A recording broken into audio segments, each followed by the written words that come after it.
Hey there, Drawyah here, and welcome back to Microsoft Flight Simulator.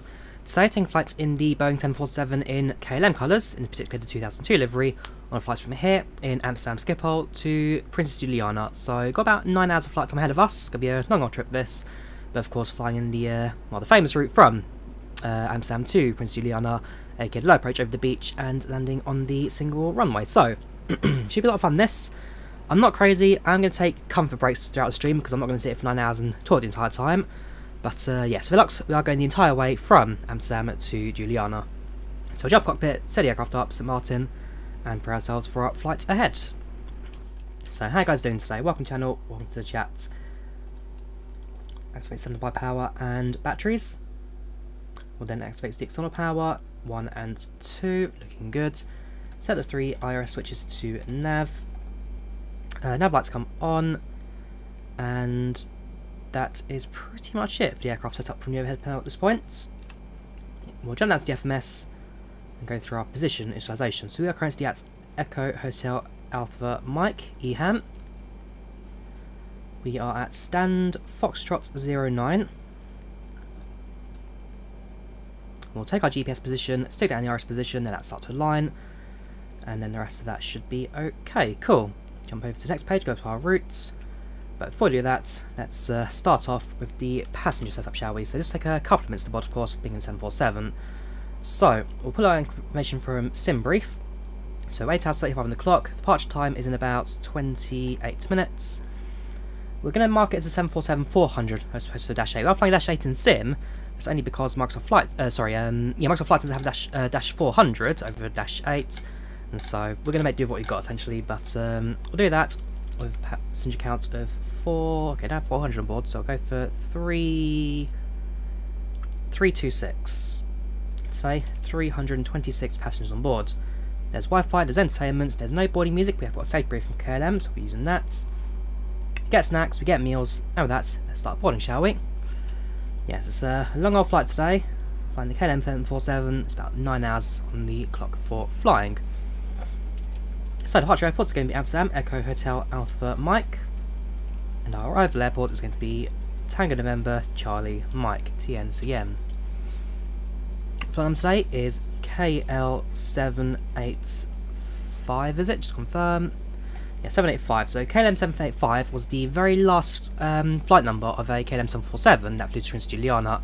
That was in 2018, I believe, so a couple of years ago now.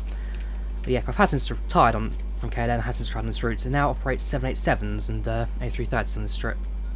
So that's our flight number, coming no need, we'll do it all manually. Jump to the next page, and it starts off with the waypoints, starting off with Idrid. From there, we fly direct to Lambourne. Choose the UK one, so North 51, East 0. Lambourne, fly to Crompton. Charlie Papa Tango. North 51, West 0. Crompton, we fly direct to Gapley, where we then enter Nasba. And from Nasba, we start flying along the Atlantic. So starting off with North Atlantic track 4720. So 4720 North Atlantic track. Then it's 4330. 4330 North. 3840 North.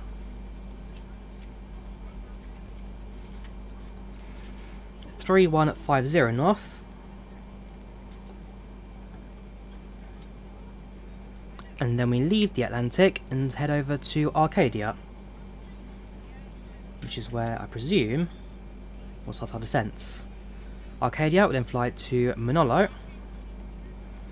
and that is in our flight plan. So departing, fuel truck, perfect. Okay, fuel on board is going to be 212,329 pounds. 212,329. 223. Carry a little bit excess. So we'll go for about We'll go 600 fuel tank, some excess on board because, you know, always better be safe than sorry. So our main tanks are virtually full, center fuel tank is going to be empty. It's good for the and stabilising tank, of course. Add some fuel, better have some stabilisation. So, in terms of the fuel pumps, just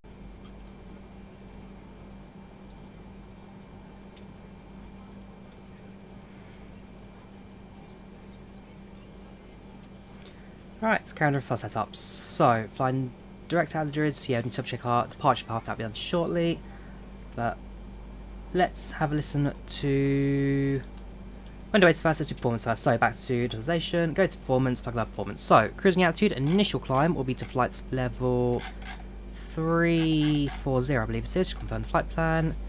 Yeah, so climb to 340, at Gapley climb to 36, and then once you're on the Atlantic, up to 38, so maximum cruise, but 360 is our initial climb, 360. That goes into that. Constant next route is going to, sorry, 340 initial climb, sorry, 340. Initial constant today is going to be 25, and our reserve fuel is on board is about, so we're carrying extra fuel of 22 tons. Quite a fair bit, but you never know what's going to happen. And also we need to plug in our no, that's it really, that's into that. Cool. So performance is done. Next will be our takeoff. So we'll get this into the ATIS, we'll get our departure path out of Amsterdam sorted, and then we will think about leaving the gates. Says fueling board, done the fuel now, so you might as well start the APU and get it up and running. So APU starts, hold that for a few seconds. That's to get going. I now need to switch over to ATIS.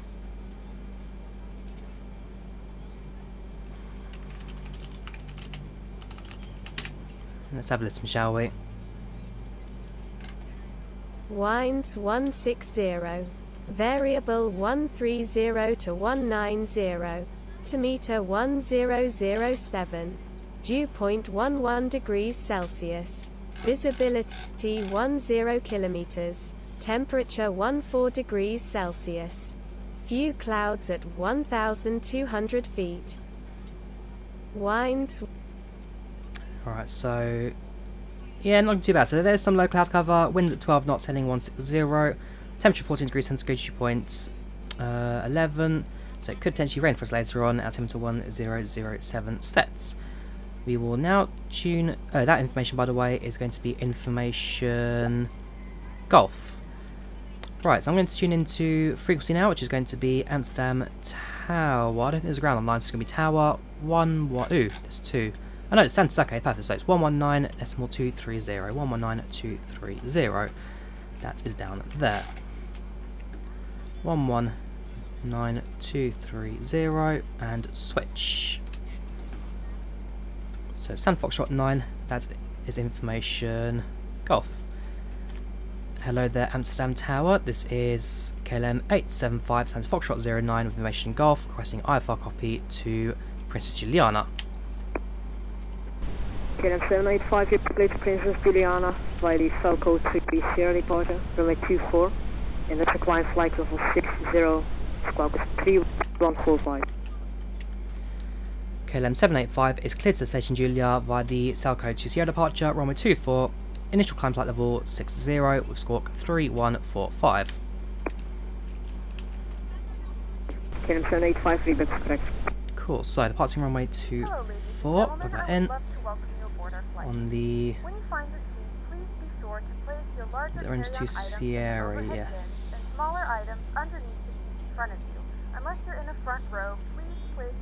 Nope, Falco 3 Sierra, that was one. Perfect. Falco Sierra, Drawyah 24, execute that. Perfect. Right, so that's our departure path all set. Altitude's all set, looking good. Initial climb 6,000, so I'll get a cab out to do that for us now. Set altitude 6,000. 6,000 feet. Thank you very much. Flight director on and on. APU is available, so activate the APU generators, turn off the external power. Distant from ground, looking good. And as for the fuel pumps and the engine starters, presume that the issue is still a thing. I need to remember to do the fuel pumps at the same time as the engine starters. So activate the that afterwards, get it all done afterwards. Right, so that's fine. No need for beacon lights, no need for strobe lights just yet. Still on the ground, passengers still boarding. So at this point, last thing to do is set up our departure. So go for takeoff. you'll be using flaps Schiphol Tower, hele 10 goedemiddag. departure. Contact 390 requesting information, Just turn on the information goal. volume of that slightly. Right, so flaps 10 for takeoff. Thrust 20, that's fine. So these speeds will be 147, 162 and 179. 162, we'll set on the speed. Okay.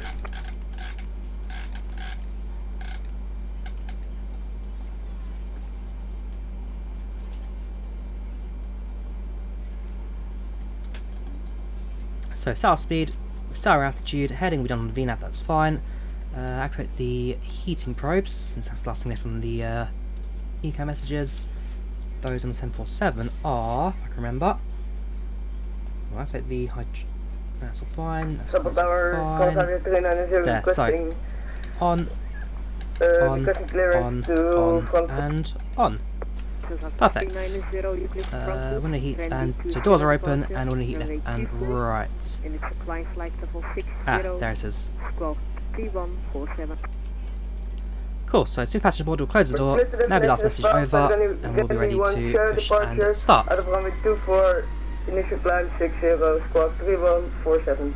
Contact 390. To our left, we have a unpainted A310, I think. What are you? You're an A330, sorry, not A310, A330. High fly, that's supposed to be. High fly, flying also to St Martin. All of a sudden, there's a couple of St Martin departures at Amsterdam today. I wonder why that should be. Yeah, it's always good to fly with guys online, especially on IVAO. Just adds a bit more traffic, makes things a bit more lifelike. So yeah, well, that passenger's finished boarding. While we're here, I might have a look through the cabin. See who's on board, see if there's any names we recognise. This aircraft nicely fills up. It's got a lower cabin, got an upper cabin. Sadly, I don't think we've got a God, what's his name again? I've forgotten his name. The guy who blocked the lose last time. Without the cabin, unless there's anyone on board we recognise. Probably not today. But you never know. With 330 odd people on board, maybe a few names we can pick out of the crowds.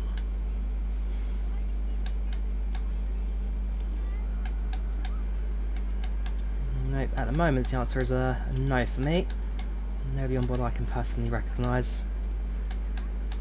Yeah, so this is the Amsterdam from Microsoft Flight Sim Premium Deluxe. Actually, I think, is it Premium Deluxe? What version does it come available? I think it's just standard. Jared, that's it, Jared Reed. Yeah, no Jared's on board today, I'm afraid. No Jared's on board. But this, I believe it comes with, I don't think it's Premium Deluxe. It's either Premium or even Standard Amsterdam. I'm sure it's not Premium Deluxe. But I'll have to double check that one. And then as for the arrival levels today, we are using a pay-aware mod for Princess Juliana, so we have got some scenery to land at as well. Nobody on board that I personally recognise. Maybe someone in the chat will spot some names out. Is it just Deluxe version? Yeah, it goes. It's not Premium Deluxe, it's just Deluxe. If you're in the mid-tier version of Flight Sim, then you'll get your hands on this one. Right. So like I say, I'm now done with the setup. I'll greet the passengers, and we might as well go through our little speech. Good afternoon, ladies and gentlemen. Welcome aboard this Boeing 747 flight with KLM from Amsterdam Schiphol to Princess Juliana Saint Martin. We thank you for choosing KLM as your airline today. We sure you have a safe and pleasant flight with us on board, and we will be departing in the next couple of minutes. A little bit cloudy on departure today, expects a little bit of turbulence on the way out, but we'll get that over and done with nice and quickly as we start our cruise at 38,000 feet. If you have any questions, feel free to capture on board. Otherwise, we hope you sit back, relax, enjoy your flight, and we'll give you an update later in the flight with the weather over at St Martin.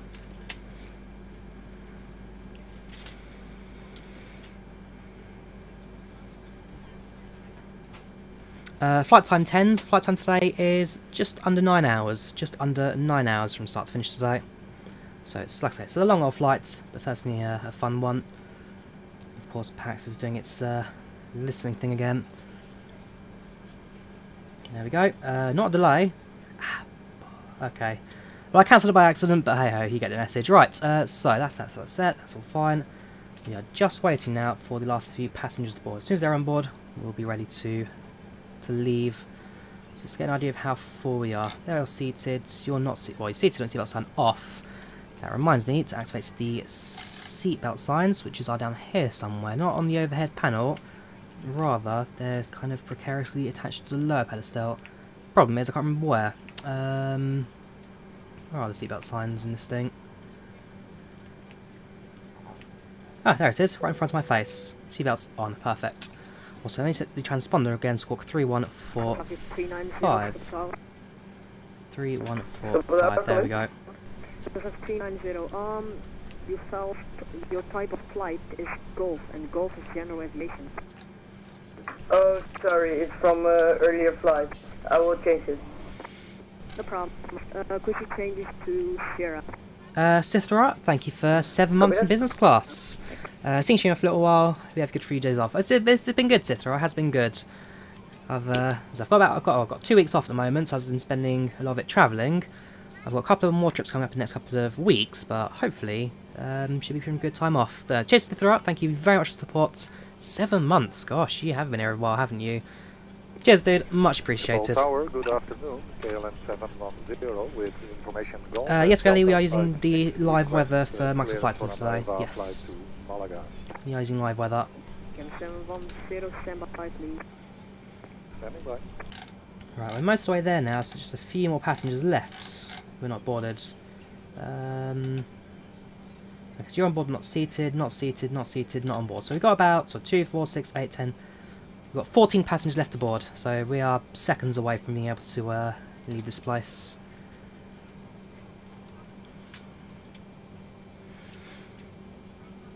Diego, thank you for 8 months. How are you doing today? I'm doing great, Diego. I'm doing great. How are you doing, man? Thank you very much for, well, business class for 8 months. Thank you, everyone, for the support. You guys have been truly fantastic in the last year and 3 months now since we started doing flights and stuff. It's been a long old time. It's been a long old time. We're ready to go when you are. Cool. So that's the cabin crew ready to go. We have boarded all passengers, and we are now ready to start thinking about leaving the Good gates. afternoon, ladies and gentlemen, and welcome aboard flight 785. Our flight time will We're be going roughly to 8 hours. activate the 35.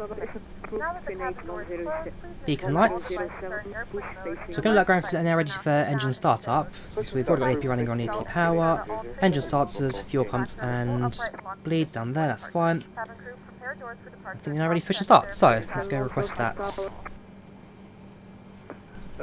Go ahead, KLM 710. KLM 710, you found an even flight level, but you have to follow a even flight Passenger level. mod max is PACX, TFDi design PACX. Oh, but I'm going to the southwest. Oh, where center said that it had to be uneven. Okay, so it's a small issue of flight plan there, just then I sorting will out. change it. One moment. I can offer you flight level 350.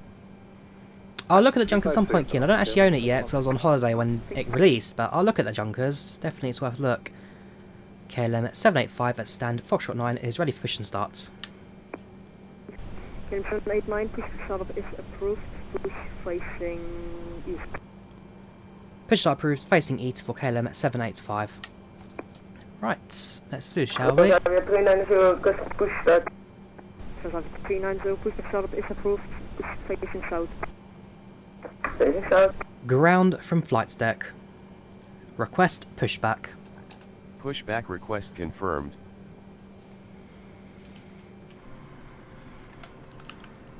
So, jet bridge out of the way, ground surface is clear out the area, and we are now ready to leave the gates, pushing to the east.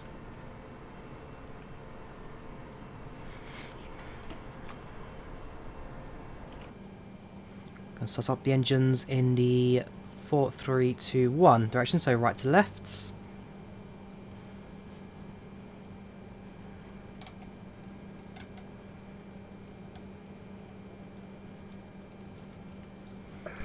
KLM 710 has changed the flight plan and requests clearance from Malaga. Ground from flights deck. 710, thank you. Ground here. Clear to Malaga. Departure Takeoff checks 3, completed. Sierra, Doors and 24, hatches closed. and the flying flight Bypass level pin inserted. 60, Please and release the 12, brakes. 3144. Brakes released. So let the ride begin. Clear destination Malaga via the Kuda 3 Sierra departure out of runway 24. Initial climb is flight level 60 and the squawk will be 3144. KLM 710. KLM 710, read expect.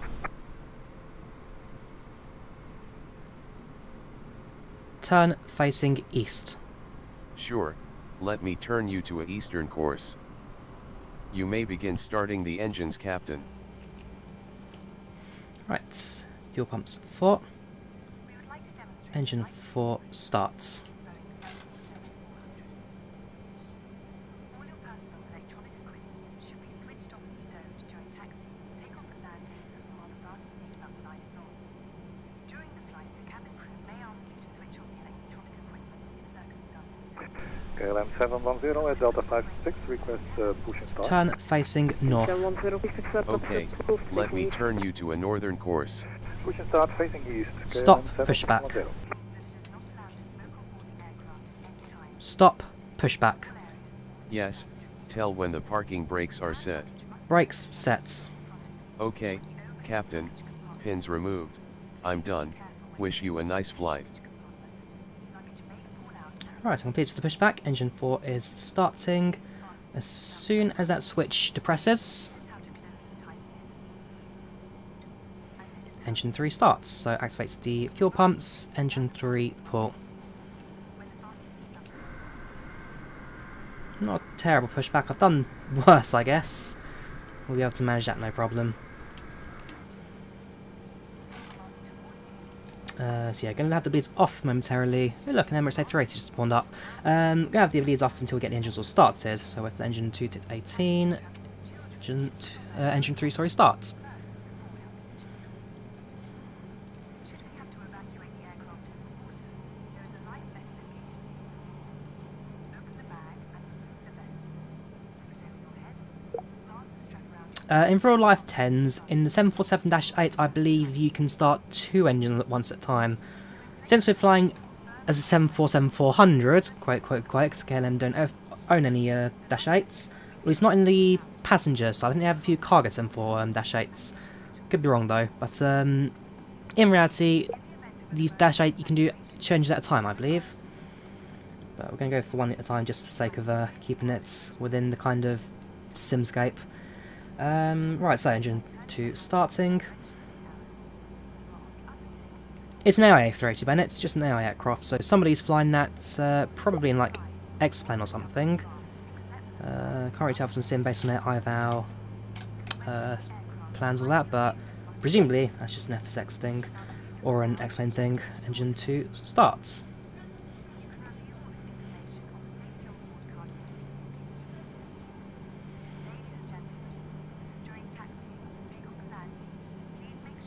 Wait for the switch to press.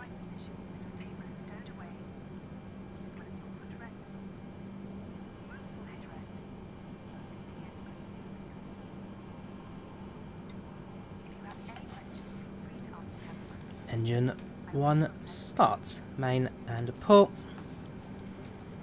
Wait for the engine 1 to hit an end 1 of 18.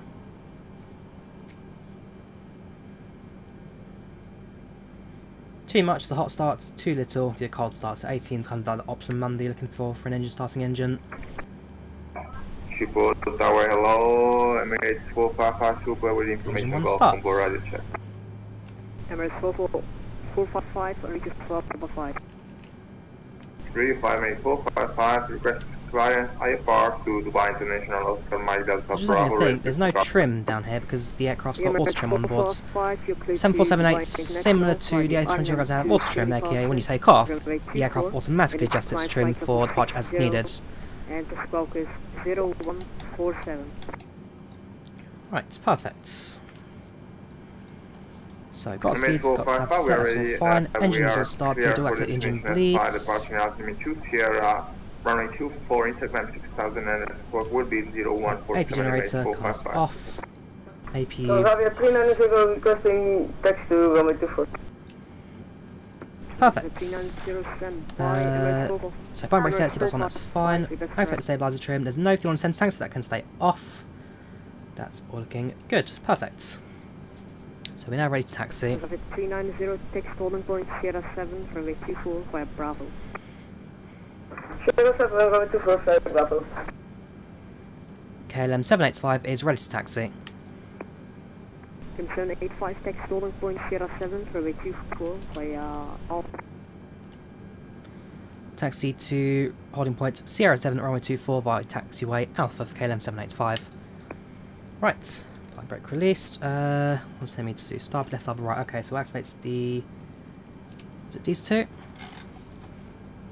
No, sorry, actually these stay off, don't they? So that's just stabilising the aircraft, and that's just empty, so that is fine. Flying brake release, let's increase the throttle, and let's go make our way to runway 24. I'll grab the charts up on Navigraph. KLM 710, Delta 56 is requesting... Go to taxi charts, taxi for... Where are you? Airports. There it is. Last station call sign. KLM 710 at Delta 56 request taxi. Taxi lights on. Taxi lights on. Sierra 724 via Bravo, KLM 710. MS455, we are ready for pushback and start. Just be careful not getting too much tyre smoke on the ground there. Shows the way to the aircraft, eh? Right, taxi runway 24, so along at Alpha, which is all the way around to the holding point Sierra 7. So nice and simple taxi for us today. No changes, no turns, apart from of course the corner on between runways 18 and 27. So you've got an Alpha all the way there.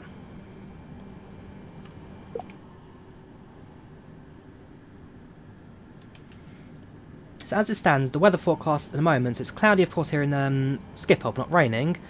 Princess Juliana may have a few thunderstorms, but for the most part should be rather clear. Okay, 1017 facing east, MS455. KLM 789. Yeah, so find the SaltySim 747 journey. This is the SaltySim 74. KLM 789, take holding point Sierra 7 runway 24 by Alpha.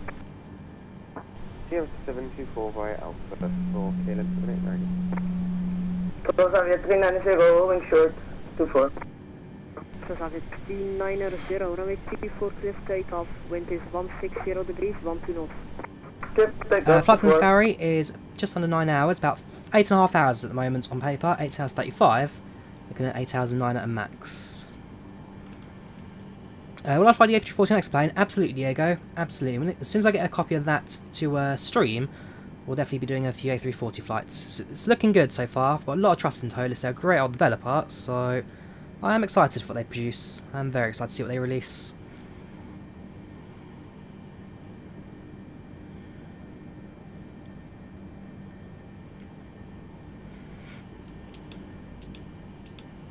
So flaps down to 10. Water brake sets to rejected takeoff.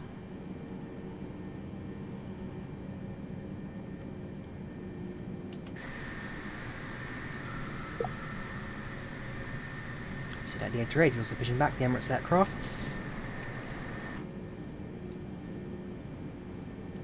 The A380, by the way, on its way to Dubai. It's Emirates 455, that one.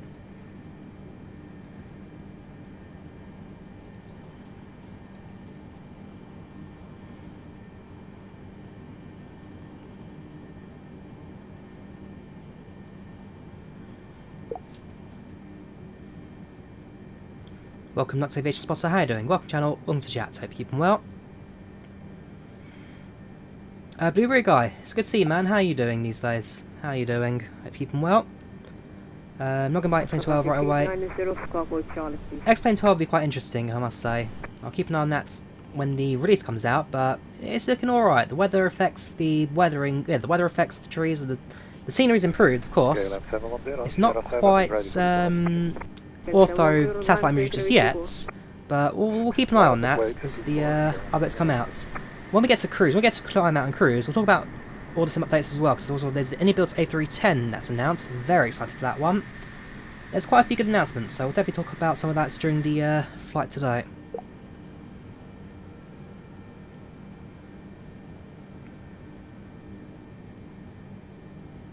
Traffic 390, contact MSM radar, correction, contact approach, 11.205. Right, so we need to find the holding for Alpha 7, which I believe is just to the left. I missed that sign there. That sign's very handy. Yeah, what does it say? MS455, ready to taxi. Alpha 7, Alpha 8. Number 455, taxi holding point 07, runway 24 I believe it's by just to the left. I'm basing it on the ground charts quickly so I can see it's about... 07, right. So we're on Alpha. Make a left Alpha... Yeah, Sierra 7's out there, so... Continue that. Clear takeoff 24. Turn and make the right just to the right there.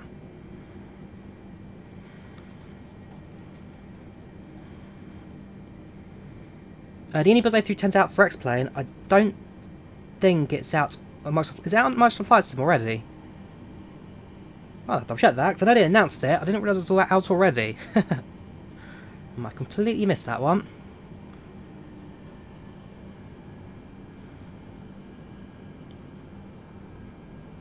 So hold position. Just on the line there.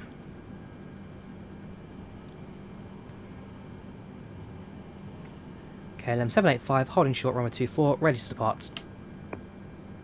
KLM 785, line of 8, runway 24. Line up and wait 24 for KLM 785. Landing lights on. Landing lights on. Confirm I actually turned it on. Yes, it did actually. Activate the transponder, which is just down there. Okay, let me position on the runway first and then do it. Obviously I can't multitask today, can I? Right, where are you? There you are.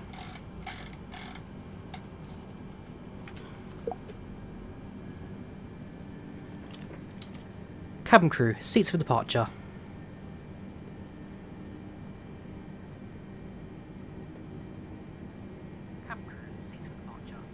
KLM 710, contact Schiphol approach, 11205, have a nice flight.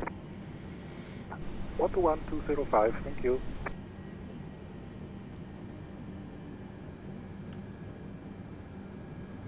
Just got your sensors on the runway slightly better.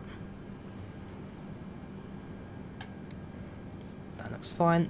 That will do. So I've got permission to be on the runway. Any second now, we'll have ourselves some takeoff clearance. And make our departure towards Princess Juliana.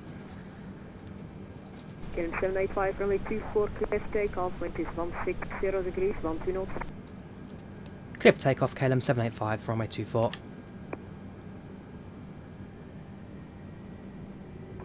KLM 789. Engines 1 through 4 stable. KLM 789er, line base, runway 24, takeoff. behind the departing company, behind. Line up and wait behind the departing company, behind KLM 789. 80 knots. 9 across winds, just counter out on the rudder. 120.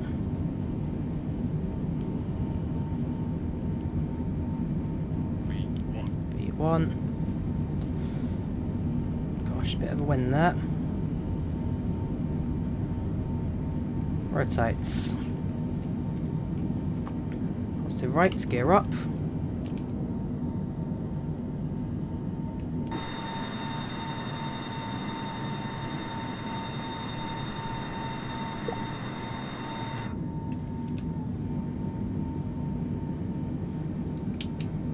Flaps up 2.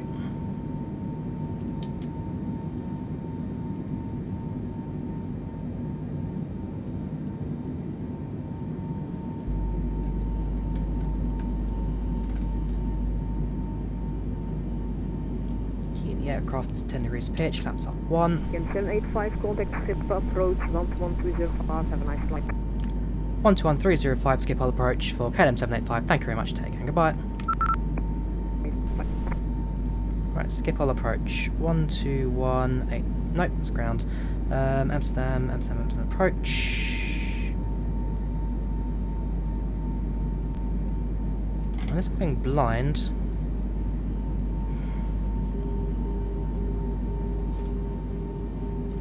Hang on, give the aircraft a second to stop freezing over. Amsterdam radar, KLM 710 with you. There we KLM go. 710, ready contact 32. Hello there, Amsterdam approach. This is KLM 785, climbing to 6,000. 785, heavy, good afternoon. Radar contact, flight level 65, climb, maintain flight level 130. Climb maintain 130 for KLM 785. Set altitude, flight level 130. Flight level 130. So I take yours pilot as well. Stick it onto the nav and VNav, give it control of the aircraft. Now let the airplane do its all from its own end. 785, radar now, 12575. Set them to sets. Back to the next page, so the aircraft take control from here.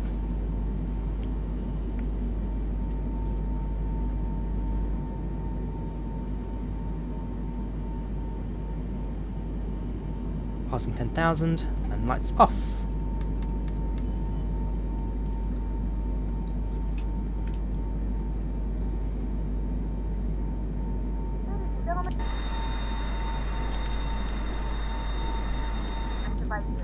This is also a reminder to please keep your seatbelt fastened while you're seated and do not congregate in the galleys or near the...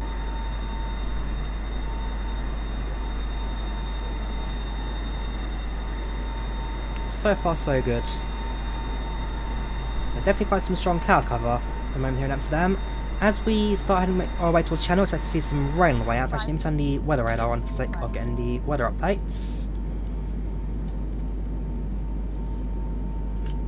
But as it stands, part of Amsterdam, arrive at our destination, 8 hours and 27 minutes time. Of course, when we get to cruise as well, we'll start looking at potentially increasing our speed slightly some more, so maybe get ourselves a faster cruise all the way to Princess Juliana. But we'll see how that goes on the rest of our climb out. So, leveling at 130, we'll keep an ear out for any ATC comms that require us to climb any higher. Otherwise, we'll move on to Amsterdam Centre 125750 and come in and put that on standby. I'm not on the auto throttle, that's my fault.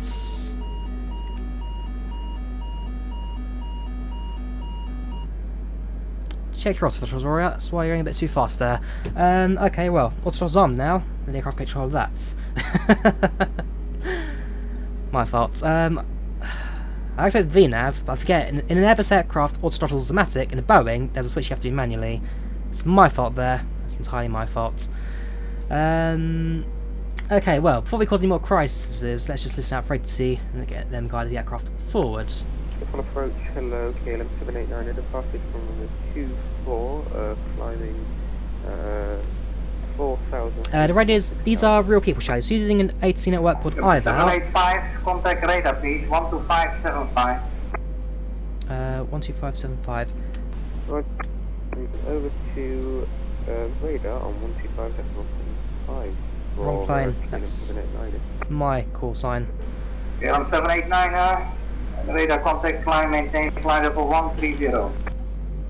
130 125,750. for KLM 789.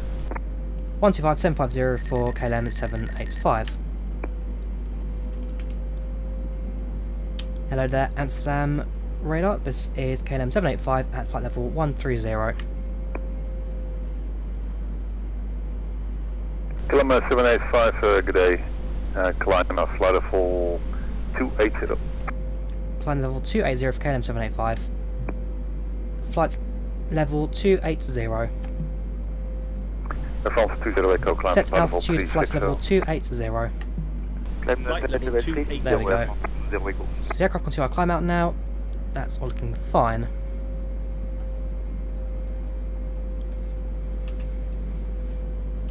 Oh yeah, I mean the 747-8, I don't know if it's how it's in real life or if it's just a Microsoft Flight Sim thing, but the engines of the airplane are very powerful. I mean, these are proper GeneX engines developed maybe a couple of years ago now, developed specifically for the 748. As a result, the power output in this thing is absolutely enormous. If you've got Microsoft Flight Sim, give it a go on long haul flight, even if it's only like 3, 4, 5 hour flights. Okay, fair enough, it's 9 hours right on the extreme of some of these long hauls in Microsoft Flight Sim, but if you can get yourselves on a long haul trip in one of these in Flight Sim, give it a go. It is an odd experience that is very much worth doing.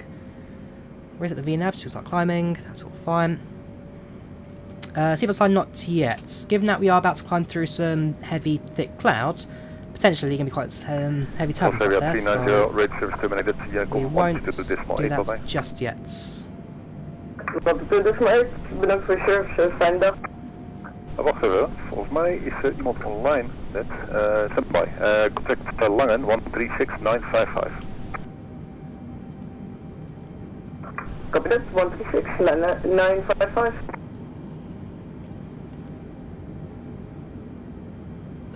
No need to slow down yet. Amsterdam radar, hello, KLM. We're basically just on VNAV right now. VNAV wants us to fly at this speed, so I'm not going to slow down just yet. 120, climbing for 130. KLM 789, hello, climb flight level 280. Flight level 280 for KLM 789. KLM 785, continue climb flight level 340. Continue climb flight level 340 for KLM 785. Set altitude at flight level 340. Flight level 340. To the VNAV. Continue climb to 34,000. We're now entering the higher layer of cloud here at the moment. Over the wings, definitely see a bit of wing flex in action at the moment. I think it's more so from the right-hand wings. There you go. It's been a gloomy old departure out of Amsterdam today. Hopefully, we'll see some nicer weather as it gets towards St Martin today. Yeah, so we've been giving clearance up to cruise now. We've been clearing clearance up to flight level 340. Well, about to get Boeing relay from Thrustmaster, absolutely Diego. I've seen pictures of it, I've seen videos of it in action, and I am absolutely in love with it. I mean, I've always liked Thrustmaster, so I've always loved their products. Yes, thank you very much. But a Boeing yoke, absolutely. There's no way I'm not going to be here rocking her out around left and right. Absolutely. Essentially buy that day one purchase.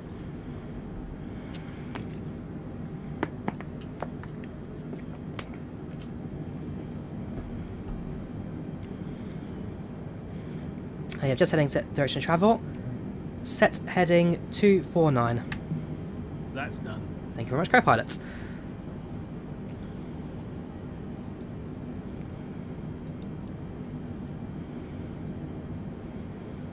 Continue our climb outs, passing through flight level 190, 19,000 feet. Yeah, so we are flying to the south of the hurricanes at the moment, California. As it stands, in terms of weather patterns and routes, let me show you my flight plan, show you actually what I've got visible to me. So if you look at the weather patterns for this trip,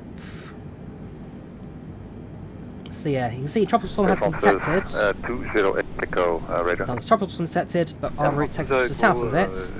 We should avoid the majority of a bit of cloud down below as well, but we are avoiding the majority of the storms. What's your intentions? Are you turning potentially we'll see some potentially see some winds, potentially see some turbulence on the way.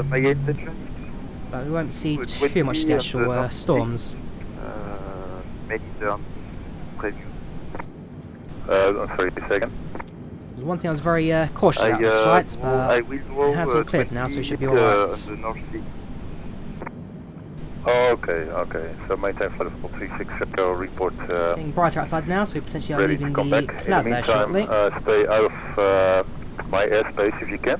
Are you planning to go back into my airspace? I think I will go back in the north of the airspace, but it will take time. Alrighty, okay.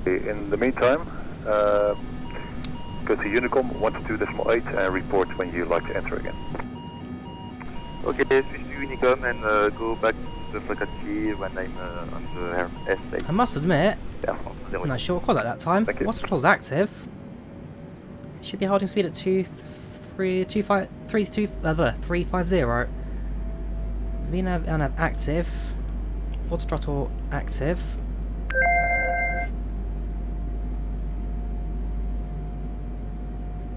How very odd. How very odd. Well, breaking the cloud now, it should be alright.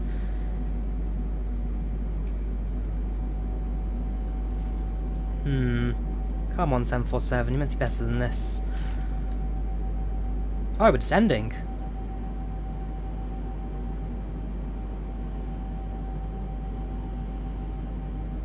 Kaplan 785, you are descending with more than 4,000 feet a minute. Are you alright? Stand by, KLM 785. KLM 789er,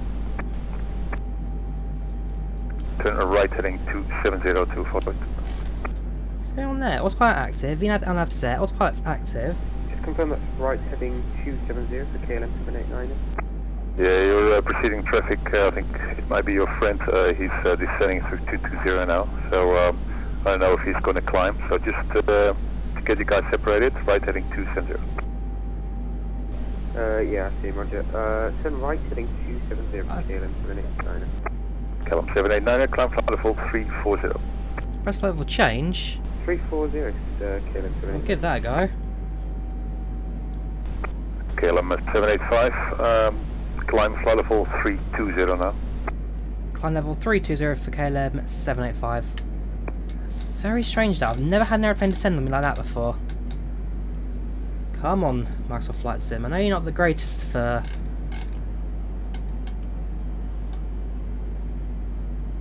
set up with that. Odd. Fair enough, well we're climbing now. I'm not quite sure what happened there system wise, but the aircraft just decided it wanted to descend. KLM 789, what's your next waypoint?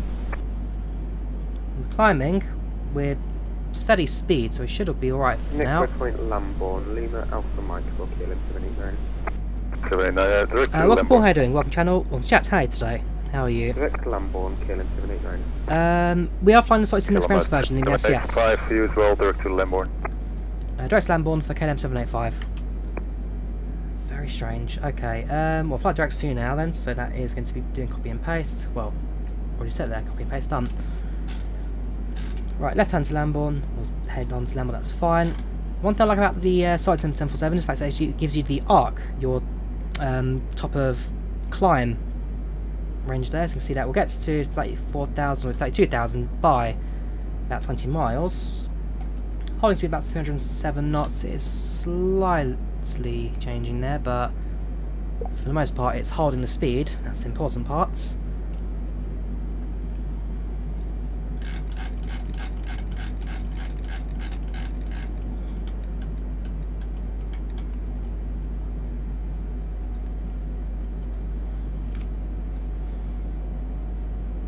I'm doing alright today, Emad. I'm doing alright. Hopefully that was the last of any issues we had with the aircrafts. We managed to lose about... we lost about 2,000 feet overall. Didn't lose too much. That was definitely an odd bit of autopilot there. KLM 785, radio service terminated, Unicom 122.8, bye-bye. 122.8 for KLM 785. Thank you very much, take care, goodbye.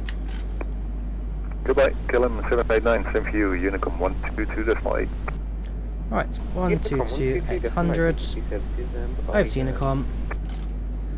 We shall be now for the majority of the flights. I can imagine we may get to AC over the UK, but over the Atlantic it'll be very quiet. And then Princess Juliana, they've always got AT online, so there's a good chance to speak to the tower or approach when we get that far. But as it stands, we should now be clear of any autopilots. Passing through 28,000, flight level 280. We won't climb anything beyond 320 for now. As soon as we get to... we'll get to our next waypoint, which is going to... well, this next step plane point, which is Gapley, I believe it is, to confirm. So we step up, yeah, so we step from 34 to 36 at Gapley, so when we get to that, we'll do step up to 36. But for now, we will avoid most of the traffic, passing the UK at 32. Based on the speed, we are still losing speed at minute amounts, but that's only because the VNAV is not active, level 290. We'll do that, potentially increase throttle.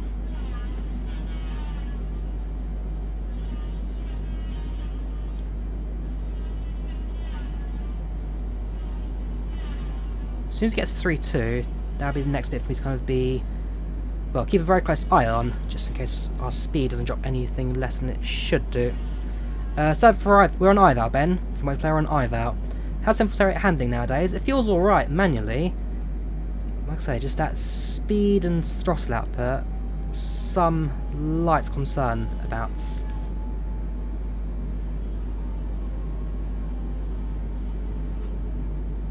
We'll get to 32,000 and then we'll reactivate the auto throttle. Yeah, there is some drilling on the street outside at the moment. I think they're changing a few power cables or something, but yeah, still positive any background drilling noise you may hear in the background.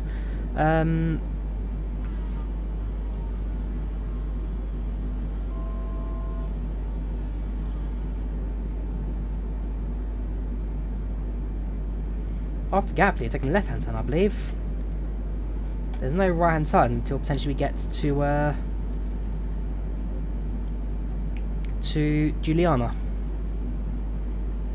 And even then, I think we're going to make a left-hand turn to approach anyway, so we're going to avoid most of the left-hand turns. Right, auto throttle active, VNav, LNav sets. The aeroplane, control everything for now.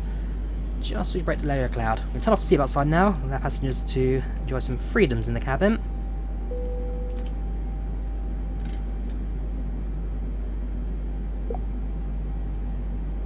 There we go, now performing much stabler than before, much stable.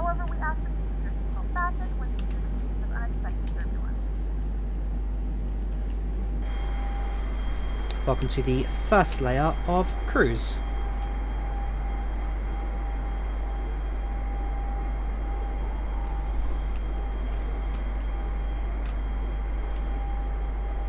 We'll do a 787 flight at some point, AOS. I do plan to do 787 soonish. Has been a little while since I did it. I mean, last long haul we did was in the A330, the Megapack aircraft, well that got discontinued. Which again, it's a shame that it did get discontinued. I was quite a big fan of the Megapack guys. But hey ho.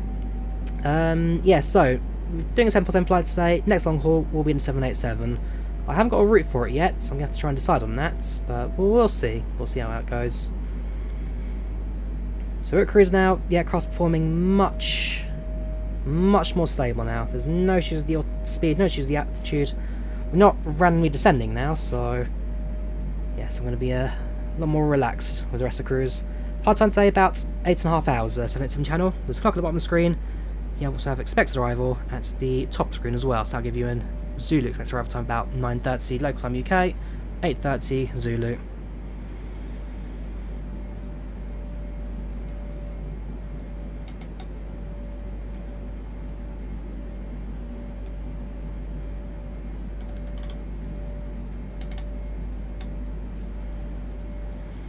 So, how are you guys doing today? Hope you're all keeping well, hope you're enjoying yourselves.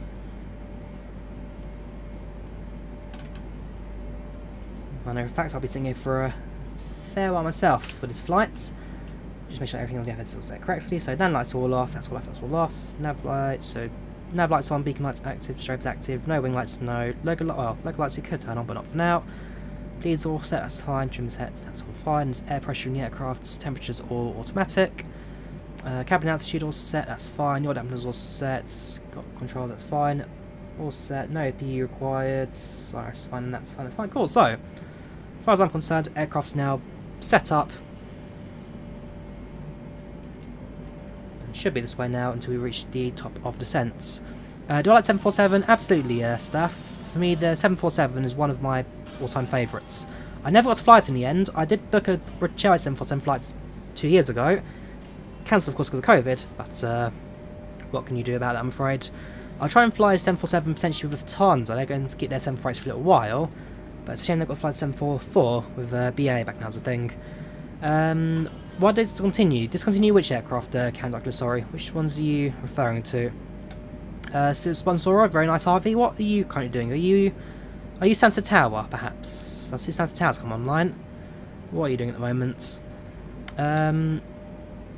Yeah, this is a bit of a flight that's actually boring, sitting here for 9 hours while nothing happens. Could you just fly on the Zybo? At some point we'll do Zybo again, Color Rage, sorry, yes. Color range? Do apologise. Yes, we'll do a Zyber flight at some point, sure. So yeah, this is the development version of the SaltySim 747. This is the dev version we're using at the moment. Hopefully that wasn't the cause of our little nosedive there, and that it's behind us. But yes, we are using the dev version of SaltySim. Yes, Megapack disbanded. That was a hard shame. Very disappointed by that, but you never... Well, they've released all their models as open source, so hopefully we'll get to see some of that in the future as well. Qubit are working... Oh, are they going to work on the A380 as well, Qubit? Because I know they're doing 737. Okay, well, we'll keep an eye on that A380 as well. Potentially they may take it on and kind of be the spiritual successor to Megapack. That'd be good, actually. That'd be really good for them.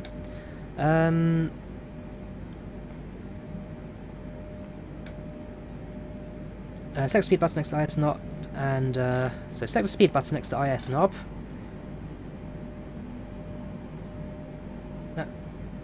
Oh, speed button, yes.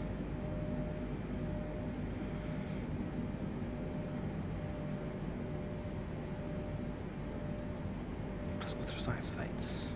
So on, speed. Okay, sure, it's just going to be an VNAV, won't it?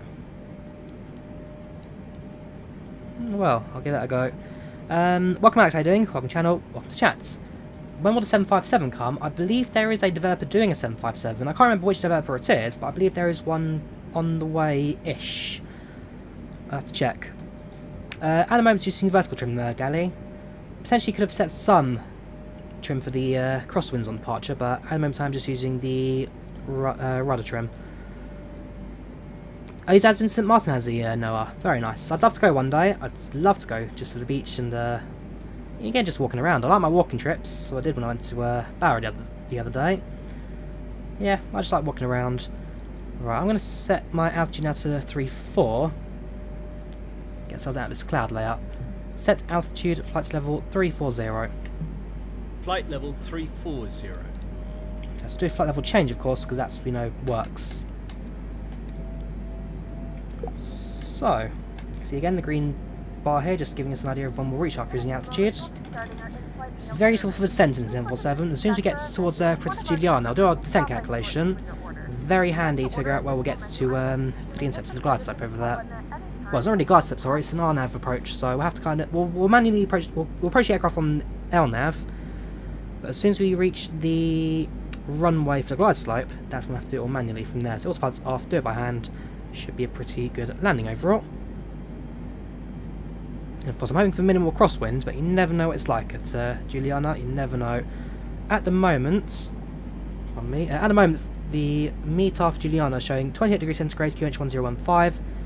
It's 10 knot winds heading 060, so for runway 10 approach, that's not terrible. Yeah, in VFR conditions. So yeah, as it stands actually, the weather's not too bad. Scatter clouds at 1,600, so low clouds for cover for us to look at. Yeah, apart from that, actually, it could be a lot worse. Could be a lot worse.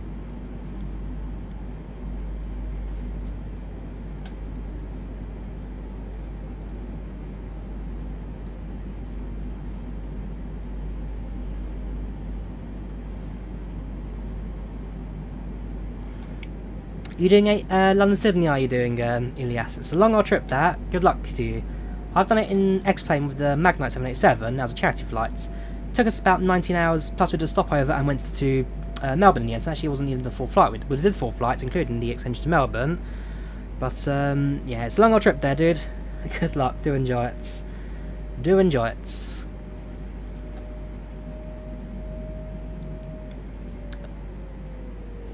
Tell you what, we'll leave that then. Get that.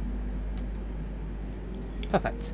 So this aircraft plus Kyrie reworks is just amazing. I've heard about Kyrie reworks. I've not used it personally. I use SaltySim, so I have heard good things about Kyrie. Potentially worth a look at some points in the future. Favourite airplane, Noah? It's either 737 or 747. 73 or 747s. Yes, I saw the last dev stream. Potentially going to do a rework of the weather, which should be pretty good. Like I say, I've got a lot of faith in Microsoft Flight Sim and the guys behind the Sobo. They've worked on the sim, well, through thick and thin, and so far it's not a perfect product, but they've released a damn good old sim so far, so yeah, I've got no issues with Sobo. Let's have a quick look. Fuel pumps left and right. There we go. What was I going to say? Yes, I've got full trust in Sobo to release a proper old sim this. It's going to take time. It's been a year and a bit since release, and this looks, well, okay, visually it's about the same since release, but in terms of stability, it's a much more stable platform, crashes a lot less, and for example in memory leaks, remember when we flew from LAX to Honolulu in 747? About 3 hours into that flight, we're down to like 5 FPS because the memory just drops completely. Don't get any more of that. Hopefully in this flight we'll get to our destination with plenty of frame rate to spare. Disney game fly from Dublin St Martin. Sounds good, dude. We'll see you there, hopefully. We are just to the north of London right now, just south of Stansted. Kind of soon to pass over London.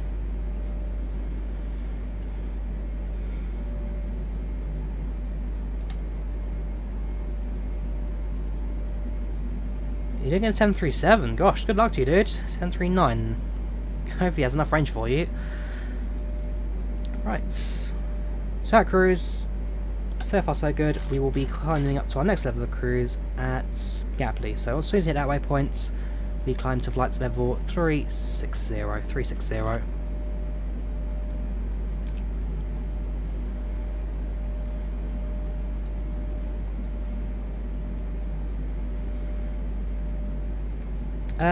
Trip's been fantastic so far, Martin. So I've done 2 trips so far of my planned 4. I've done the Channel Islands, Guernsey and Alderney, and I've done Barra in Scotland. I've got Penzance and St Mary, Isle of Scilly next week, Monday, Tuesday I'm going. And then on the weekend, Thursday through to Sunday, it's Friday through to Monday, and then off to Inverness and up to the Shetland Isles. So quite a few trips up ahead. It's going to be a good old trip. I'm very excited for the upcoming ones as well. But Barra is fantastic. Landing at a beach airport, landing on the sands, it's an experience. I recommend you do it at some point. It's not a cheap old flight. I recommend you potentially fly one way and take the boats back. But yeah, the beach airport's fantastic. Loganair, have no issues with the crew there, been fantastic. Yeah, it's good old flights, good old trips. So, like I say, the next trip for me planned is to Penzance. I'm going on Monday, take train down to Penzance, spend a day in Penzance, sleep and then wake up, take the bus down to Land's End Airport, and then from Land's End Airport we'll then fly in the Isle of Scilly Sky bus to St Mary. So should be a fun little trip that. Once again in Twin Otter, should be quite a bit of fun. Landing on the sands. So it's a firm touchdown, but the sand does cushion it. Again, it feels like a normal landing, but at the same time it doesn't. It's a very interesting feeling. Again, if you get a chance to fly to Barra, I really do recommend it. Sand airports, the runway, the terminal is basically a beach bar. And yeah, even if going to Scotland, we actually had to delay ourselves about 40 minutes because the water levels hadn't lowered yet, aka the airport runway didn't even exist. The departure, and actually fly back to Scotland, fly back to Glasgow. So because of the bus time, there's 4 or 5 buses a day, and the bus matched up with the first flight, not the second. I was booked on the second flight, but Loganair crew were like, the airplane's empty, would you like to fly the earlier plane and save yourself a bit of time? So yeah, I took it because why not? So I actually flew the earlier flights back to Glasgow, and then managed to get an earlier flight back to Heathrow as well. So British Airways got booked an earlier flights, so that was all nicely done for me. So thank you to Loganair and British Airways Flats.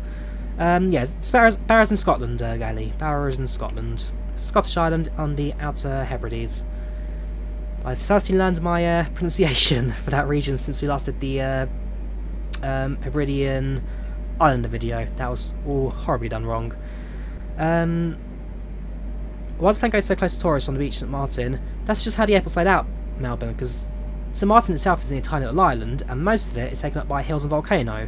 So it's the one flat bit of landing you can put on a runway, and it just so happens to be in front of a beach. It's safe in regards to having not ever had an incident involving the beach before, but yeah, it's just how the airport's laid out. There's a lot of airports like that around the world where the end of the runway is so close to a beach or a road or whatever. And like I say, Barra in Scotland doesn't have a runway, it lands on the sand, it lands on a beach. So there are airports like that.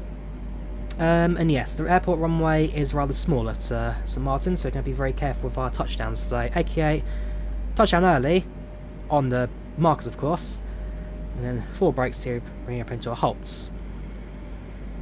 Longest flights in a flight sim. Mine is 18 hours from London Heathrow to Perth. To Perth? Yes, London to Perth, 18 hours. We did a turnaround, continued from Perth to Melbourne. So in total, 2 flights, 2 legs of the same flight number, QF10. Took about 22 hours-ish, something like that. It's a long old flight, but thoroughly enjoyed it. Yeah, I don't think the A380 can manage St Martin. I believe they may have sent a test flight out there, but other than that, it's never flown commercially down to St Martin. I've not tried the 742 by Fearless. I've heard very good things, Diego. I've been following it for a little while, actually, since they first announced it at FlightSim Show 2018, 19. It's been known for a little while, but no, it has actually released. I haven't tried it yet. It's one of those aircraft that, next time I do some purchasing in the store or anything, I'll pick it up and have a look at it. But yeah, I have heard good things so far. I've heard very good things. Yes, flying over London now. Yeah, I'm flying over English capital. Not in real life, Gaddy. I was just saying I was doing it in FlightSim.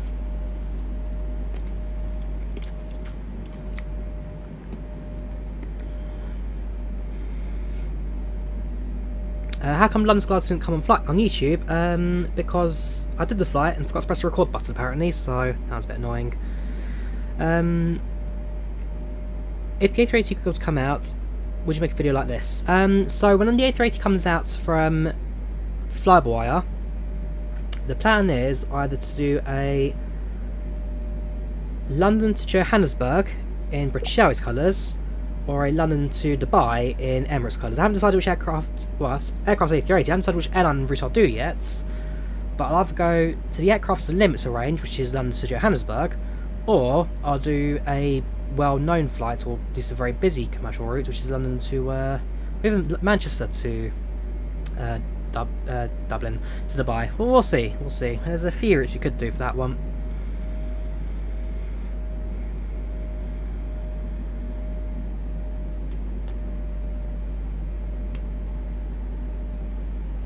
Were you controlling that flight to Z? Gosh, that was a while ago then, wasn't it? Current longest flight in the world. I believe it's like Singapore to Newark, something like that. Singapore to Newark.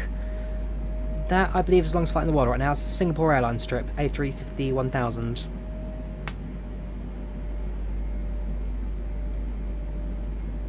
You've been tempted by doing Heathrow to Johannesburg yourself. And it could be done in 747, so it could be done in 747, but it's a route I'm going to reserve for the A380.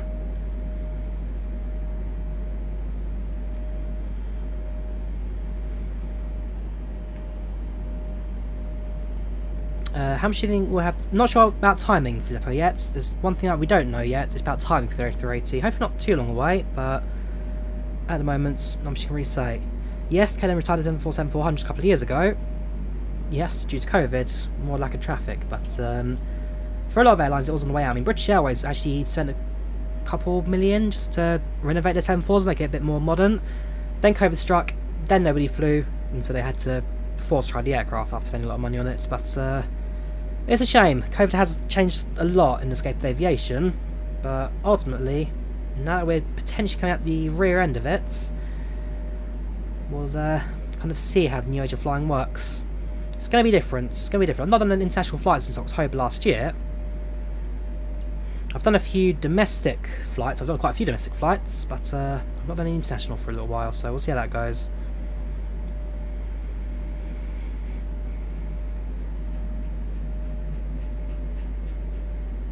Currently 8 PM in Bali, very nice. Currently 10 past 1 in the UK. Landing, I think it's about 9 PM in the UK when we land, so still got a little while to go until we land. Still got a little while. Yeah, Singapore to Newark it is. So at the moment in the UK, in regards to fuel, so at the moment, well, okay, we'll go back. So last week, BP, British Petroleum, one of the major petrol station companies here in the UK, they announced that they had to close some of their petrol stations due to an issue with delivery and supply. That led to a mass panic where everyone in the country is now essentially gone and heads to their petrol station to fill out their cars and stockpiled it and selling it on and all that, scalping it, to the point that in the UK we actually have a fuel shortage because we don't have enough drivers to deliver all the fuel. So everyone's now filling their car up at a crazy rate, but there's no flow. So people will take the fuel, but there's no flow of refilling the fuel station to the point that it's all draining tanks. So we've had a bit of a crisis in that there's now a lack of drivers to deliver fuel, and too many drivers needing fuel, to the point that we now have to bring the army in to deliver our fuel. So on Monday, the British Armed Forces will finish training their drivers on how to drive fuel tankers, and essentially we're going to see armed soldiers delivering fuel to petrol stations around the country. It's going to be an interesting time next couple of weeks. Yeah, filling plastic bags of diesel, stuff like that, big no-no. I did visit Northern Line Extension Battersea and 9 Elms in Melbourne. I've done a video on it, check out the video. But yes, I visited on opening day, like mid-afternoonish. So I didn't wake up super early for it, but we'll see how it goes. Nope, I do not recommend the Bradock 3D Max IQX. I do not recommend it. Horrible little aircrafts. The way it's been built, very poor. So yeah, do not recommend the Bradock, I'm afraid.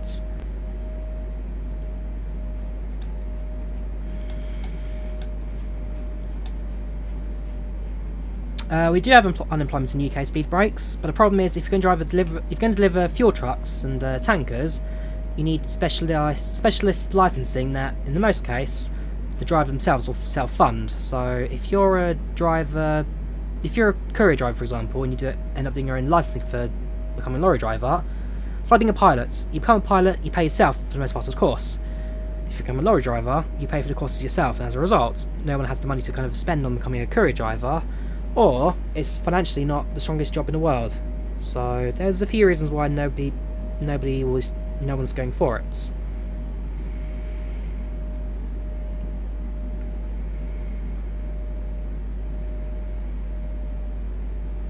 Yes, PMG 737, they've announced that will be out before the end of the year now, so within the next 2 months, we'll finally have a 737 in Microsoft Flight Simulator. Less than 2 months ago, I am very, very, very excited to get my hands on that. I've always enjoyed PMGT Works. They're a fantastic developer. Their quality is fantastic. So finally get my hands on their 7.3 in Flight Sim. I'm excited. Hopefully, it'll be just as good as we all hoped.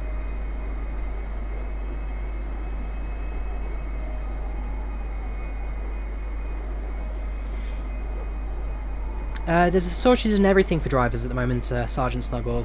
And if there's any courier driver job out there, I'm afraid there's a shortage in the UK. So hopefully things will change next couple of months.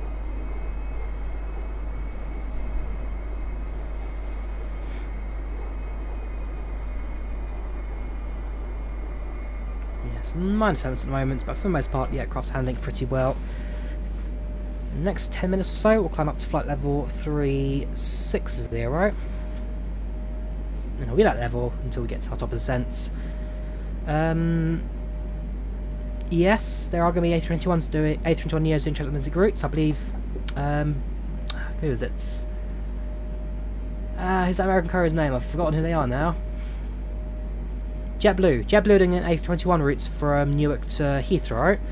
I have got the TOLIS A321neo, so potentially I could do that at flight at some point as well, recreate that one. But I have got TOLIS A321neo, so we can certainly do that.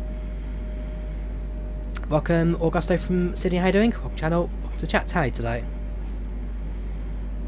Have I done a flight from Brussels? I'm sure I have, staff, at some point. I'm sure I have.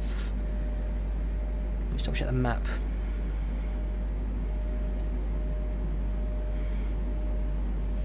No, I haven't actually. I've never done a flight out of Brussels in Flight Sim. Interesting. I know I could always do a Brussels air flight at some point, but look at Volanta. I don't have a single flight out of Brussels. How odd.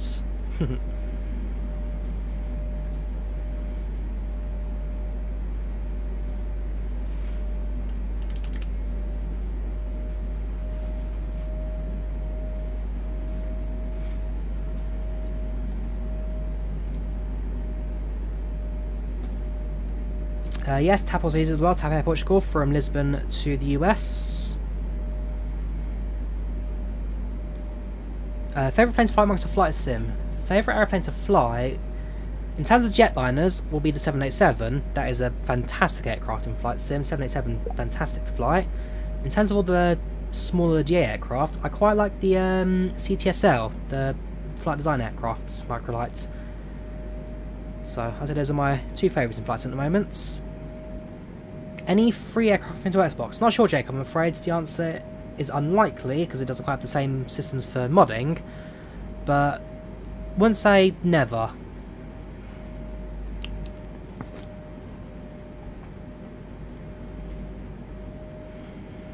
I'm not aware of any 737-900ER flying transatlantic. If it does, it's very much on the limited range for it, but it's not something I've personally heard, Alex. If you know any carriers that may be doing it, do let me know. Most time fly from Brussels to Manchester in Brussels Airlines livery. What airlines? I think it's A320s Brussels Airlines operates. I'm sure it is. Brussels Airlines. I'm sure it's just A320s, so potentially we could do that at some point. Brussels to Manchester. We have got Manchester scenery. So yeah, A319s, A320s, they've got 320 Neos on order, and A330s. So yeah, we could do actually. Let me add that to my list of routes one day to do. The route today is about 9 hours, 8.5 9 hours, Ted. 8.5 to 9 hours. The 737 MAX 10 cannot do transatlantic. The range is just too short for us, I'm afraid. So no, don't expect that to be happening anytime soon.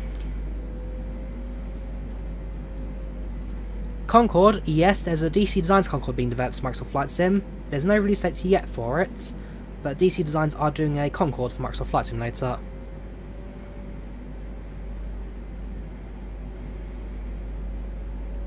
And yes, 757s are certainly in transatlantic. 757s do have the range for it. 900DR does have the range for the new 757. Okay, so potentially then, kind of a spiritual successor on that side. If you want to do transatlantic in a 737, then good luck to you. But because like I say, I love my 737s, but even that would probably be a limit to me in regards to how long I'd fly on one for 9 hours. In fact, my longest flight I think in 73 is about 5-6 hours ish. Let me just double check. My longest flight is. Let's have a look. 2 seconds. Flight from London to Athens. It was in May 2019.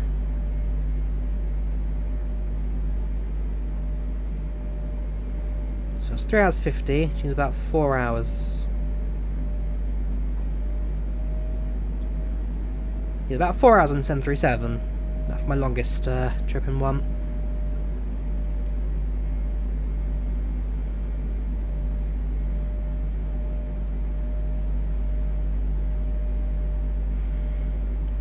Yeah, it's an MD-11, Diego. Not a DC-11, it's an MD-11 we're getting. That's been developed by TFDi Design. They announced that back before the sim even released, but as of late, since they published a few articles on it, it's got a bit more hype. But yes, I've always enjoyed TFDi Design. I've always loved their work, so it's an aircraft I'm very excited to release. I mean, for example, I use PACX. That's TFDi Design. So the developer who creates PACX, the passenger crew add-on, are the same developer that's doing the MD-11. So far so good. Upper cabin, there's a few empty seats, but for the most part first class is looking... Actually no, it's business class, isn't it? Because if I remember correctly, upper decks for business class, first class is kind of the front portion of the lower deck. So that's kind of premium economy, that's standard economy.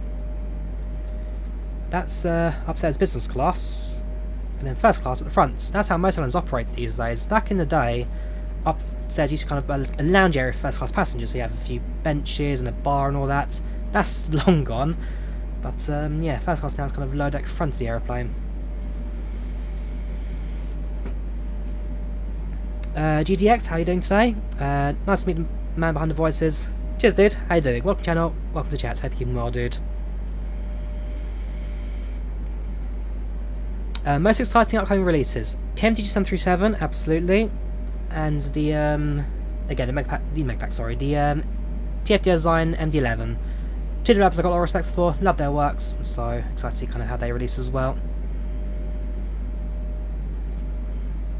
And a Phoenix 320, can't forget those guys as well.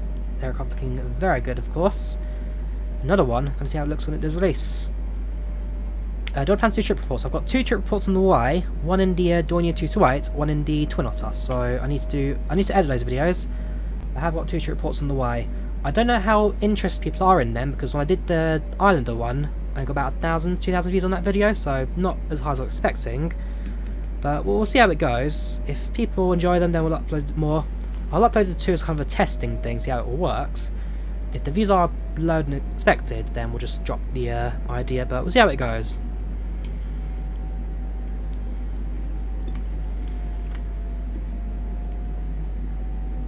It's getting a bit bumpy now. Minor turbulence, high level there, dealing with. So we're going to potentially... still another 160 miles to go till we climb again. I'm being worried that we are getting a bit windy up here.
Is it releasing on Tuesday, the Qubit 737? I've not had a release date for it. I'm going to stream the Qubit 737 on Tuesday. I've not had a release date for it. I see they've announced something on the 5th. It's a progress announcement, isn't it? That's what I'm looking at there. It's progress, not release. I could be wrong though. I could be wrong. Yeah, that's what I'm thinking as well. That's what I'm looking at the server for. I just don't see it releasing that soon.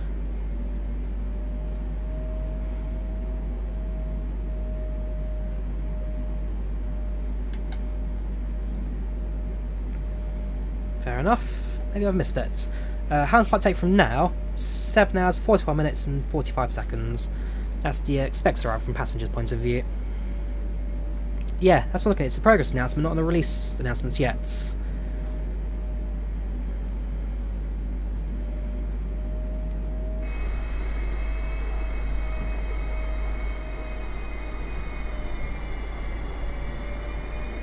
you can hear the aircraft is adjusting the throttles only because of the speed. You can look around, it's holding speed alright, but the gusts of winds are just mucking around slightly with the... We might climb early, potentially. 3-4, climbs 3-6, potentially a bit early then, we'll see how it goes. Thank you, Crivies, thank you very much for kind words.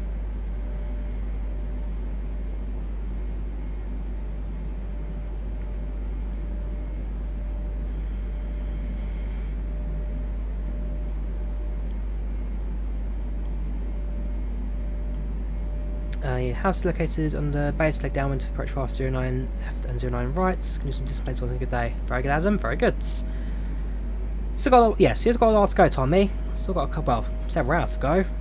Like I say, it has expected arrival time in it's showing about 9:30 UK time, 20:30 Zulu. So still got several hours to go until we make our arrival. Like this game, you love your videos. Don't get how you can do all this flight and not get bored. I'm going to take breaks throughout, Tommy. I'm not going to sit here for the entire 9 hours. I'm not that crazy. I'm going to take breaks throughout, but since we only just started a couple of hours ago, 1 hour 18, there you go, 1 hour 18 minutes we can start streaming now for. Well, a bit more than that because you have the internet issue. So 1 hour and 23 minutes we're streaming for now, so it's got plenty of time. I'll probably go to about 3 hours and take a break. We'll see how it goes. Yes, we did this flight a couple of months ago, but due to, because I remember we had the same issue where for some reason the stream just cut midway through. For about 30 minutes people couldn't actually watch the stream. When it came to YouTube rendering stream later, it just cut basically, so half stream is missing, and I wasn't going to publish half a stream, that'd be really awkward. So instead I'll redo the flights one day over a weekend, and that day just happens to be today. So flight 747 once again to Princess Juliana. Hopefully it should be a pretty good flight. Okay, takeoff tail's a bit bumpy, the whole turbulence, crosswind, and actually the nosedive earlier on as well. Still no idea what caused that. I don't know if it was an issue with the speed or if just the aircraft wasn't quite performing well. I'll never know, but that was odd. Potentially it was just a VNAV issue. You know Microsoft Flight Sim have sometimes issues with this VNAV. Potentially I'm just putting too much trust in the systems, so I need to work on my descent a bit later on. Well, descent I'll definitely do on vertical speed. There's no way I'm going to trust the airplane on a VNAV descent. Sorry. I wish. But, we'll see how it goes. See how it goes. We've got plenty of flight time left to go. Yes, staff, you are assisting from that, so I am nice and relaxed. Should be a good old flight. Should be a good old flight. How does it cost a lot to get X-Plane Kings and Microsoft Flight Sim? Well, potentially wait till X-Plane 12, Jacob. Or, what's that new cloud add-on, that Xscapes add-on, which looks fantastic. There's some hope in the future of the X-Plane visuals for the most part. I mean, of course you got Ortho, which is free to do anyway. But it's looking interesting, X-Plane at the moment. Some of these new add-ons looking very good. But we'll do an X-Plane stream soon. We'll definitely have an X-Plane stream soon.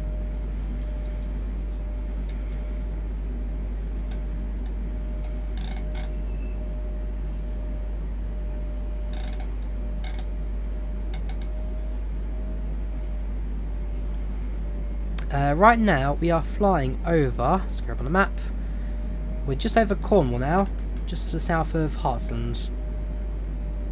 I've actually been to Padstow, I'll fly that shortly, but yes, we're about to leave England, so very shortly there'll be our trek across the Atlantic.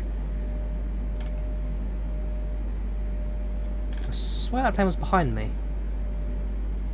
Why are they in front? They've jumped. 789 departed about 5 minutes before us. It's a bit dodgy, that's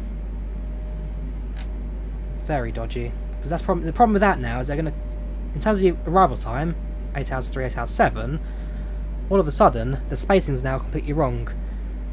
The ATC in Amsterdam would have spaced out perfectly for the departure, but no, that's not right. I'm going to have to potentially call an admin for that one. Very annoying.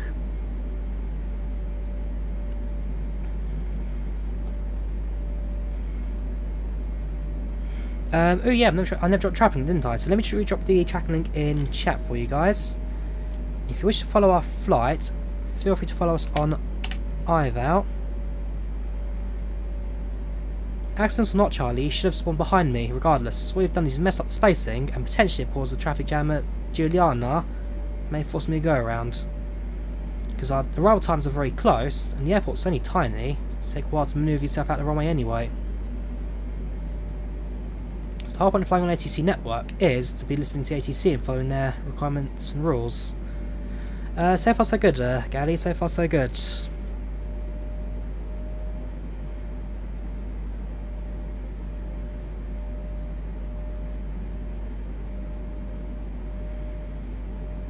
Yep, X-Plane 12 incoming. I don't know if I saw a release date for it yet, I might have missed it, but yeah, X-Plane 12 I am excited for. We'll definitely get we'll get our hands on it when it releases for certain. See how it looks when it makes its release.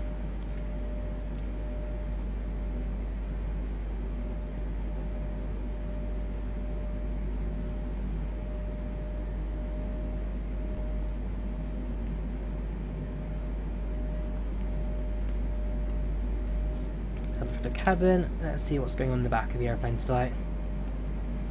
So, a 93 satisfaction. I can imagine we're going to lose a few points for well, I'm not sure because we won't just, well, what was it? It's only around 4,000 feet per minute, so definitely we'll see how the passengers react when we get to the arrival side of things. But as it stands, the cabin not looking too bad. God, when I flew to Glasgow on, what did I fly to Glasgow on Tuesday? Was it? I think yes, Tuesday. Never again I'm going to let British Airways randomly allocate me a seats because 30E, come on. Never once have I ever flown an aeroplane with no window in the, well, maybe once a couple of years ago in the Ryanair 737, but there's no window on row 30 and E in the middle. No, that was horrible. Well, no issue with British Airways, they've been a very fine airline for me throughout, but that was the most cramped I've ever felt in an aeroplane ever. 30E in an A320. No! The return flight wasn't so bad. It was 29D, so it was an aisle row rather than a window row, but oh well. Didn't cost me anything. It was a full flight because again, I was originally booked on a later flight, but I rescheduled for an earlier flight because the timings worked better for me. And so of course I had less opportunity to choose the seats, but Yeah, that was a fun old flight, that. But if you're on my Instagram, I did drop a few posts on the, what do you call it? I did drop a few posts on Instagram if you want to check out my flight experience on the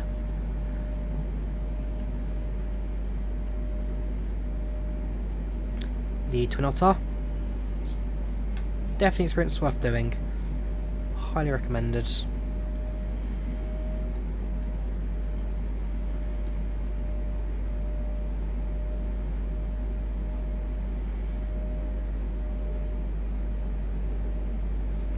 How to check? So you need to go on the IVAO track yourself, Tommy. If you connect yourself to the IVAO web client, which is how it looks like, do that, and you'll be able to check yourself on IVAO. So now out of the UK, we're over the water. The next time we fly over and you land will be the arrival into Juliana. So as soon as clouds cover starts clearing up below us, we can look down and see is water.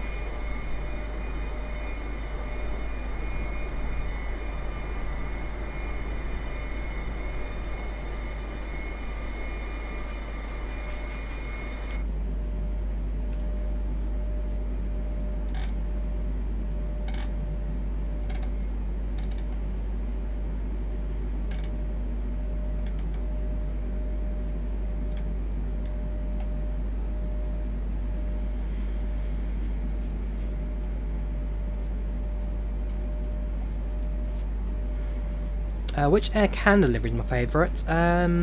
Probably the blue, I'd say. VFAR, probably the blue. Flying from Welling to Algiers in December, very nice. Enjoyed Adam. As your clients, check out my tutorial. Download that IVAO, Tommy. I've done a tutorial on it. Worth the watch. If you want to learn the basics for IVAO.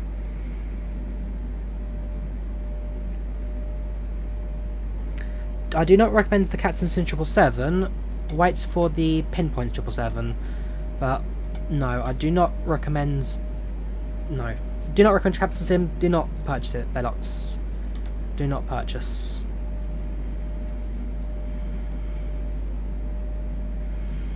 We're going to lose sometime, Robbie. We had a very good win streak, but we're always going to lose sometime.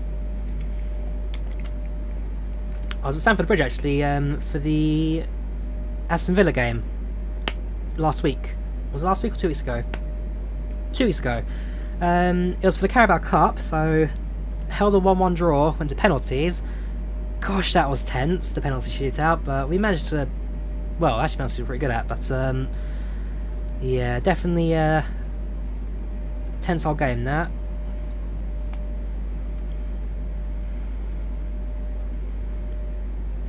No, it was a good game. 1-1, Aston Villa held us to a draw. The game at 90 minutes was deserved to be a draw. We're the better team, of course, so we deserve the penalty shootout win, but at 90 minutes we weren't at our top form, which it showed. Okay, we played a B team, but we did get a few subs in, which were great. Mason Mount and Lukaku got to see play, that was very good. The client's free, Tommy. The client's free. I said, watch your tutorial and how to download it. From the last 3 turboprops I flew, which was most comfortable? Oh, no, that's a tough one. So the last 3 turboprops I flew were the ATR 72, the Dornier 228, and the de Havilland's Twin Otter. 3 very different aircrafts. The most comfortable, of course, has to be the ATR because it's the biggest of the 3 aircrafts. I was actually quite surprised at the Twin Otter and the Dornier actually, because the Dornier, they both hold the same capacity. They both hold 19 passengers max, but the Twin Otter is a 1x2 seating configuration. The Dornier is 1x1. The Twin Otter in the cabin is ever so slightly taller, so when walking to your seat you can stand up a little bit more naturally. The Dornier you have to crouch down crazily, and also the Dornier is such a narrow aircraft. I mean, as a passenger, walking to the seats was it wasn't easy. The Twin Otter wasn't so bad. You could quite easily climb through seats and all that, but I'd say that the ATR 72, of course, the most comfortable of the jets because they're just bigger and more commercial-like. Then the Twin Otter, then the Drawyah at the bottom. But as a pilot, I don't know. Of course, because there's no... Sorry again, builders. There's no partition between the cockpit and the cabin, so you can look through the door and see all the pilots doing their work. As a pilot, the Drawyah looks a lot easier to fly than Twin Otter.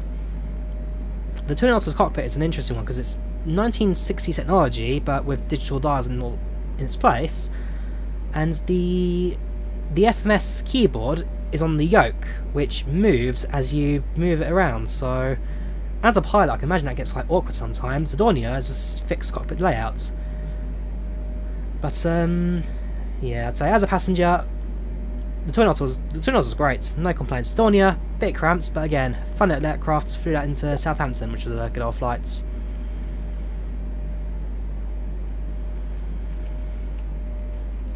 Just flew from JFK to Johannesburg. Not a bad flight that, Philip. Do enjoy yourself. Do enjoy yourself.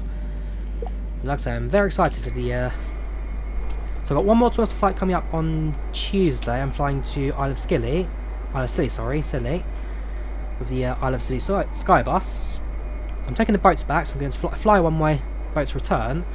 But yeah, it'll be a good old trip. Very excited for it. Going to take the train down, then down to Penzance, go to sleep, wake up, fly down to Scilly, spend the day in Scilly, take the boats back to Penzance, and take the sleep train. I'm going to sleep on the beds on the train back to London. So it should be a pretty good fun trip.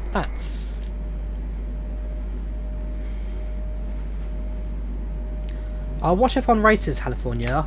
The teams I don't particularly pay much attention to these days.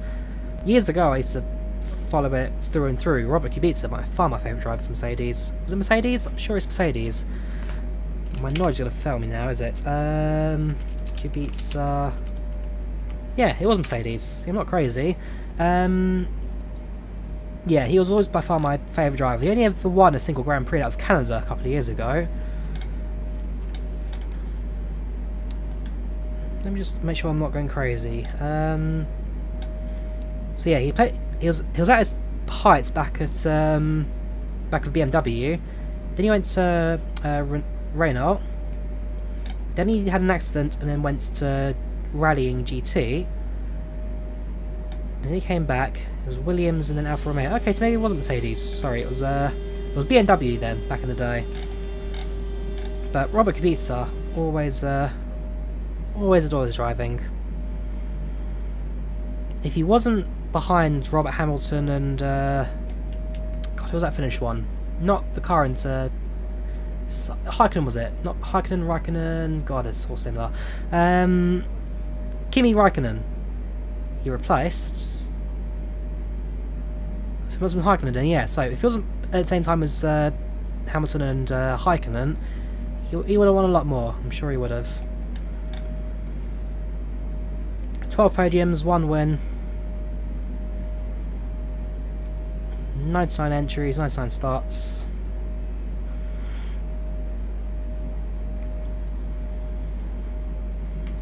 Last raced in September in Italy.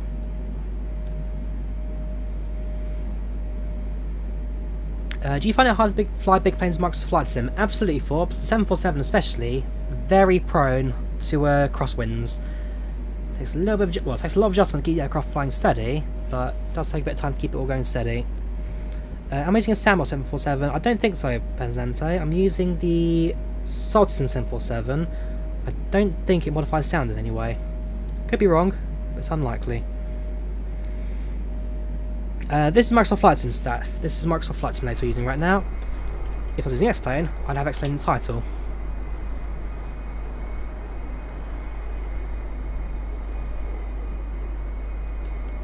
Yeah, so PMDG have announced they're going to release the 737 before the end of the year, so we'll be seeing that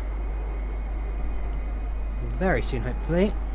Like I say, within 2 months, we'll have the 737 in our hands. In the next 2 months, we'll have a 737 in our hands, so we are getting there.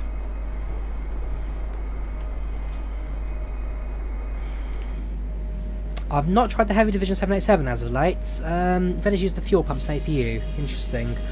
Before I stream the 787 again, I will do a trial flight with it, just kind of figure out all the systems, make sure it's all running smoothly. But yeah, it comes down to really how quickly developers can keep the airplane updated around all the simulator updates and developments. So we'll keep an eye on it. We'll definitely fly it. We'll see how that kind of goes. Nope, I've never been to Canada, California. Never been to Canada.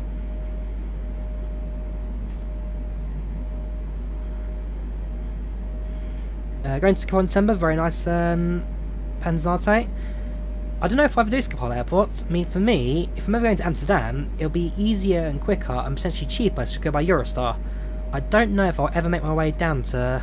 I'll go to... I've never been to Amsterdam, I'll do that one day. But I don't know if I'd fly. I'd probably just take the train, it'd be quicker.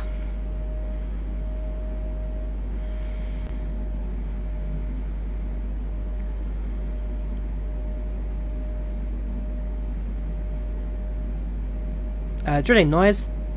We got someone fitting in some shutters in the other room, so we're getting some shutters fitted. So getting rid of curtains and blinds, shutters instead. So that's just gonna be the drilling noise. Hopefully, we'll be finishing a couple of hours or so. Tommy, do enjoy it. Good luck. The 787 hardware update, yes, because it's premium deluxe and therefore a lot of it's locked out and under encryption. That's the main reason why Hangar 9 had to stop developing the 787. You had the two add-ons, you had the XC and the XH. The XH is the Heavy Division add-on, XC is the Hangar 9 add-on. Hangar 9 stopped 787 because they had difficulties in developing it. Heavy Division managed to get a bit further in terms of actually getting some cockpit systems upgraded in the 787 XH, and so that is now kind of the main updated aircraft for Microsoft Flight 787, but definitely some things around that which need to be updated. Do you know a good passenger add-on mod for free? There's the... what's it called? It's not Ryan's tool. What's his name? The freeware passenger add-on tool.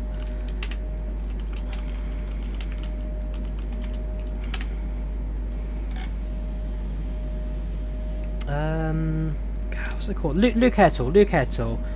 If you're looking for a freeware, then that's potentially your best bet for a passenger announcement mod that doesn't cost anything. Luke Air Tool. Not sure who Ryan is.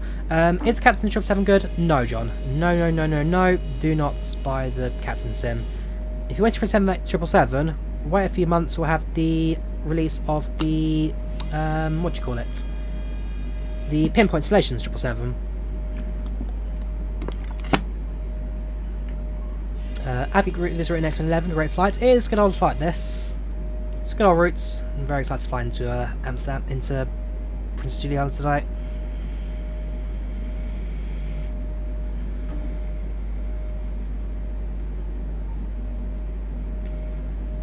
Passengers are actually 93%.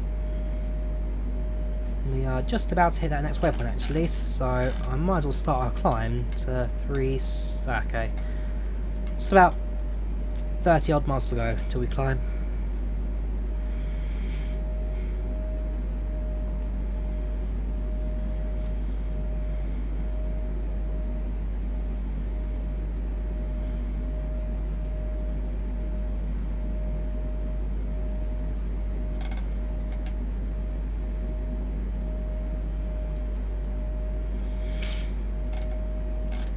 We have a look at Princess Juliana for arrivals.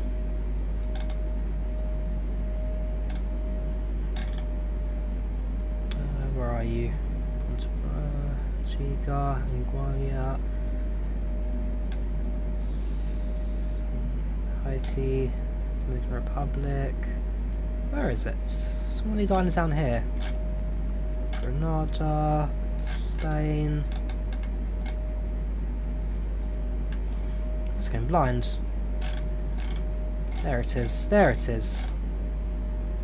What's the smallest island out here? Princess Juliana. Pardon me. So in terms of arrivals, we've got one aircraft inbound from. Where do we go? It's not quite sure what this is. It's Brazil. There you go. Brazil. So you got one inbound from Brazil, one coming in from Dublin, and 3 from Amsterdam at the moment.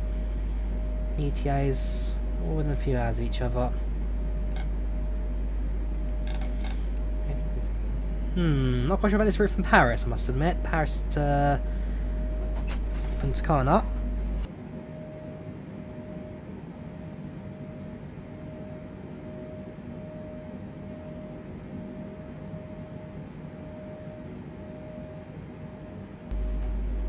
Right, I'm going to climb up to flight level 360, and then I need to take the first short break of mine because I've got to do a few things in the house quickly. So, set altitude, flight level 360.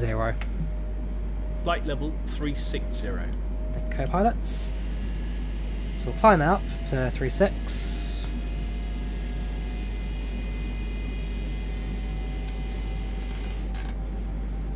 And then, we'll do a quick progress report. And I'll take my first short break. It won't be a very long break, I don't think. I have to sort out a few things at home quickly, so I'll let the sim do its own thing, and then we'll catch up in a couple of minutes with our next bit of the flights. But as the plan is, I'm going to take a short break, won't be back in too long. There's a few things I need to sort out quickly at home.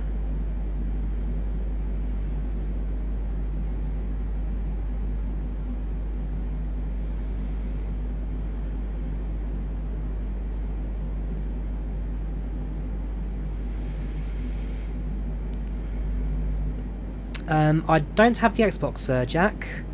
I don't file an Xbox. I know your PC may just, yeah, I don't have Xbox, I'm afraid.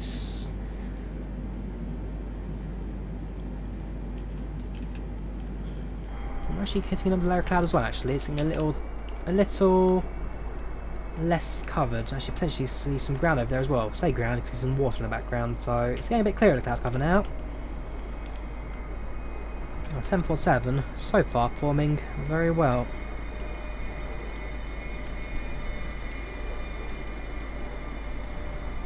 And of course, higher altitude means there'll be less fuel burn, more fuel economy, and just make sure that's a bit easier in terms of cruise as well. Certainly not shaking as much. Weather conditions a lot clearer as well. So yeah, in terms of aircraft performance, we are so far doing perfectly.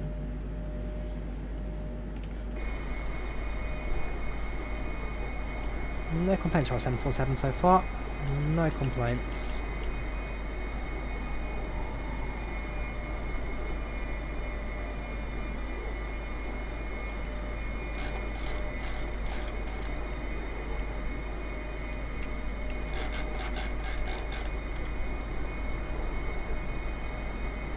I guess left hand side now, let's get on to the waypoints.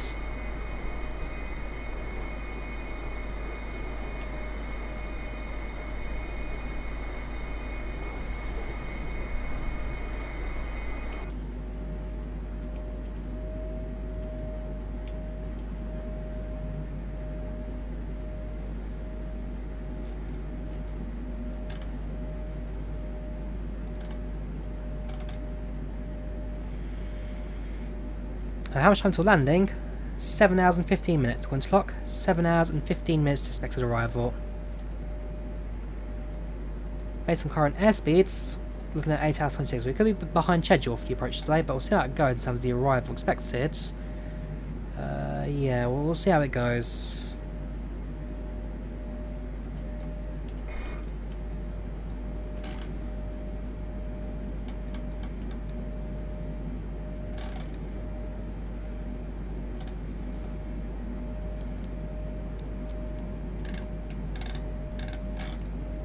Interesting.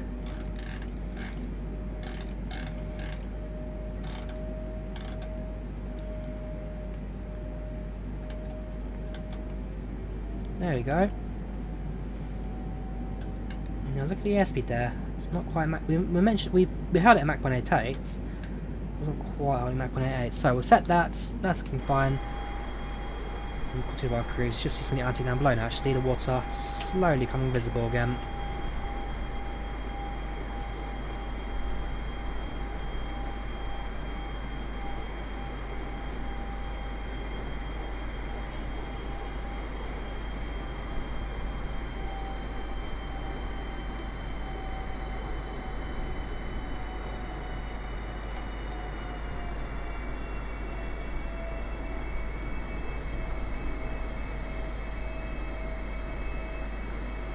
Right, I'm going to disappear now for a couple of minutes. I will see you very shortly.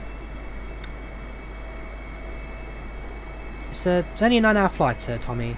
Only about 9 hours, not 14.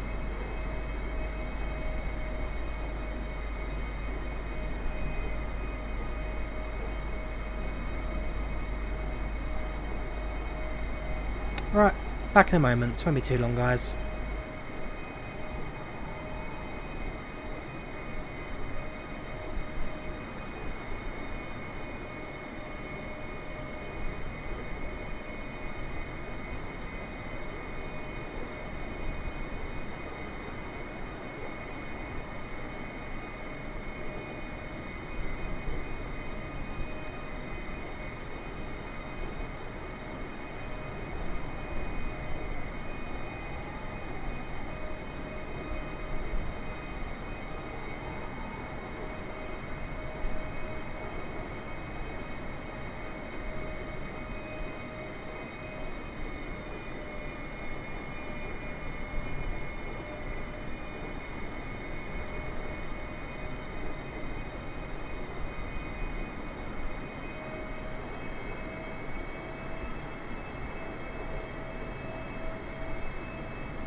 Hello again.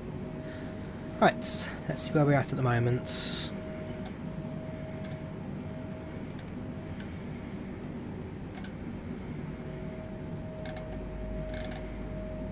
Welcome, James. Welcome, other person. Sorry, I can't pronounce your name at all. How you guys doing? Welcome to our chats. So, as it stands, we have another just under 7 hours to go now. 7 hours to expected arrival. Flight-wise, yeah, we've got 8 hours to arrival, so we're about an hour behind schedule, something like that, potentially. We'll see how it goes. As flight goes on, we'll see how it kind of updates as it progresses. But as it stands, we are based on our own time, we're on time, so we'll carry on as it is. Passenger-wise, 91% satisfaction, so they're pretty alright in the cabin, no complaints yet. We've been flying for about an hour now. Hour and a half.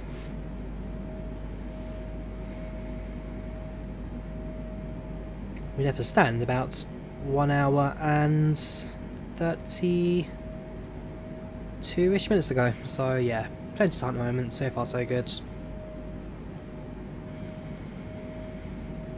Our next step of climb, so as soon as we get to the waypoint, as soon as we get to 3840 west, so another 546 miles to go, we'll then work out we'll climb up to that level 380, and then continuing from there.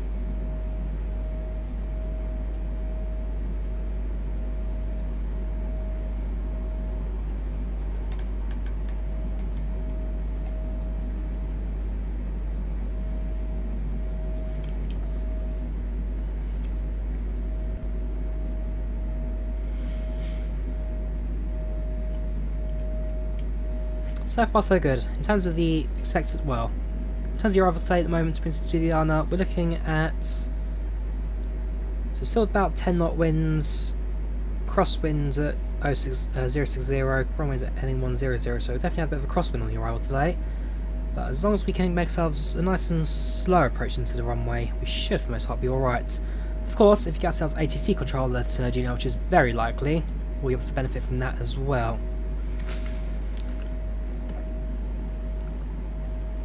California currently heads to Juliana as well from America. Very nice. I'll see you there, dude. See you there. Issues with the thrust one Airbus thrust master quadrant. Which issue is referring to, Carlos? Is that the engine startup issue? It's a known thing that Thrustmaster have commented on. Essentially, you need to remove one of the key bindings, and then it works no problem. Throttle. There is a known issue which you just need to unbind a keyboard binding, and you'll be good to go.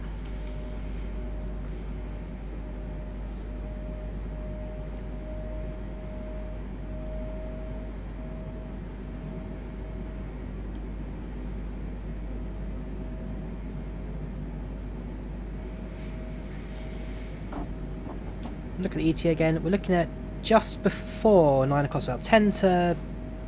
I'm sorry, I take that back. 2051 Zulu. We're looking at an arrival time of just before 10 PM UK time. So yeah, actually the flight time has extended by quite a bit, potentially because of the headwinds. Winds are currently up to 107 knots headwind, so definitely can slow down by that. Hopefully we'll be able to kind of manage a sort of quick way to gain some speed, but we are definitely being held back by this wind at the moment. That's one concern I've got, but shouldn't really go much more than that.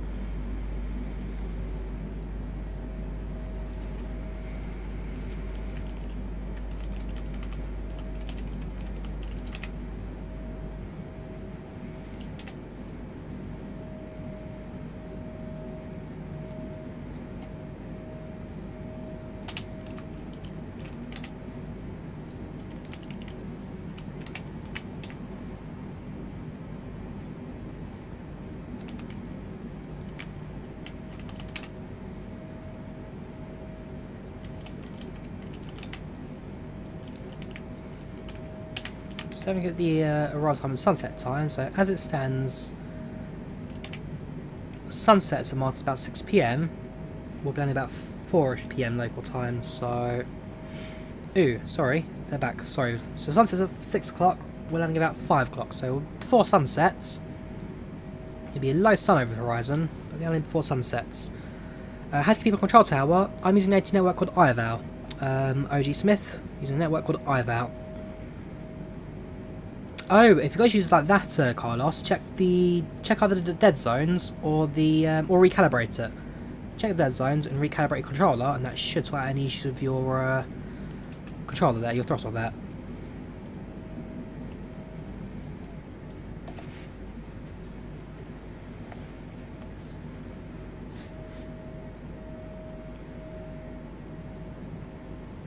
So what's up? You're an air traffic controller from Anguilla Island, just north of Juliana. KLM Air France usually roll over ahead in the airspace for joining runway. Very nice, FlightControlReplay. How are you doing? Welcome channel, welcome to chats. Yeah, I can imagine you've got quite a fair bit of passing traffic from Anguilla.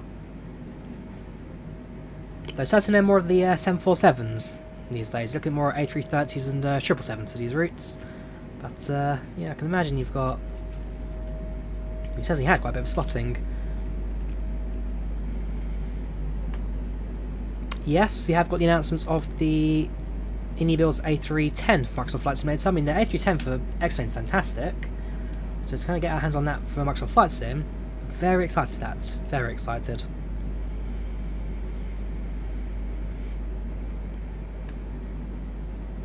Uh, 5 PM BST, Drawyah, as it's now 9 PM St Martin right now. At the moment in the UK, it's only 2:15.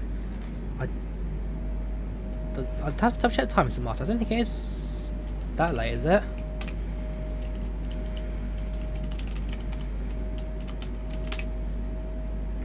It's only 9 AM in St Martin right now.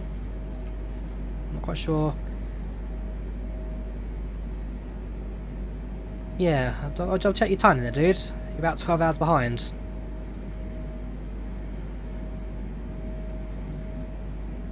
Potentially you're going to see this Air France aircraft as well. They're flying from Varadero to Frankfurt.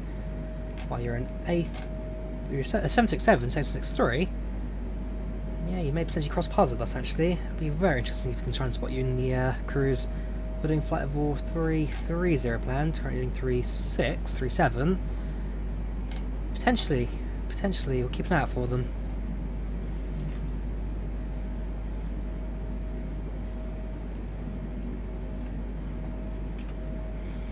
Expected arrival time St Martin is about 5 PM local time there. 5 PM local time.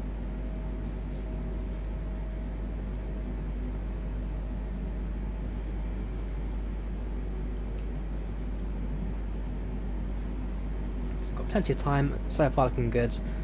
Passenger satisfaction at 91%, looking good. 6 hours 50 minutes on the expected arrival. Being slowed down by the heavy headwind, but that's potentially could dissipate as we continue our cruise.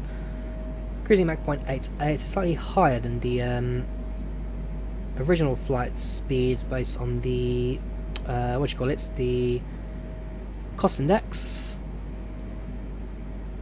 But apart from that, so far everything's looking grand. Yes, the A330 and 340 sometimes your airport only gets GA aircraft plus private. You have about 500 runways, can't commit big boys. Fair enough. I can imagine, especially, maybe not the most difficult airport in the world to control. Fair enough, you're kind of avoiding traffic outside the arrivals into Juliana. But apart from that, I can imagine GA aircraft and biz jets don't cause too much stress from the control point of view. Back when I was younger, I actually looked at control towers as a career choice. It wasn't for me. It's too much to handle, especially in the UK. Most airports here have lots of traffic, but it's something I had to look at when I was younger. Since she's an air traffic controller. Welcome, hosting. How you doing? Welcome channel. Welcome chat. How you doing, dude? Welcome back, man. It's been a while. Hope you keep yourself well, man. Hope you keep yourself well. So far, we're at flight level 360, 36,000 feet. Passenger satisfaction is high, and everything looking pretty good from the cockpits.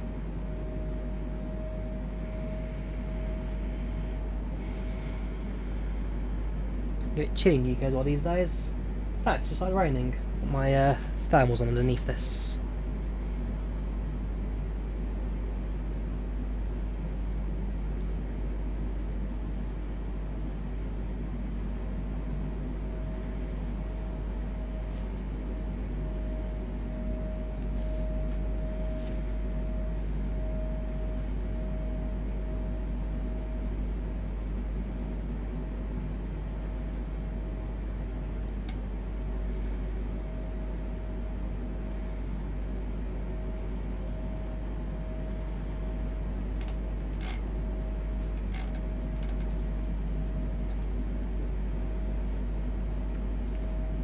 Going to hot summer weather modes. We've barely had any hot summer weather this year in the UK.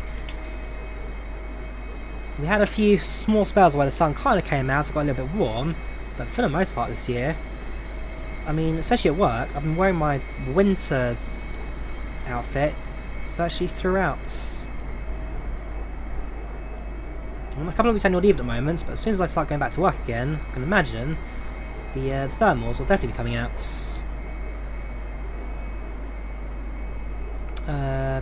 So you want to be a commercial pilot for an airline, you change your mind, now you're an ATC working towards PPL. That's a good way of doing things, Karina. That is definitely a good way of doing things. I'm definitely going to do a PPL myself at some point, private pilot's license. Because I work in the railways, I work in stations and dispatching, that kind of stuff, so I work still in transport very much so. I kind of do prefer my trains over my planes, but YouTube obviously prefers it the other way around. But at some point, it's nice to do a private pilot's license and kind of do it as a hobby for certain. And don't get me wrong, FlightSim, it's not perfect, but definitely gets enough going to keep me interested, that's for sure. And if weather's permitting, hopefully in next week or two, I might go to Scotland. I might do some gliding out there. But I say, weather permitting, and as it stands, the forecast in Scotland is not looking super great at the moment, so we'll see how that goes over the next couple of weeks.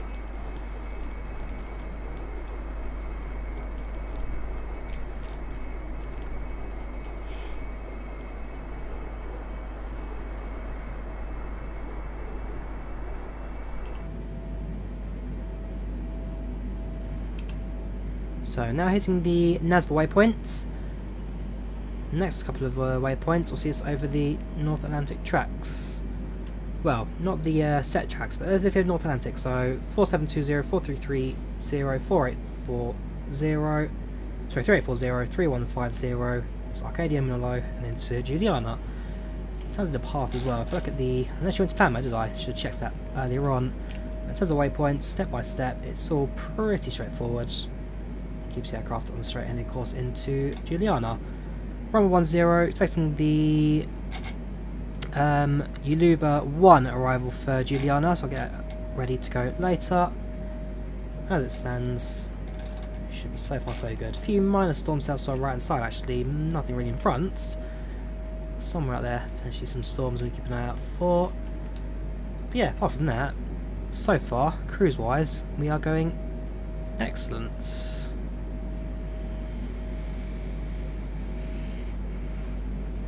Thoughts on X-Plane 12. Very excited for it. Very excited. I mean, in terms of what we've seen so far visually, we're going to have a default A330, which should be good at the aircrafts. Combine that with, well, getting rid of 2D horrible trees. That's going to be 3D trees, grass effects, scenery effects. The weather and clouds has seen a massive overhaul, so that's going to improve those. It's going to be interesting, X-Plane 12. It's going to be interesting. We'll keep an eye out for it. Definitely play it when it comes out. In terms of add-on compatibility, most of the add-ons should stay compatible across both platforms. I mean, there are some developers like TOTUS who have announced they'll ask for a small fee to keep their support going for the next platforms. But, yeah, I'm excited for X-Plane 12. It's going to hopefully look rather good. Hopefully going to jump into the next generation of flight sims as well. I mean, fair enough, they're not quite like Google where they have their own database for map scenery and all that, so we're not going to get anything fancy like ortho scenery default for the entire world. But for Microsoft Flight Sims that they go in Bing Maps, Bing Maps of course being a map tool, and FYF system imagery they can use.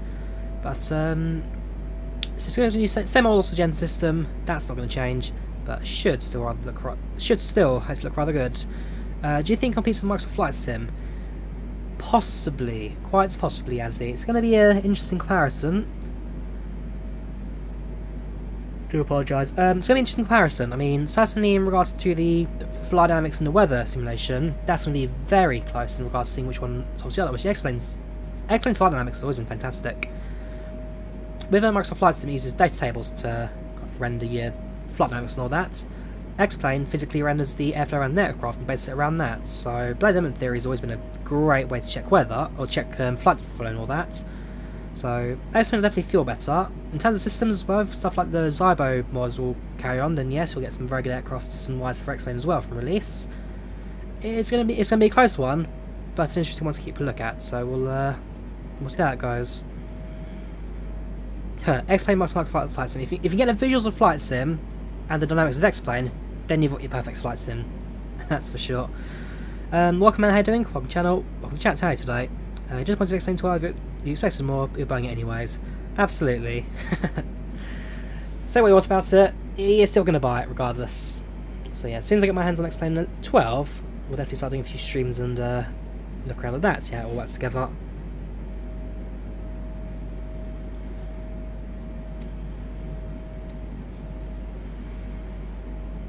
How much do you think it would cost to buy X-Plane? How much do you think it would cost for X-Plane to buy what's sandwich for the whole world? It's probably up in the millions, Adam, because you got to remember you can't download this data natively onto your hard drive. What was it 200? What was the size of? Let me just have a look at the size it was at. Microsoft Flight Simulator scenery size.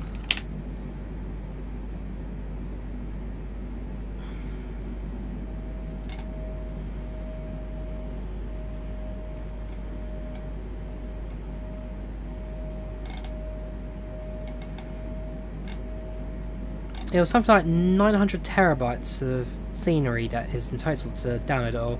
No, you can do that. You'd have to stream data in, and streaming data is not cheap. You'd have to have a server running 24/7 just to be able to do it. So that's it. 2 petabytes. That's it. You couldn't download that locally. You'd have to stream it from somewhere. And streaming data services, I know because I've done it in the past with a company I worked at. It's not cheap. It's really, really not cheap. So something that I'm afraid you couldn't really do. So how much should it cost? Millions to keep that going. Millions.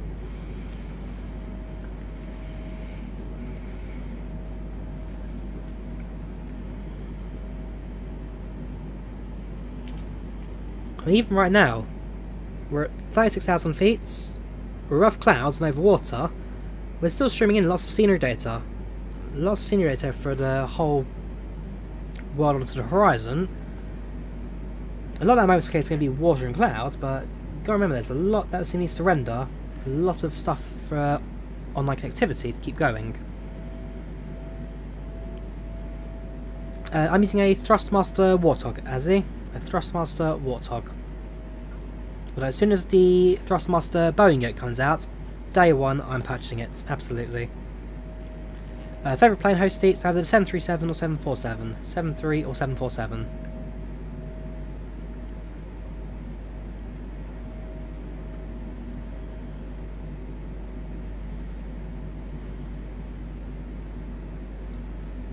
Now we're about a fifth of the way into cruise, aren't we? 20% of the way there, so we're 1/5 of the way there. 4/5 to go. What an off like this one, but overall, especially when you look at the entire tracking of it, yeah, drop a screenshot if you want to go on and have a look at it on the Volanta. Overall, it's a nice old leg this, across the Atlantic. Again, the approach into Juliana, always fantastic. In fact, a few screenshots already just appeared on the way to Juliana. Nice. Casimir, I'm sure I recognise that name from somewhere. And then that's a landing in a 737 KLM standard there.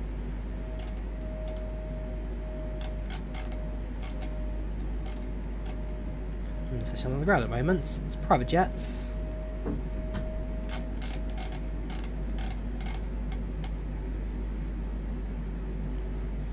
Now, who's got a little while to go, guys? Still got a little while to go.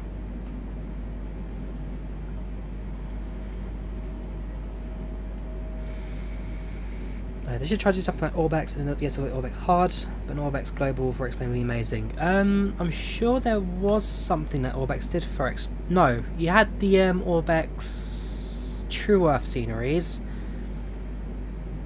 But at the end of the day, X-Plane default scenery bases it all on the OpenStreetMap data, OSM data. So whether it's an OSM, it kind of generates that to create a globe. It looks good, not quite as realistic as Microsoft Flight Sim, but it does create an accurate world depiction of what it looks like in real life.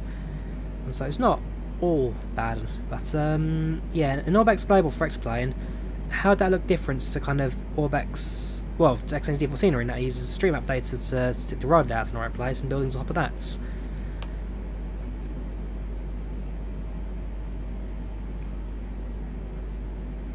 I wonder if there's going to be any new developers making some high quality flight sims, because now the only one's got is Lamar Research and Microsoft.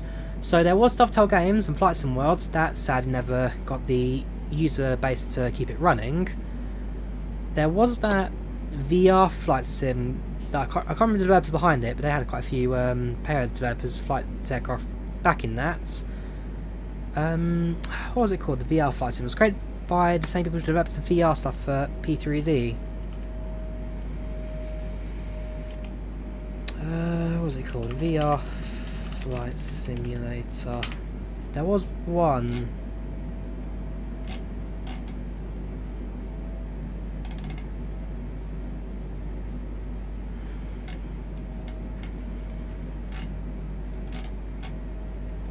Fly Inside, that's the one. Fly Inside, they're doing their own sim.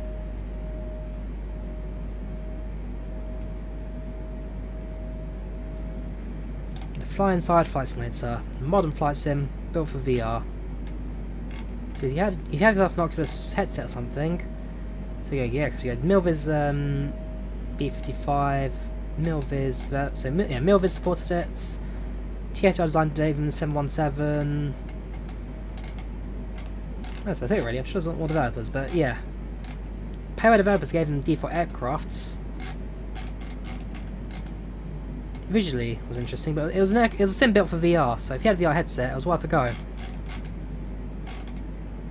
Never used it, maybe I'll try to free trial one day, because I know that it's possible to use it without VR. Actually, I have got a VR headset, although not at hand at the moment. You never know, maybe worth a look, but there was that. And otherwise, there's also Flight Gear, there's a freeway option, Flight Gear, which is a free flight sim, which actually looks pretty good. At some point I plan to do a video covering it, because it is worth a look actually. I've used Flight Gear, not as like a main sim, because I've always owned FSXP3, FS2004, X-Plane, whatever, but I have had a look at Flight Gear. It's not a terrible platform, for some reason Volanta doesn't check your X-Plane 11 flights, even though you've got the plug-in. Not sure, I have a geek, I'm afraid. Not sure if we had a course to do. Because the route was flown by 747-400, yes, so this is a route originally flown by 747-400. Because Microsoft Flight doesn't have a 400, doing this with Dash 8, which KLM don't own for a passenger operation, we're basically making do with what we got, so deal with it. Yeah, flying on USB, interesting. Welcome Chalky, good day Drawyah, great to see you long haul, flying from Portland to Washington at the moment, around for 4 hours. Fair enough, you enjoy that dude, good luck for you. What aircraft are you flying? What aircraft are you flying?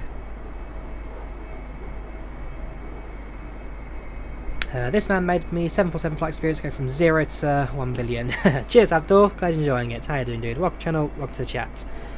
I forgot about Flight Gear, it was your first sim, how could you forget? There's that, and I'm sure there's other, like, I'm sure there's an online Googly flight sim as well. She uses Google Earth as its GeoFlight or something like that, GeoFlights.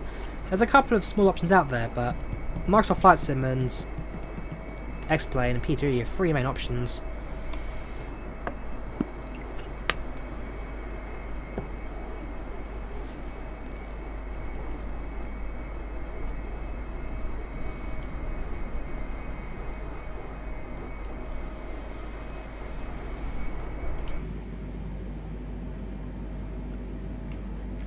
So far so good from the flight deck, aircraft performing fantastically.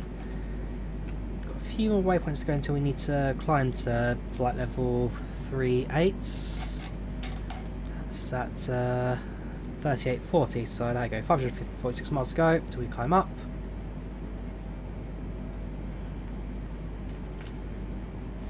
Aircraft's performing well, no complaints in that aspect. How often do you have these long haul flights?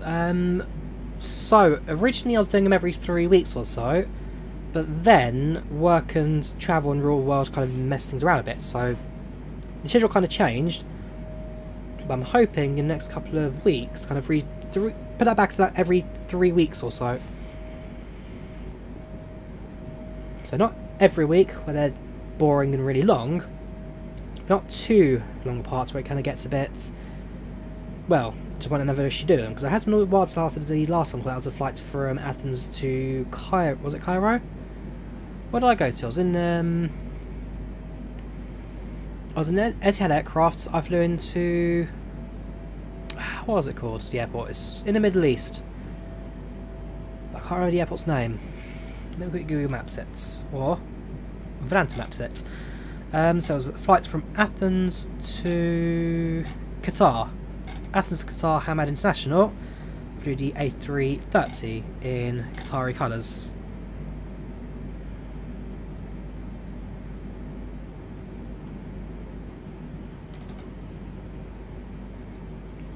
To our left hand side, actually, that the what aircraft is that? Sorry, TFG Condor. That Condor 767 has passed by.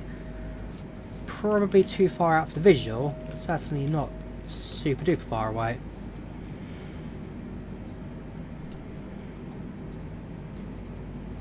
Yeah, it's not within that 40-mile range, so we never see it on the TCAS either.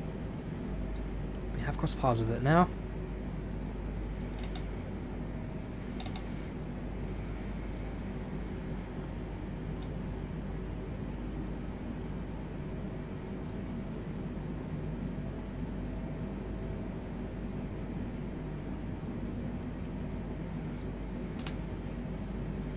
Yeah, I like my long hauls as well, Cabrero. I do like my long hauls. They take a while to do, but certainly worth doing. 7 fully functional, what version is that? So I'm using the SaltySim experimental version at the moment. For the most part it's functional, apart from that weird nosedive we had on the climb outs. For the most part the aircraft is functional, so no complaints in that regard. It flies long hauls, fuel burn's pretty accurate. It's the aircraft, no complaints, no complaints. Don't think we quite do flight level 430 where Railport. Don't think we're going to go quite that high. Still have quite a fair bit of fuel on board the aircraft, so definitely are limited to our total climb outs. Let's have a look. Total fuel on board 103 tons at the moment. 103 tons left on board. Stable tank force stable, that's all fine. Main tanks full, no reserves. Center tanks empty, so we're based on the engine tanks, but yeah, for the most part we've got plenty of fuel, plenty of excess.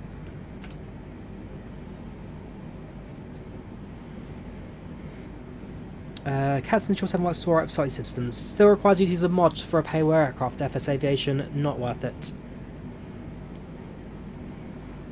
Because the fact, I mean, fair enough, using your mods to improve it, but the fact that you have to use mods anyway to improve payload aircrafts, it'd be understandable if it actually improves an already decent aeroplane. But what you're doing is spending 40 quid on just a model that basically doesn't work. And if you don't know how to use mods in terms of freewares and all that, it's not worth it. Not worth it. No point using an aeroplane that the developers don't care about you for. And therefore, it just makes a whole mess of everything. Check out the A330 Neo mod. Currently flying with you now. It's great. It's used flyby systems and the model's really good. I'm not aware of an A330 Neo model, Adam. Which developer has created it? Which developer? I'd be interested in hearing who's developing it. Any 787 systems for the future? So, yes, the heavy mod's the only one for 787 at the moment, Chalky. Any flights for the future? Yes. I plan to do one soonish. Maybe next week we'll do a 787 long haul flights. As you're right, it has been a little while since we last did one of those. But, yeah, we'll see. We'll see how time goes. We're finding long hauls again, so it's time to find 747 in a little while. 787, I'm sure we'll try and get a chance to do that in the future as well.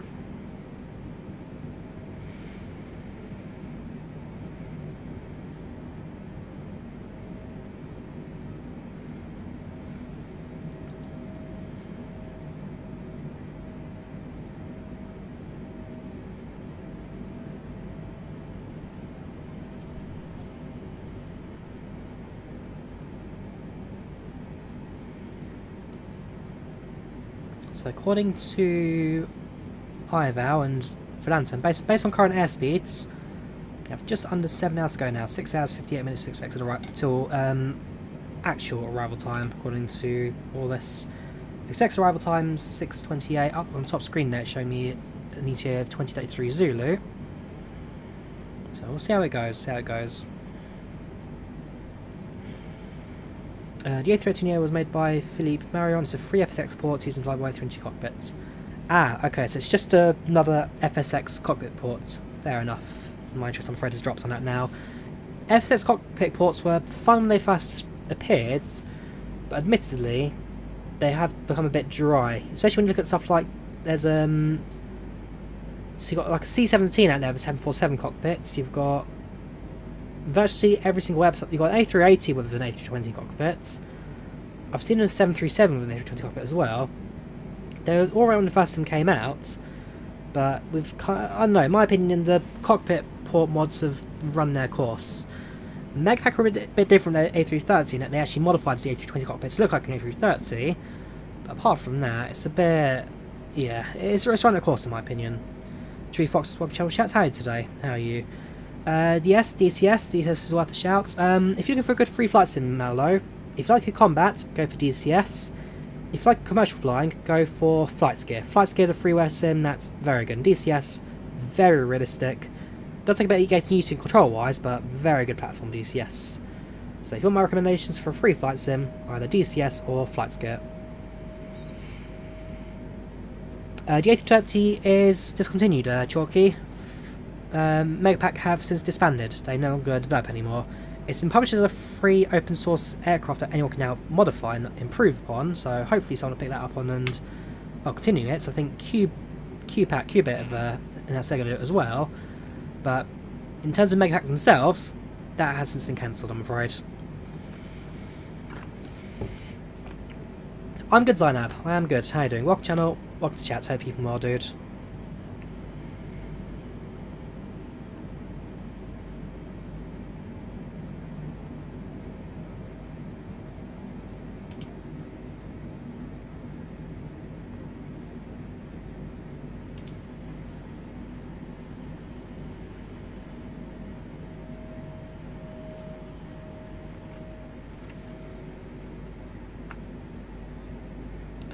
You remember your mistaken flight gave Microsoft Flight Stick USB? He had a flight sticker of Flight 2020.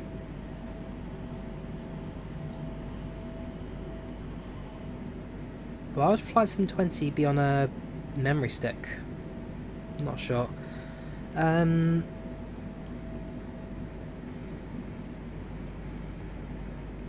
Yeah, you can't put URLs on a YouTube chat, Adam. That's just blocked by default by YouTube. Look on Flight Not 2 for A313neo.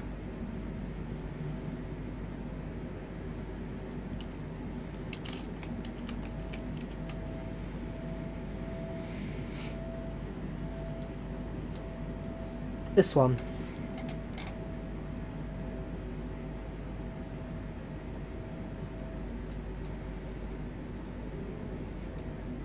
Cockpit I'm interested in. I want to see kind of how that is it modified or is it just default? I think it's the modified one actually.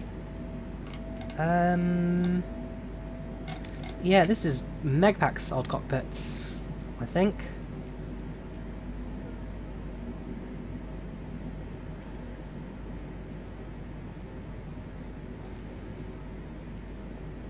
I'd have to check. I'd have to check. So A3, Airbus, this is an A330, this is service. So it's originally started by Philippe Marion, FSX on version 4, Europe's on the ground by a headwind, make sure to click to Microsoft Flight Sim. So it includes a brand new Experience 3 model, so is this different now to the model? Is it, I'd have to check. So drop it so what's independent from flyby through to an X. Checks the pilot, plots are visible and beacon switches off. That's fine. Beta version is briefly below. I'll have a look at it. There you go. A380 specific features. So it has got an upgraded virtual cockpits. Has got integration of an X. I'll have to look at this. I'll have to take a close look at that. Could be quite interesting.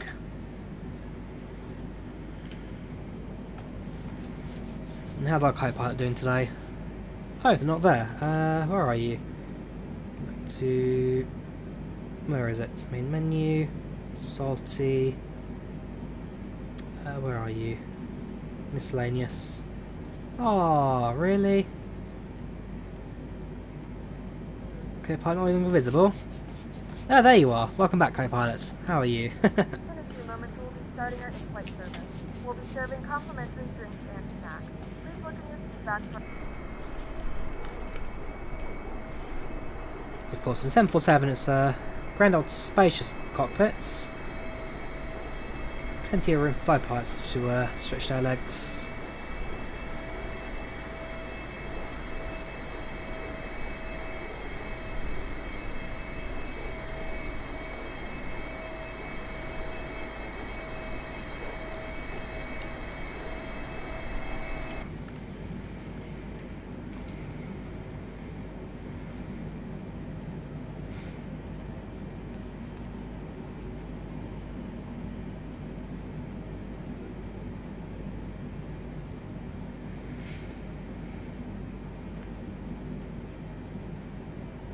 Yeah, okay, I'll check out that 330-900 Neo. It's worth a look. It's definitely worth a look. What's up, Kendall? I'm not too bad myself. I'm not too bad. So far, so good. Getting ready for my next trip on Monday. Potentially the Volunteer Railway tomorrow. I have to see if that's still running or not, because today was meant to be there but got cancelled due to bad weather, so we'll see how that goes. They look similar. They're not the same. They're not the same.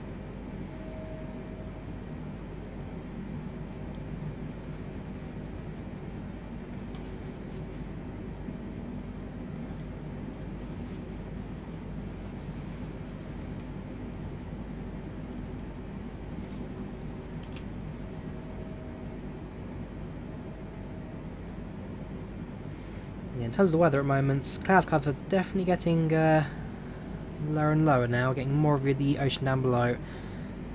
As it stands, it's still somewhat low cloud cover at Juliana. I'm hoping that this will clear up as we arrive. It's actually raised up to 2,000 close to 1,600s. But it's only a few clouds, it's not complete coverage. We should get a visual of the runway from quite far out, pardon me.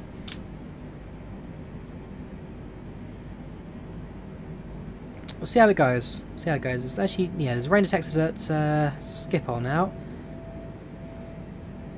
Wind 050, variable watts, 110. Yeah, it's looking interesting now. It's looking very interesting. 13 knot winds at 090. Potentially some thunder reported as well.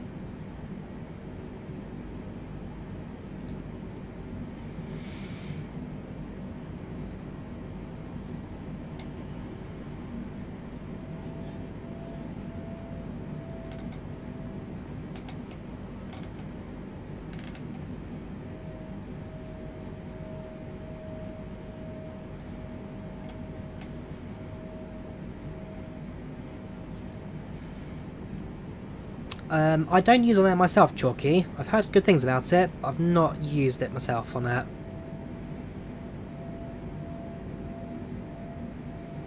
In terms of cabin crew, they're now dealing passengers with their snacks and drinks. Not a meal service yet, but they're getting their first round of food.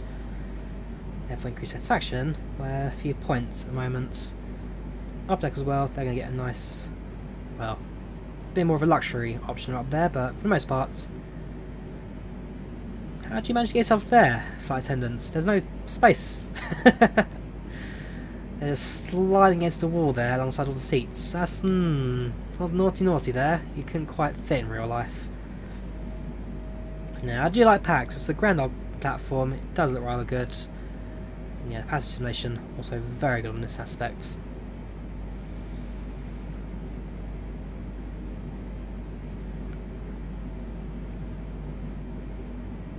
It'd be cool if Microsoft FlightSim had a realistic feature where you're a person, you walk around into the aircraft and fly and get. Not so sure about that, Adam, I must admit. Not so sure about that. I know P3 tried it with an avatar mode. Why'd you pay €20 for 3 months? Oh, for on air, right. Yeah, sorry, it's different things entirely. No, so yeah, P3 tried it with an avatar mode where you could spawn as the person and walk around your aeroplane. It never got used particularly as much as I thought it would have been, actually. But you could do some of drone cam as well, Microsoft Flight Sim. Not perfect, certainly walk around in the airports and cams and all that. Back when I flew into where was it? Into was it the Australian airport? Innsbruck, with the all-X scenery. You could do that quite easily. When I flew into Krakow, the Drawyah design scenery, that looks fantastic. With the 3D models, the terminal and all that. Saying hi from AX, finish your flight, and your job provide serial lot.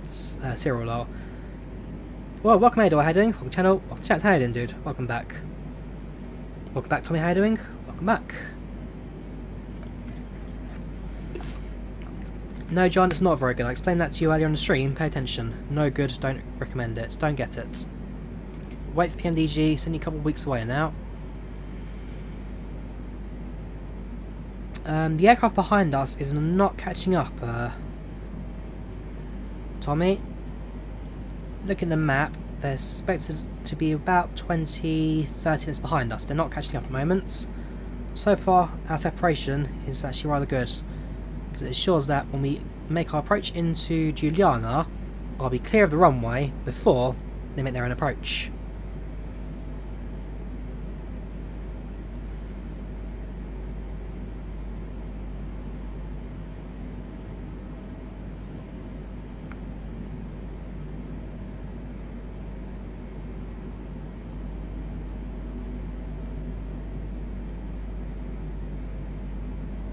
No plans, VoiceAttack. I've got no interest in that aeroplane. No interest.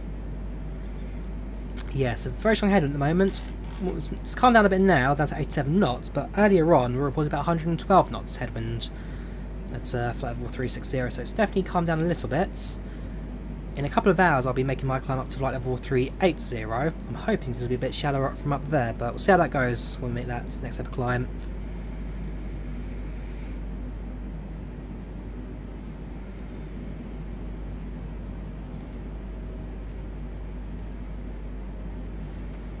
If I was on the development team for Microsoft Flight Sim, what would be my next priority? It would probably be aircraft systems. I mean, visually the sims are looking rather good at the moment, but some of the systems are a bit behind, so an upgrade some of those would probably be rather good.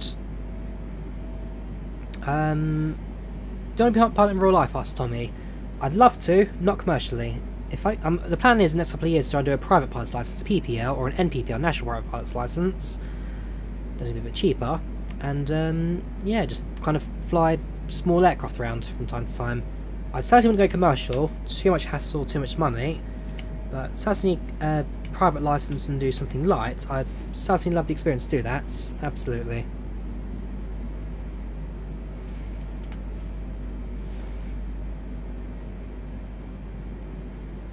I've got legs and hands. Nah, it's just the old co-pilot site.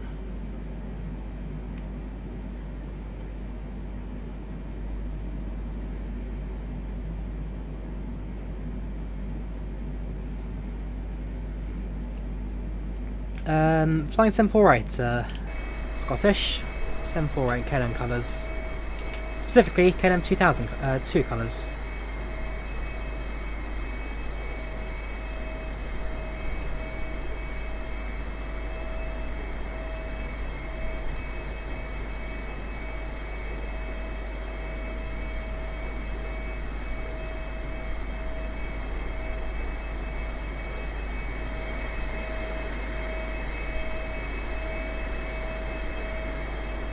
Oh yeah, I love these things, Scottish.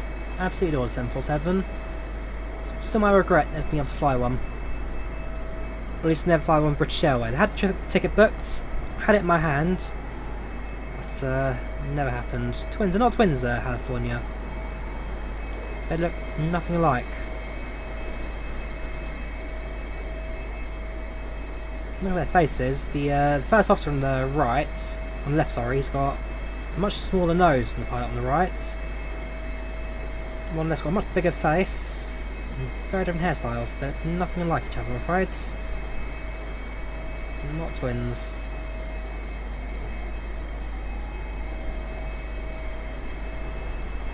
Also, I believe he's got slightly more tan skin colour than this guy. Different beards.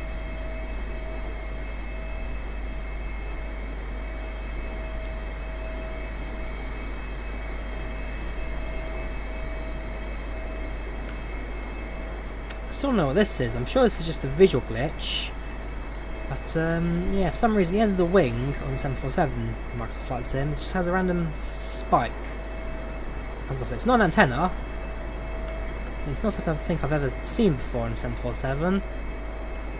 And it's definitely not on the left hand wing either. It's just that right hand wing has a random spike coming off of it. I've got no idea what it's come from.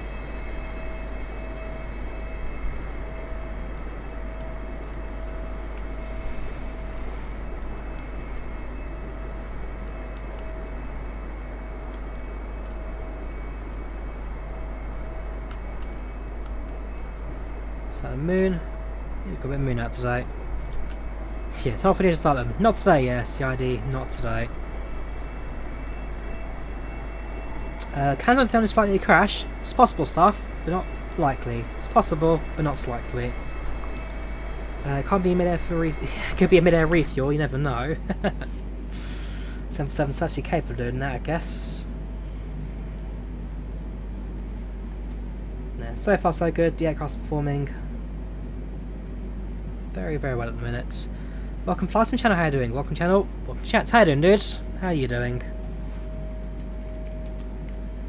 Hope you keep yourself well.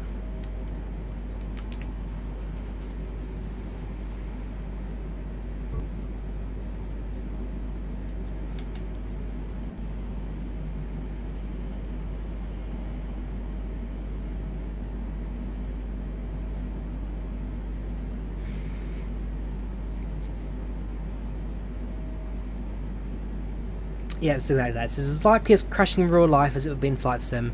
Did you leave merchandise on PACX, turn them off? I believe they're on, but set to the rarest kind of occurrence. They happen once every million flights or so. So yeah, very unlikely, California, that something will happen on this flight. Not impossible, but very unlikely. Have you flown to Denver's 16,000 foot runway? I have, well, I'm not quite sure if it's 16,000 feet, Alan, but I have flown to Denver, yes. Definitely a high altitude airport, that's... When you activate your landing lights at 10,000 feet, it's only about like 1,000 feet off the ground for that. Would love to, yeah, the PMG 747, as soon as we get that for Microsoft FlightSim, probably a couple of years away now, but when we get 7.4 for FlightSim, PMDG release, absolutely going to pick that one up.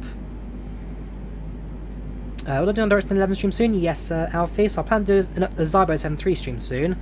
Also, the Towless A340 is coming out, so as soon as we've got the Towless A340, we'll definitely be flying that one as well.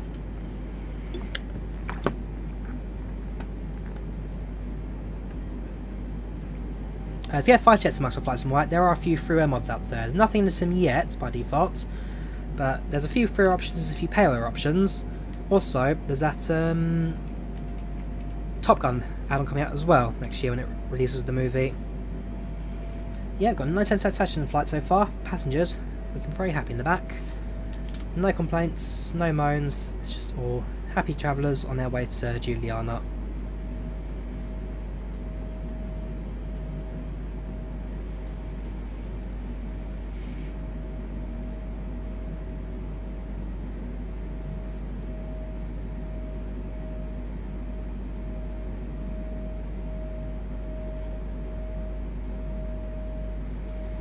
Gosh, imagine being 23 years old and travelling on travelling for business in the 747 upper deck.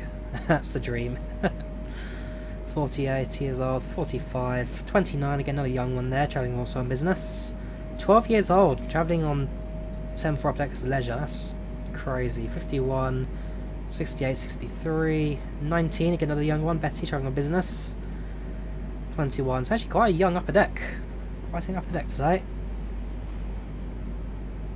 Down below you have a mix of both leisure and business. Well, I'm not sure how many business travellers there would be on the flight in real life, yeah, there's a mix of leisure and business down below. In fact, it's definitely quite a few more leisure travellers than business, I've noted.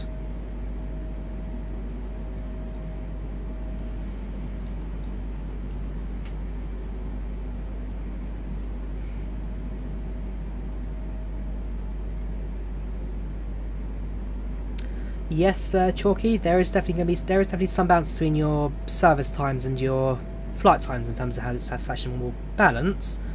Ultimately, in most cases, as long as you're doing more than 90% on average, you'll be alright. The one that I need to really improve in FlightSim, if I go to my records, is my on-time record. If I go to my operational statistics, you have an on-time record of 60%, aka for every 10 flights I do, 6 of them will be on time, 4 of them late. Over nearly half my flights I do are late, which is crazy. Airport ratio about 8-10, that's pretty standard. Landing rate about 186 feet per minute, which is standard. But that on-time percentage I really need to look at. So New Zealand from Wellington to Christchurch, you've got your flight reports as well. 19%, 114 minutes, 146 passengers. Neo, go back even further. You can see when we start using so this is all X-Plane. You can see we start using Microsoft Flight Sim because all of a sudden the A320neo becomes a thing. Frankfurt to BO. That's Bordeaux, I believe. So that was the first time I did with PACX. I used Microsoft Flight Sim without. So I used I used Flight Sim for a while without PACX. The first time I did it with compatibility, because then FSUI PC became a thing, was the Frankfurt to Bordeaux trip. A320neo 748. That was a flight from Heathrow to JFK. That was a long old flight. Thoroughly enjoyed that one. And at 3 in the morning, 2 in the morning, gosh. Still one of my favourite flights though, still one of my favourite flights. Landing rate at 433, quite a heavy touchdown, but overall, very good flight that's. So yeah, 747s, Pacific 320 Neos, 748, 7810, A320 Neos, yeah, definitely an old mix that, but a lot more A320 Neos. And you got the A321, that was a flight I did, engine failure was it? Yeah, engine failure, extreme flying conditions. That was my first attempt with the A321. Then we did it a second time and it works no problem. God, who was the airline? That was Orbit Airlines, wasn't it? Orbit Airlines you did. Heathrow to Sheremetyevo. Flight time was 2:49. Yeah, it was a great. Some of these flights have been fantastic.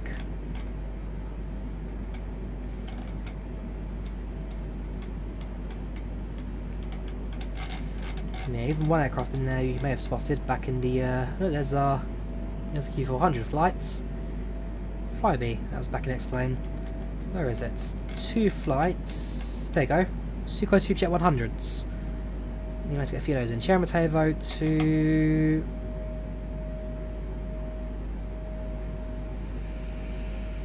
Izhevsk. Izhevsk. That was a flight I did, and then because it was really popular, we did the return same stream as well.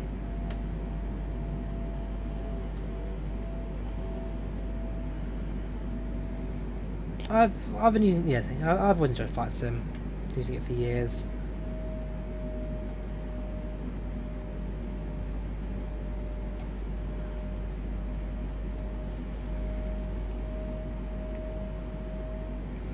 What's the white dots? Which white dots, Zanab, are you referring to? Sorry, which white dots? I can't quite see what ones you're referring to, I'm afraid. Bit of a weather change there. Force going back to the airplane down. Winds, what's it? 82 knots, 83 knots.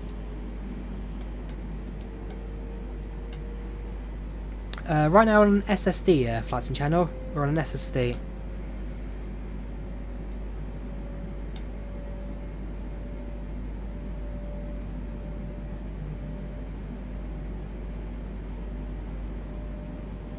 Are you flying business to the A380 Chalky? That's grand odd that. Sydney to Dubai, business A380. How's that? How's that experience? Again, I'd love to do that at some point. I'd love to do that. You've had a pregnancy happen, you had to divert on PACX. Just that? Gosh, that's an incident. Yeah, what white dots are you referring to, Zainab? Welcome to K1000, how you doing, top man? Welcome to channel, welcome to chat, how you doing today? On the lower deck, okay, those are... Go away, PACX. No. Resume. Cancel that. Those are cabin crew. So the green dots are passengers. The white dots are flight attendants, cabin crew. you've got 4 on the lower deck, and I believe there's 1 on the upper deck as well. No, not at the moment. Yeah, those are cabin crew.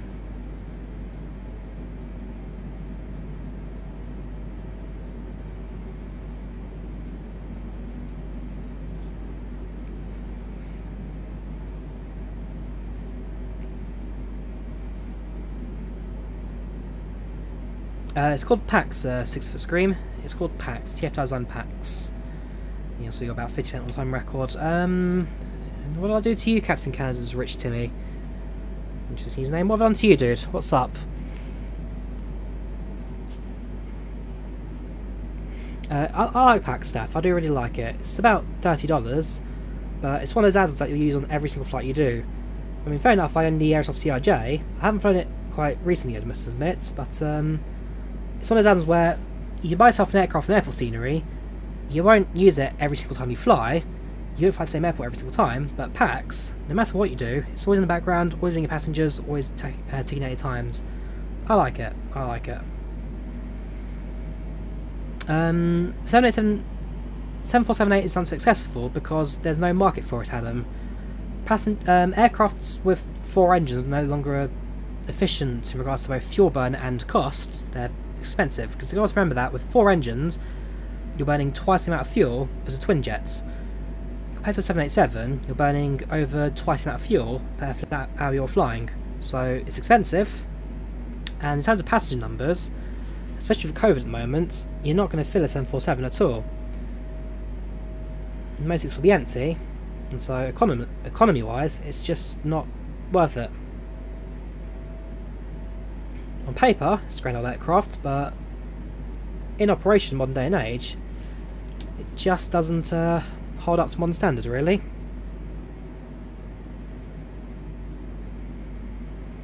It's amazing. It was literally best bit of the trip. You remember that the whole camera to LEDs. We go from sunset to nights. All the time replicates it. Plus, you're very liberal with the free scotch. Very nice. I'm glad you enjoyed that, dude. I'm glad you enjoyed it.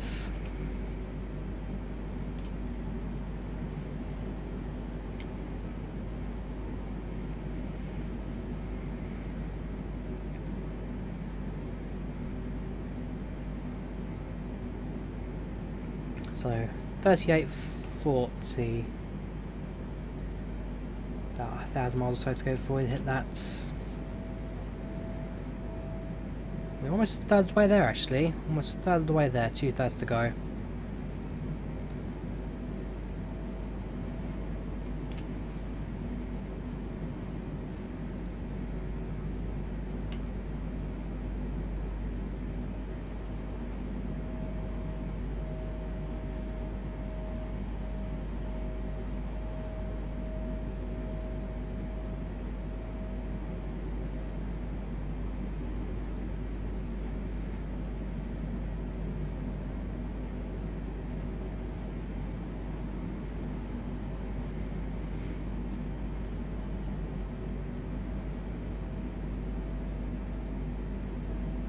Takes time, Tommy. Takes time. It's not straight away.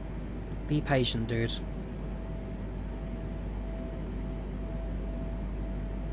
Would you consider the A321 as a competitor? I would consider the A321 not so much as a competitor, but more of a spiritual successor. I think most airlines have done that in regards to just how it kind of operates. Yeah. It's a spiritual successor to the A321, 757, the A321. Similar market, similar capacity. Certainly with the A321 and the 757-200, the 300 I think still very much waiting for a successor. But with the more popular 200, yes, very much on that line.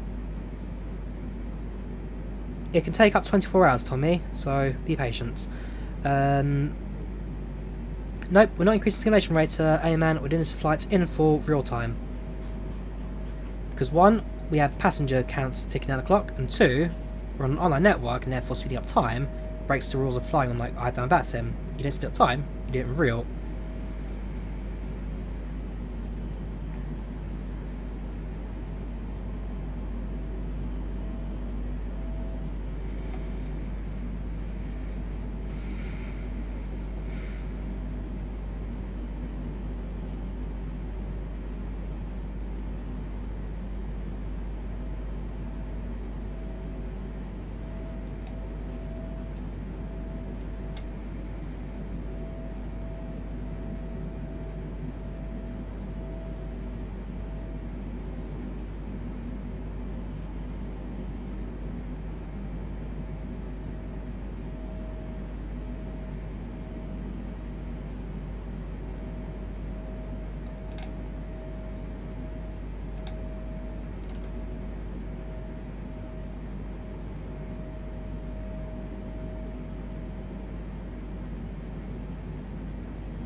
Have you done cargo flights before? No, actually I haven't, Adam.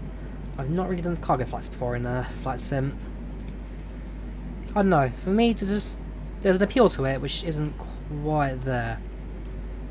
I'll potentially do on some point, one day, but as it stands the answer is no. I've not yet done a cargo flights. Biggest plane I've been on in real life, the A321neo is the biggest aircraft I've been on in real life. The A321neo, British Airways flights from London Heathrow to Glasgow. So not the the route it's kind of built for, but yes, I can say I've been on A321, I've been on a neo.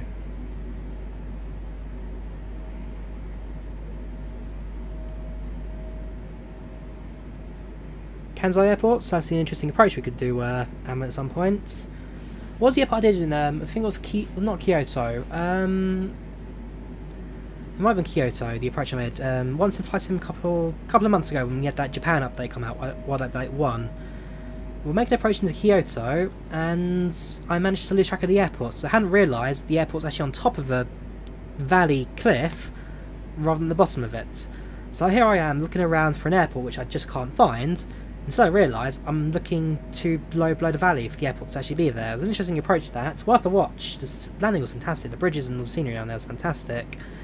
But it's one of the few occasions where I completely lost track of an airport.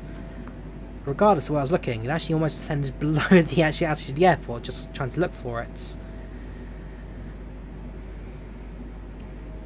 So the biggest aircraft I had booked was a Boeing 747 British Airways from New York to London. I had that booked, but because of COVID I had to cancel the trip, which is very annoying. I'll do a New York trip again at some point in the next couple of years, probably with Lufthansa to less than 748s, but as it stands my biggest aircraft is an A321.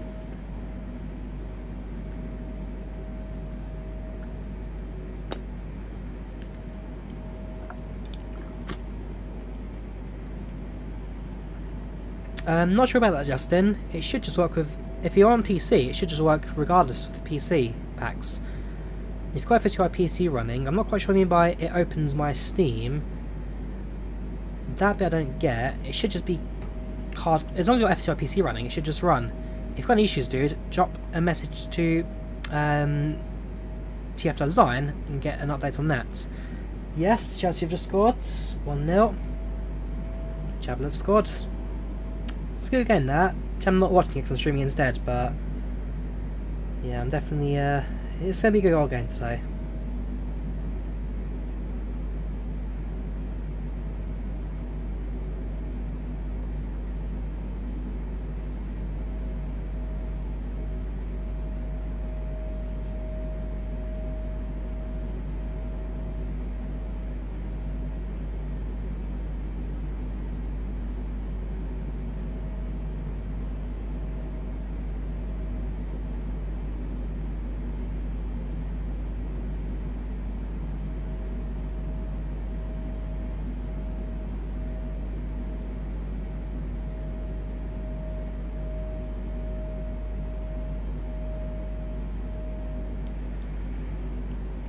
True, not well. It's not on TV. It's only at the pub down the road. Actually, would they? I believe it's on ESPN. I'm trying to think if they have an ESPN. No, I don't think they do. There used to be one about half mile from me, which used to have an ESPN subscription, but they closed down. They turned into an Indian restaurant, I think.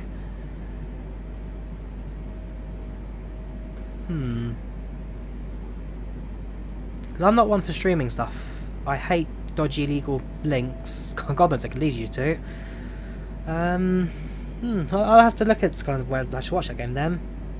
Yeah, you're right, so Saturday 3 PM kickoff. It's definitely not on TV. It might do a long haul fly overnight. Well, try it, Velux. Well, I'm going to try it, just do it. Spawn up in a 7478s, do some long haul, and yeah, just enjoy yourself, man. Why not? Why not? You can see how much we're crabbing based on the winds now. 083 knots at 282. As a result, our straight line path is now miles away, or at least a good 10 degrees away from the actual routes.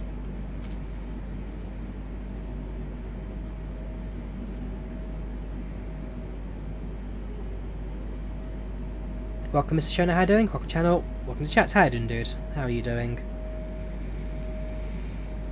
You'd be scared for a crash test after 11 hours? Well, fly for 10 hours then, dude. I'm not, because how long do you sleep for? For me, my sleep pattern's about 7-8 hours.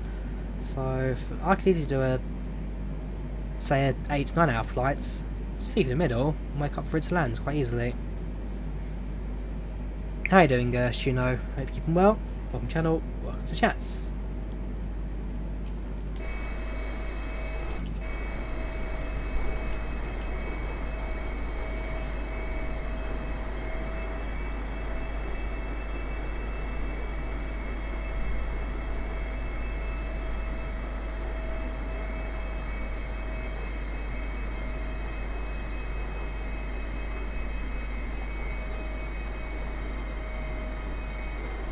Yeah, it's at 1 AM. Gosh, I'll be long asleep by then. Long gone. And it sounds like I've got to wake up tomorrow about 8 in the morning-ish. So as soon as I finish the stream, I'll be going straight to bed, basically. Wake up at 8, and then make my way down to the Lido. I can imagine, based on the schedule tomorrow, probably do a bit more guarding than driving, but we'll see how it goes. Favourite route to fly, in real life or in sim, Zainab? And what would be a favourite route? The route I take the most often? Presumably so.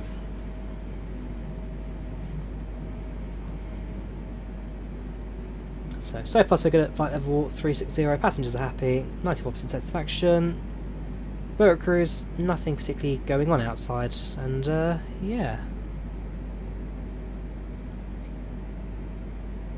In sim, my favourite routes would probably be Vienna to Loppenrand has a fantastic route in the sunsets. The weather was really good on that stream. Flew with a louder motion.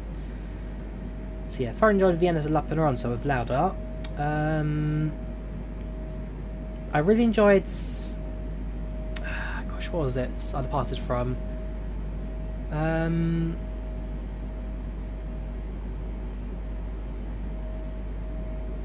Taipei to Hong Kong Kai Tak. That was really good. Taipei to Kai Tak.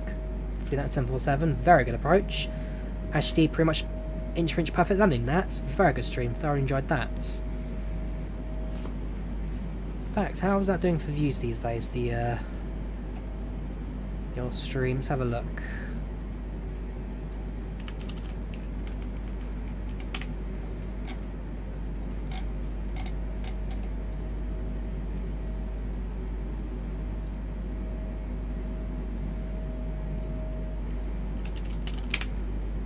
Imagine, so that's quite a few viewers this day. So since we streamed it, it now has 14,000 views. A bit more than that, but 14,000 views in the last 24 hours. Has a viewership of only about 6. Okay, fair enough. I must admit, I thought a bit more than that.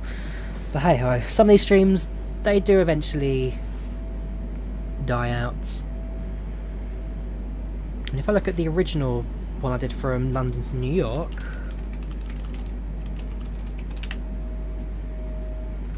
that's on 57,000 views.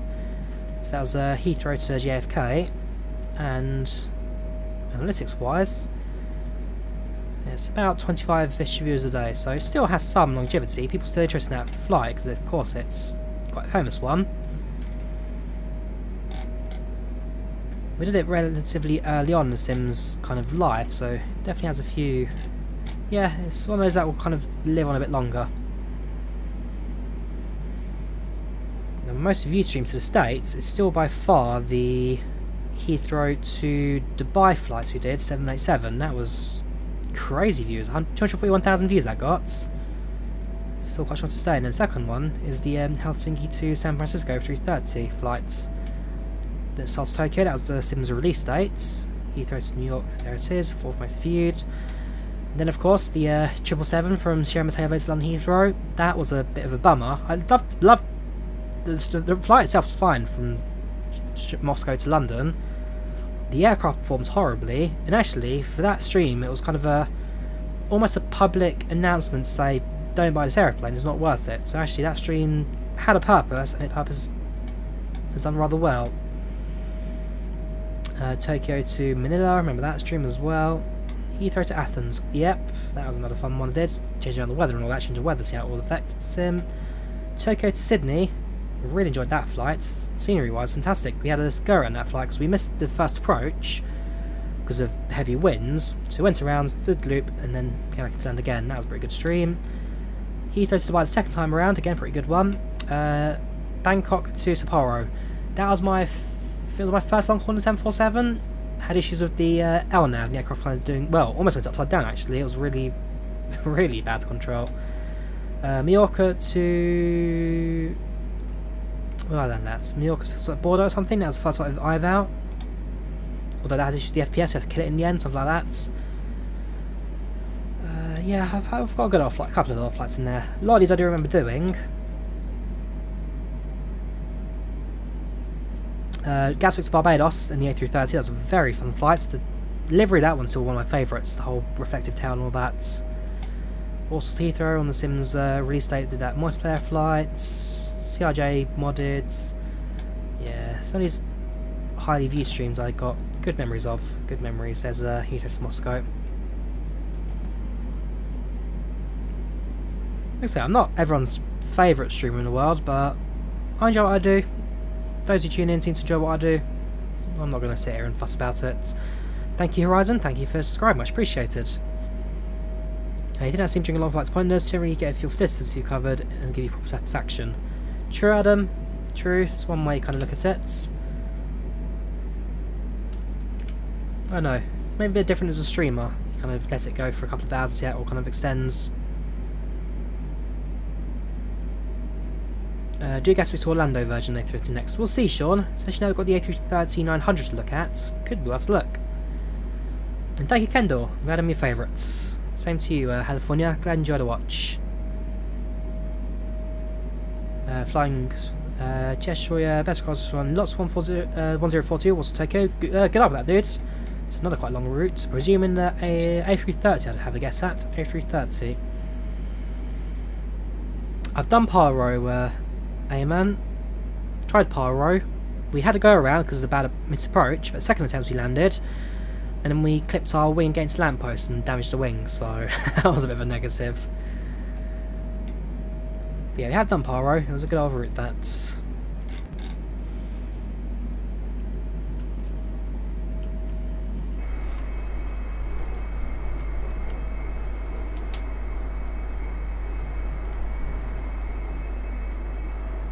So far so good there, man. So far so good. Yeah, car's performing well. We are maybe a quarter of the way there now. 30%, we're just under a third of the way there. Just under a third of the way there to Juliana. Still got a fair while to go though. Just doing for about 3 hours and 20 minutes now. 3 hours and 20 minutes.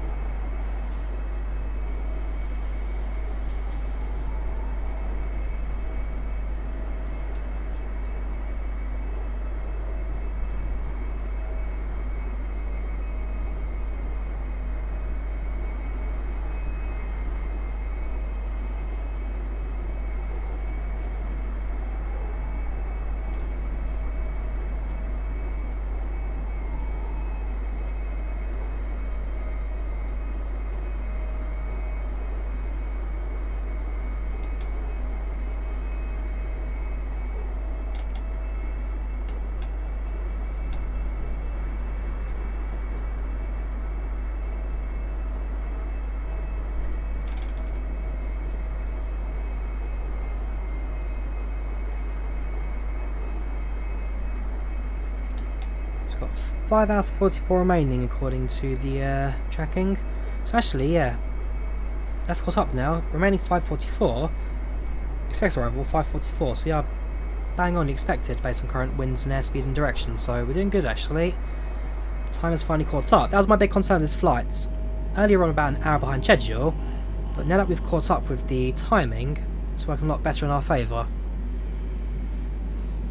You're one of my favourites of flight simulation. All streamers have their specialities. Some help me learn the real life procedures, others you watch to hang out and have a good time with. Glad to hear that, Light Spotter. Glad to hear it. Yeah, it's only 2 hours 30 to Cape Town. Good luck with landing, dude. It's a fantastic approach to Cape Town, especially from the south side, over the water, over the coast. Very pretty. But no, so far so good. The flights, passenger-wise, satisfaction is high. cruise wise, nice and stable. No complaints from the flight deck today. No complaints.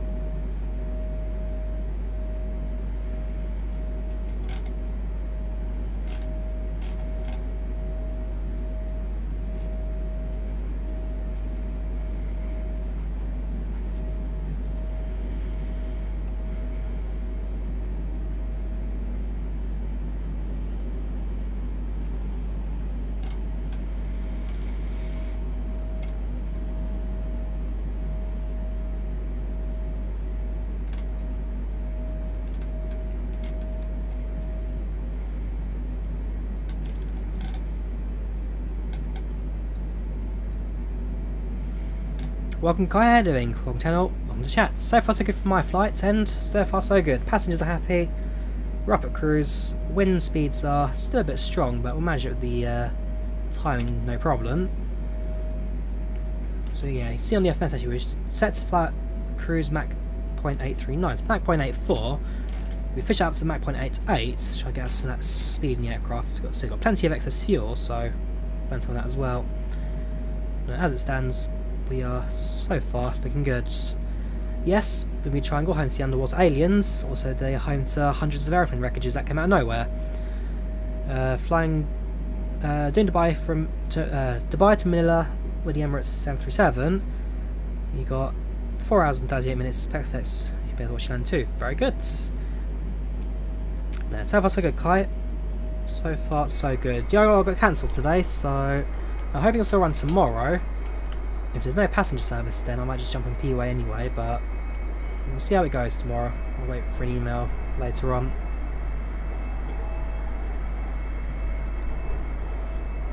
It's a mod, Tommy. To get your passenger info and flight details, it's called PACX. TFDi and PACX. The passenger crew experience, it just gives you a cabin, gives you passenger names and stuff, gives you their needs. Not that you can do anything about it. It all goes down to your passenger. Well, you go to the flight attendants to sort out as they walk around the cabin. They'll talk to passengers, provide service, this and that. Upstairs as well, nice and simple. It's called PACX.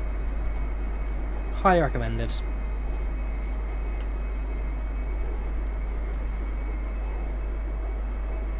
Oh, there's no PUA tomorrow either. Ah, okay, interesting. I wonder if we can get around the service tomorrow if that just gets cancelled again. It'd be a shame if it does.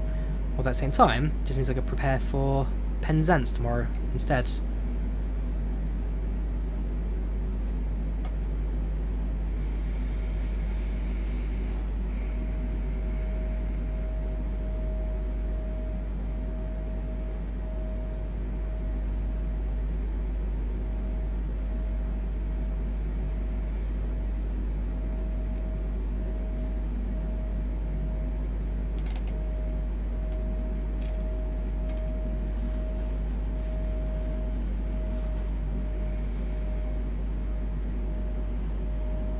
I should do a full right in CRJ into London City. Like, I don't know. Is the CRJ capable? I'm sure the CRJ is capable of landing at City.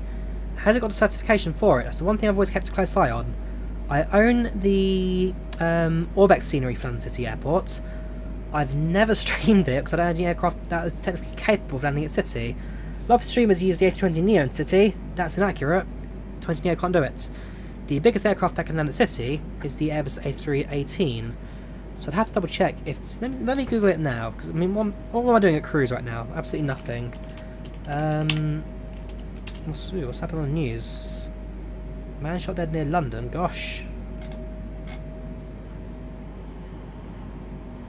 Gosh, doing that every day. What am I looking for? I'm looking for CRJ.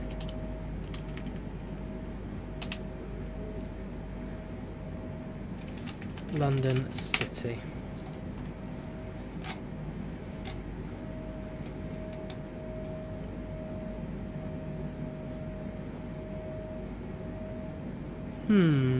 That seems wrong. That's not even an A319. Come on, news sites, that's an Embraer. Breaking travel news. You're not very good at what you do, aren't you?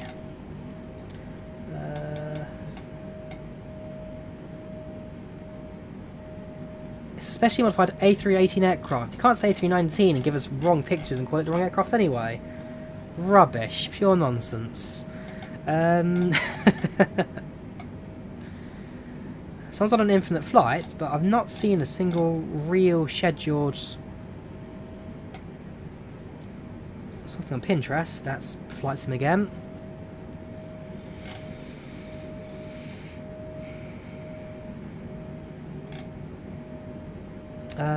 Microsoft Flight 2020. Yeah, there's no CRJ.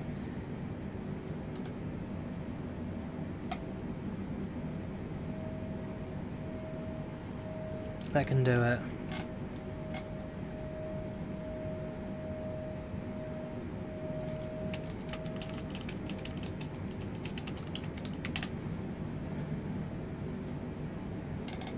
I see that the Emirates E2 finally made it into City. That was always a bit of a grey area for the E2. Now it can do London City airports. Obviously, they've got the certification for it now.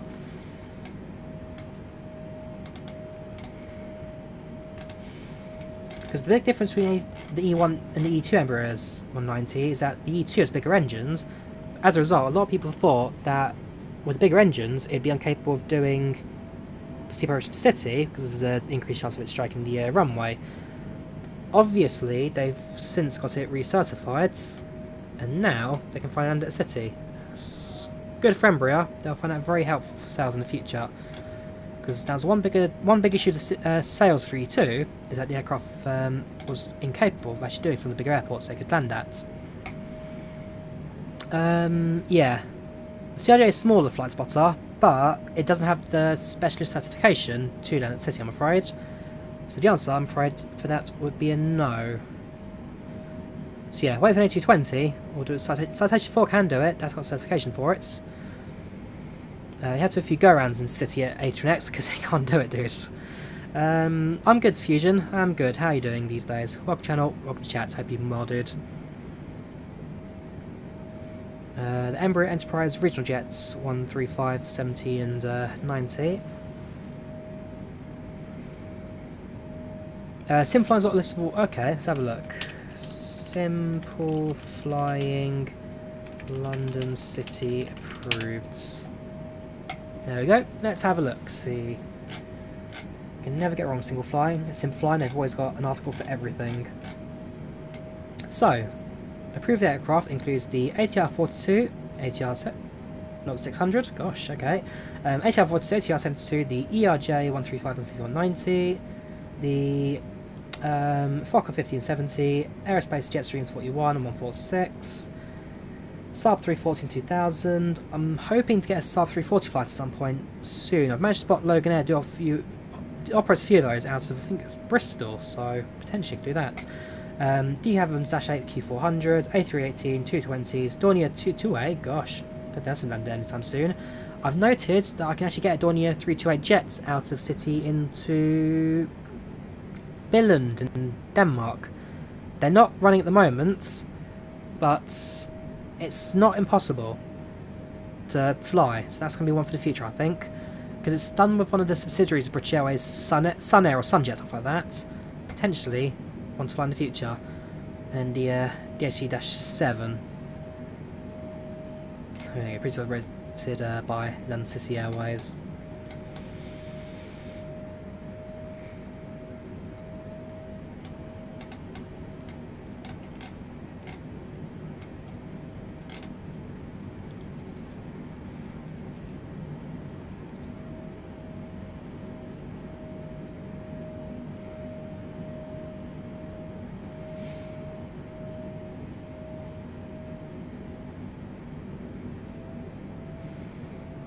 You live in Billund, do you? Well, it's not impossible then. I'm sure it's called Sunjet. Let me have a quick look.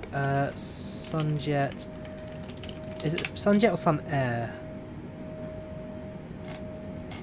Sun Air. There you go. So at the moment they're not operating because of COVID, apart from a specialist few flights for Pfizer, is it? Or Cambridge, something like that. So yeah. Sorry, is it Billund, sorry? What did I say? Did I say Billund? Yes I did, yes I did. So yeah, it's on hold right now, Billingston City, but potentially in the future. So if I go to their fleet somewhere.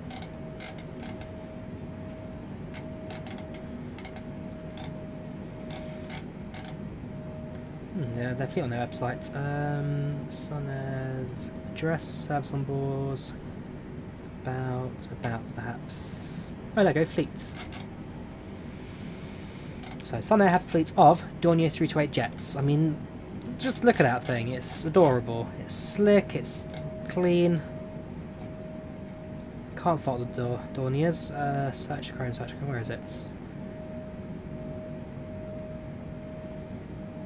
Come on, Edge. You meant to be better than this. Search the web. There we go.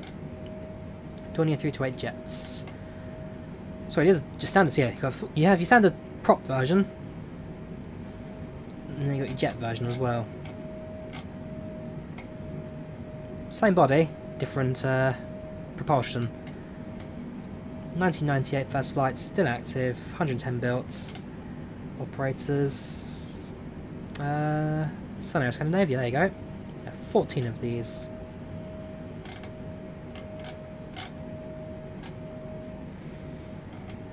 God, I'd love to have flown the ATP as well. That would have been a fantastic leg, but sadly, not an opportunity to do that.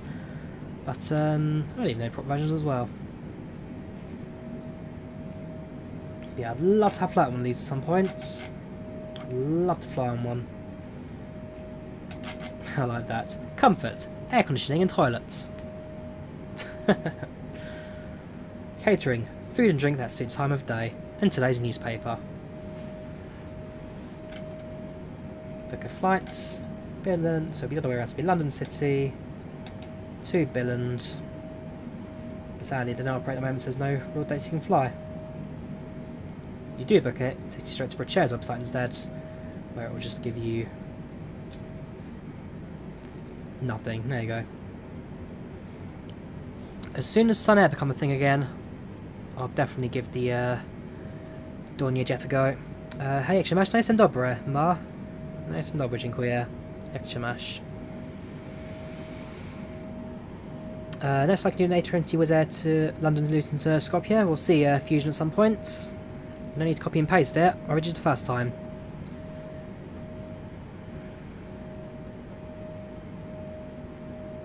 I have done Princess Juliana twice before, man. I've done one in 747, I've done it once in an A320, Princess Juliana. So I have done a few flights in the past. I'm not going to go in completely blind.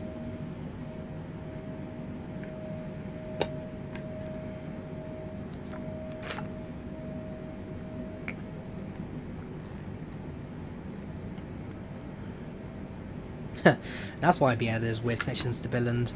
If we go back to the website, they had a route map on there. You showed all the route maps out of Billund. They're based, I think they are based in Billund. I'll have to have a look. Let's go back. Let's go back.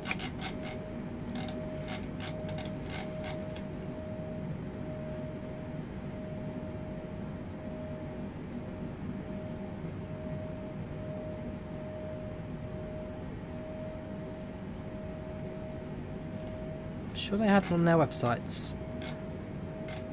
There you go, route map. So yeah, based out of Billund, they have flights operating to... Go away. Go away.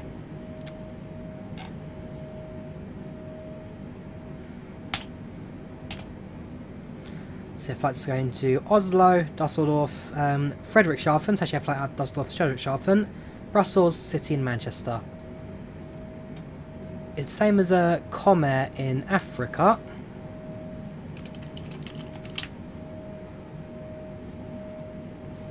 Comair are another airline.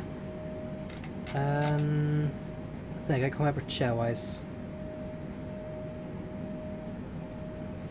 Where's the booking site for Comair?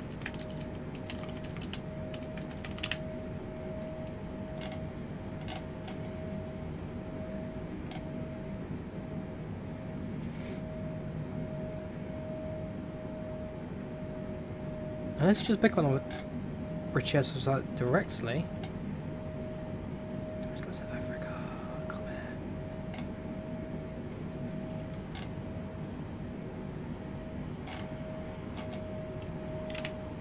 How do you book a flight on Comair?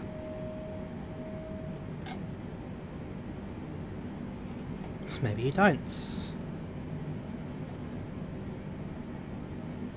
So I presume you just put this on the standard BA website.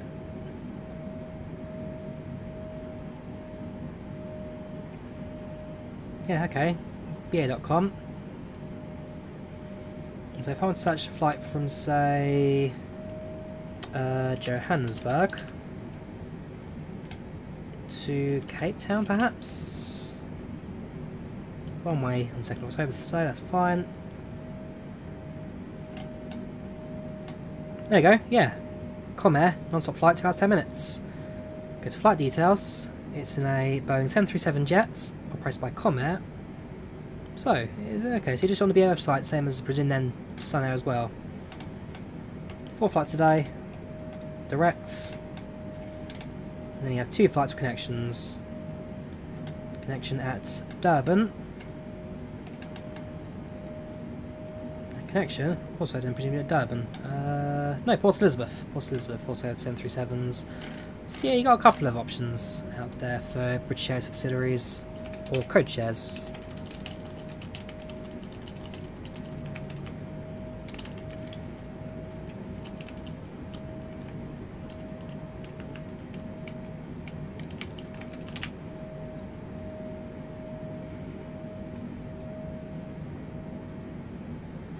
There you go, so franchises, they have Comair and Sun Air, and code shares, they have code shares with Aer Lingus, Air Baltic, Bangkok Airways, China Eastern, Fiji Airways, Loganair, Vistara and Vueling. There you go, that's your British Airways list of aircrafts.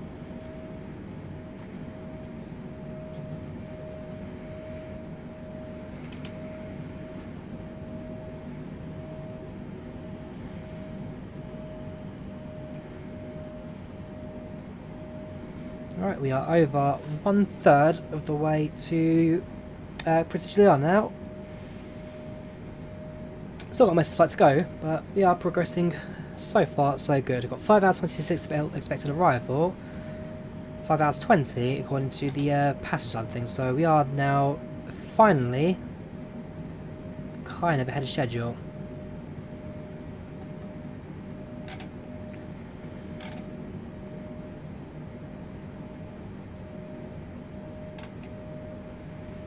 So I need to figure out where's the...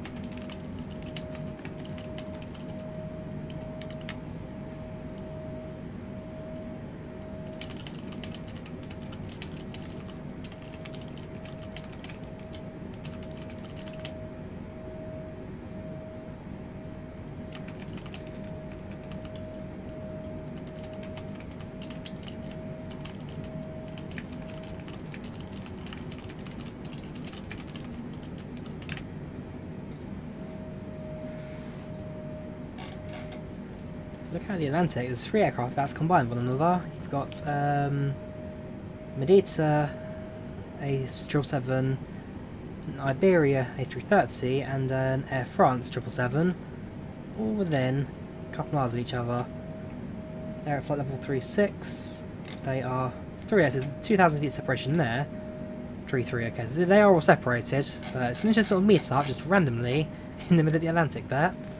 What are you doing? A Diamond 62 flying from Halifax to Bermuda? Good luck to you, dude. Yeah, flying to Hamilton. Yeah, because there's a couple of us currently on the way to Juliana. If I look at the airports for arrivals... So it's 2 outbound, 2 departing, and currently 8 aircraft inbound. 1, 2, 3 for Amsterdam.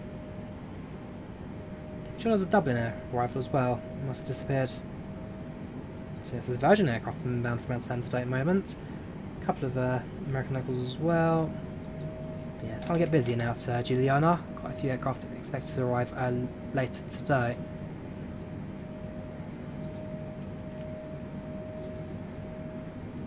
Yeah, there's two flights behind us going to the same destination. One relatively close, another one over in, well, not too far out of Amsterdam at the moment. Virgin Airlines. Virgin Atlantic, perhaps.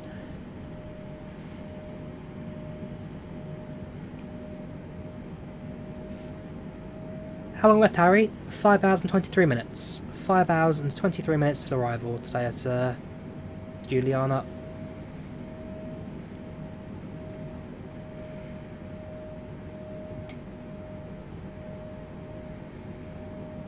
Gosh, I'll just drop this screenshot onto to Volanta.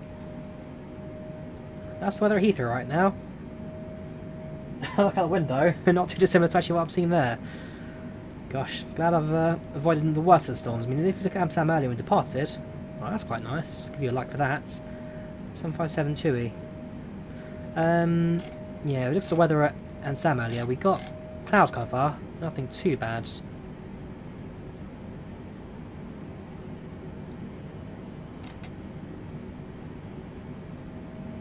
Gosh, look at that one as well. Tudus, where are you flying to? You're currently active right now, Heathrow to Porto.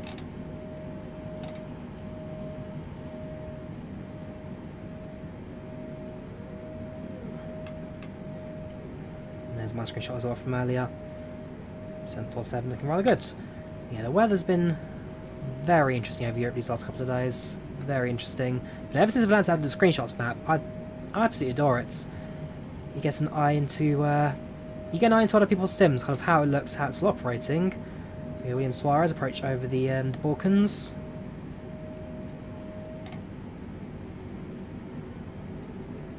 There's a window into a whole new world of flight sim. Gosh, look at that. Give you a like for that one. Also aircraft down. Here you go, actually, no, so they're not too far from Juliana actually. They're currently at the Dominican Republic. Based on that, you can see, so it's cloud cover. Visibility, not terrible. Thank you for your insights into the weather. Cloud cover, but not terrible. No, Ellis, this will not be on Flight Radar because I'm not on a flight in real life at the moment. The only time I ever track links on Flight Radar is because I'm on a flight in real life as a passenger, and therefore you have the ability to actually track that flight within the sim.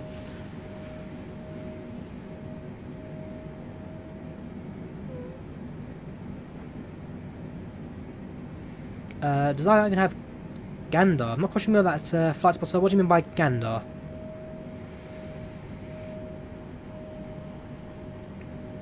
Yeah, the only time I ever track flights on Flight Radar is because I'm flying in the real world as a passenger, and therefore I've recreated my flight in real time on Flight Sim.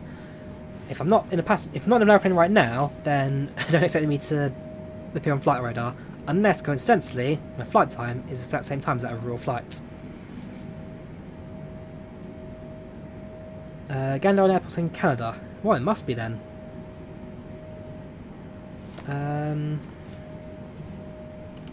Let me have a look at the ICAO code for Gander quickly.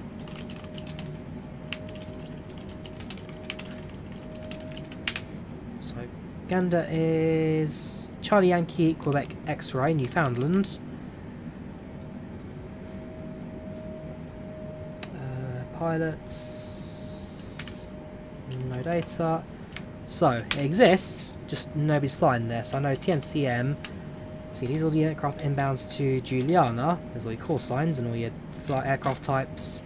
Cessna 208, gosh, that's going to be a local island topper. TCAS equipped, very good. In fact, we're just about to land anyway.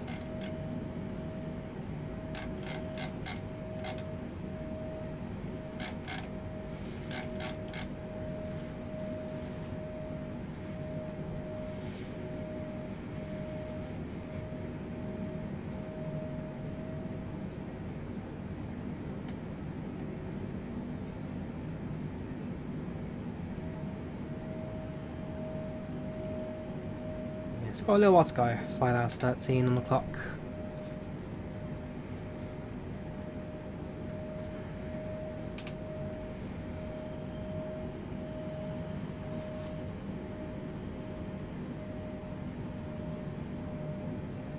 Oh, radar over the Atlantic.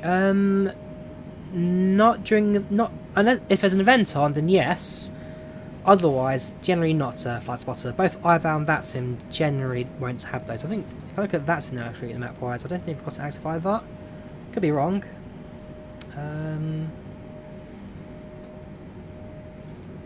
Yeah, if you look at VATSIM map as well, that's also currently inactive.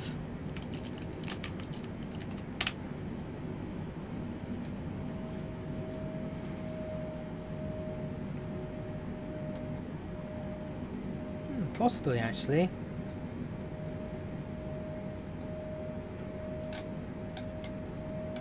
Ah, there we go, that's more like it. No, not active right now. So you got Manchester online, you got Gatwick online, they're always active, they're training airports on VATSIM. You've got a few sensors active right now in Europe, a couple in America as well. But no, there's no Atlantic control, no Pacific control, none of that at the moment. Same for IVAO. Got some fair bit of European control at the moment. UK's active, is quite active right here. US not as active. You've got a few. Well, you've got one controller, one approach, Habana. A couple out in Africa actually. Quite a few controllers in Africa. You get quite a few of those on IVAO.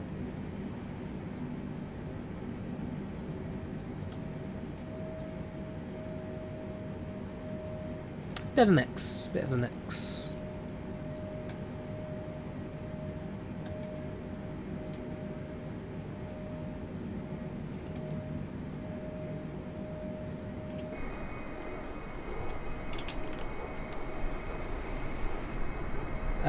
You can't track your flight without logging in, Tommy. You have to be logged in to IVAO to track your flights.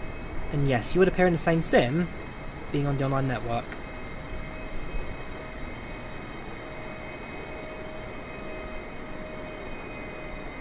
I mean, default ATC and FlightSim is not great, Christian. Both IVAO and VATSIM provide fantastic alternatives in that you get real people as ATC, and traffic, also real people who communicate with you and the tower. It's a much better experience, and honestly, if you get an opportunity to join an online network, do it. Absolutely do it. It's not perfect, neither network's perfect, but compared to defaults, it's a million miles away, and yeah, if you get an opportunity to do it, dude, join it, absolutely. Landing about 5 hours, Ellis, about 5 hours.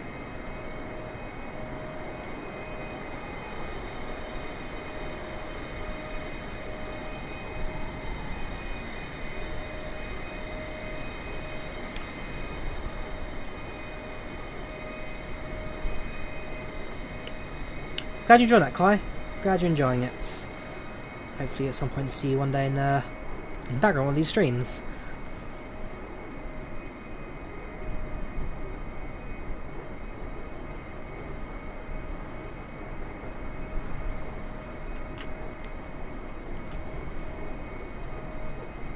When the airside approach for this plane, it doesn't descend on the glide slope, it just dips to the ground, you know why.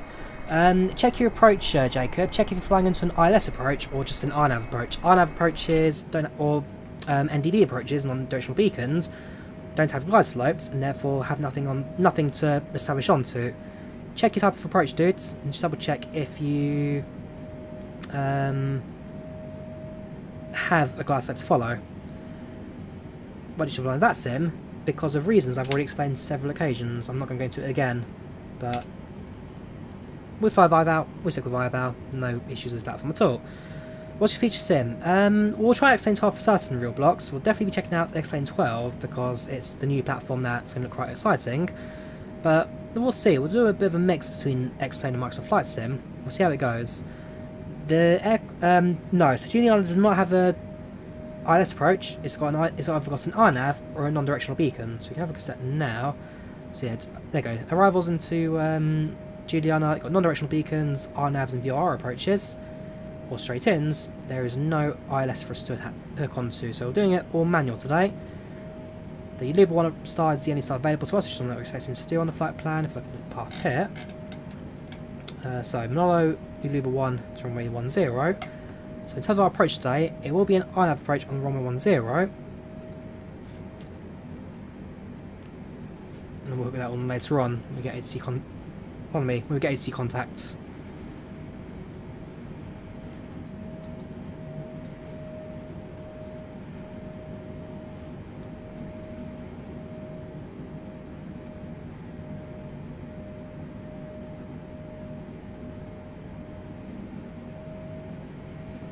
That's good on the ground, Tommy. You only become invisible when you're in the air.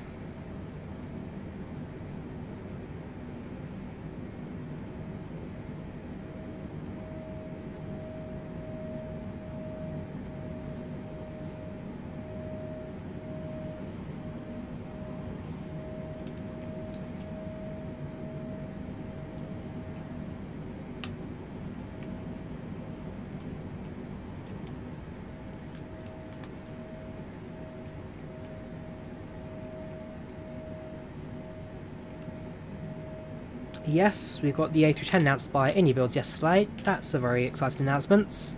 I mean, AnyBuilds has been around for a couple of years now, developing high-quality aircraft for X-Plane. It's their first big announcement for aircraft in Microsoft Flight Sim, and hopefully will be a rather good one. I'm excited for it, I'm very excited. Hopefully we'll see that kind of progresses in the next couple of weeks and months. Welcome, Fuminelke, how you doing? Welcome channel, welcome chat, how you doing dude, how you doing?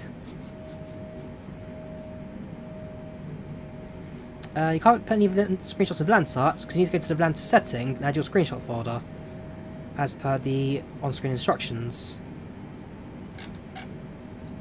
Go to settings, go to screenshots and add a folder, and then you can add it.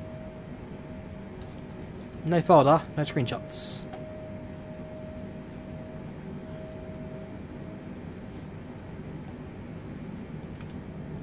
No Tommy, and please stop spamming the chats. How much is your rolling cache set at? 0. I've disabled the rolling cache because it's unnecessary as far as I can tell. So I've disabled my rolling cache in Microsoft Flight Sim.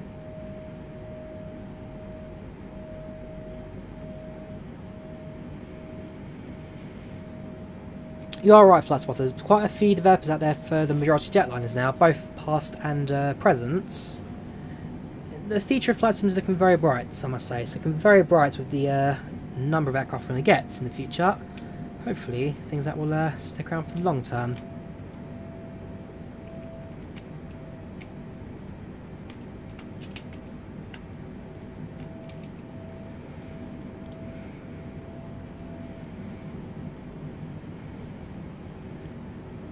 Do I experience any lag for long-haul flights? Not particularly. I used to quite a bit in earlier versions of Microsoft Flight Sim, but these days it's running a lot smoother than it used to be. Not perfect, don't get me wrong, there's still some issues with memory leaking here and there, but from what I gather, they are all doing rather good. Yeah, long-haul flights, no problems with Flight Sim at the moment. Yeah, let's hope they're all better than Captain Sim. Oh yes, Flight Sim. Oh, Flight Spot, sorry. Oh yes. Still getting nightmares about Captain Sim's 777. I spent real money on that aeroplane. But what can you do? Yes, female Elk today, flying the 747, flying from Amsterdam to Juliana. If you're new to this, Tommy, check out the tutorials and readmes that it all comes with. It's all be explained on there, dude. Better than how I could explain it.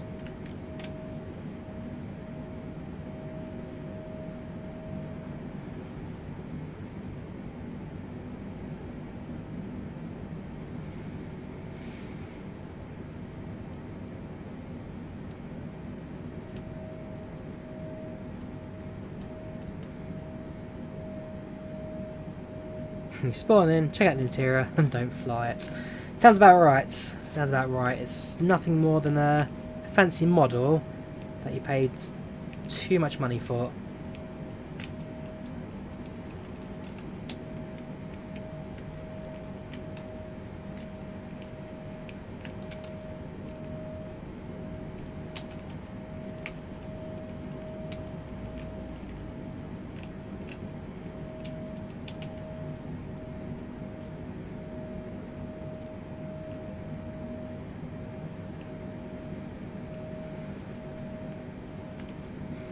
Yeah, no worries, Adam. I'll, yeah, enjoy it.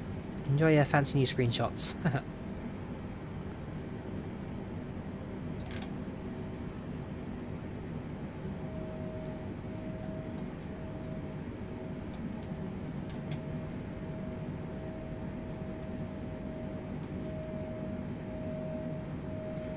God, that's a nice one.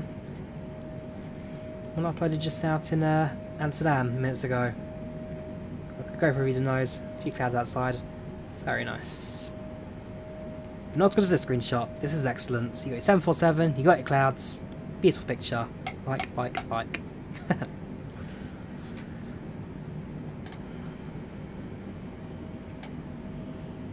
No, we are making very good progress so far. The aircraft's performing more than grand. About 40% of the way there. We're almost at the midway mark at the moment. Almost at the midway.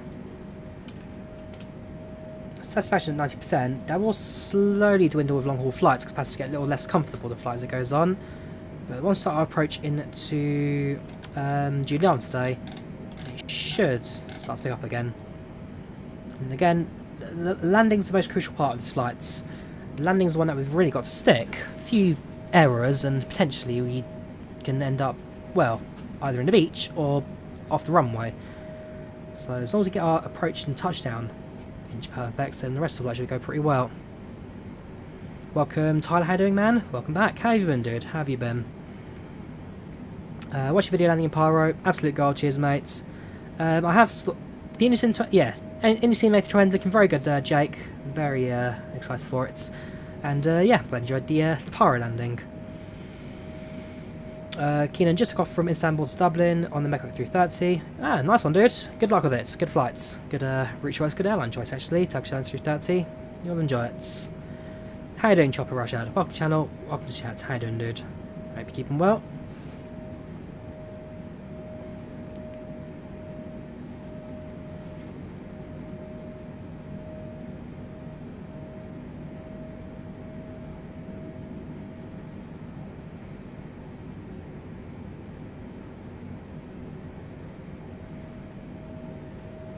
You look like an airplane pilot. Cheers, Rapper.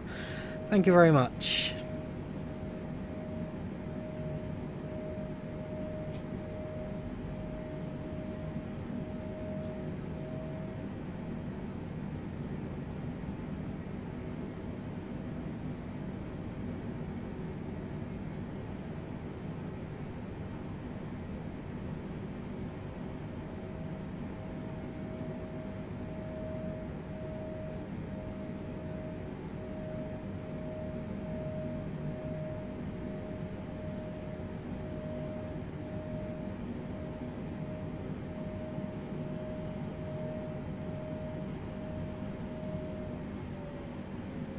Once again, a bit of a weather change there, so I'm going to adjust the throttle slightly.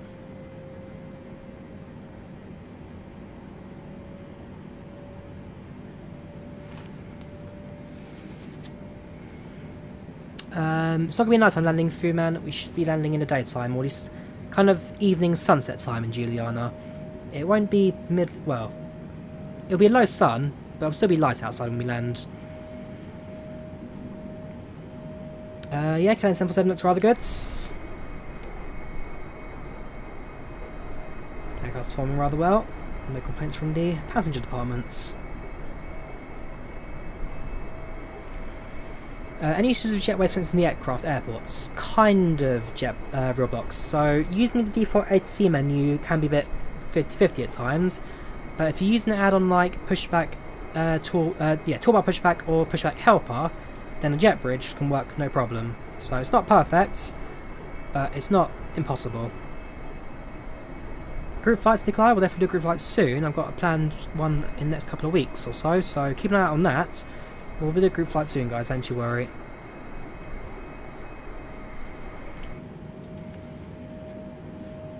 Well, you can really see how the aircraft's combating the winds now. 100 knot crosswind coming at 313. We're crabbing fairly off the route now, just to keep the airplane in a straight line path. And you can see we're actually no longer flying level, but rather we're ever so slightly tilted. Like, it's only 1 or 2 degrees, but we're no longer flying level, but rather there's a slight tilt just to keep the aircraft flying steady. Gives you an idea of how strong these winds are right now. 7% is not struggling, but it's definitely putting in the fights now to keep the aircraft going. It's definitely keeping in fights.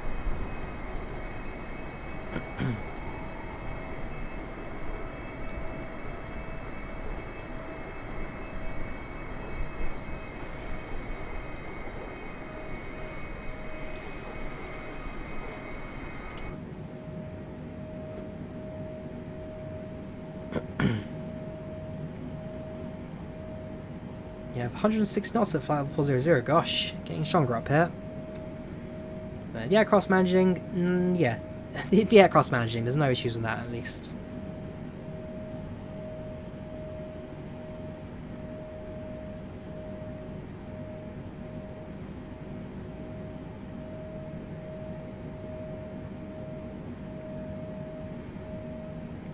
Was I live at 1 o'clock? UK time I was, Fearman, yes. Why did you ask?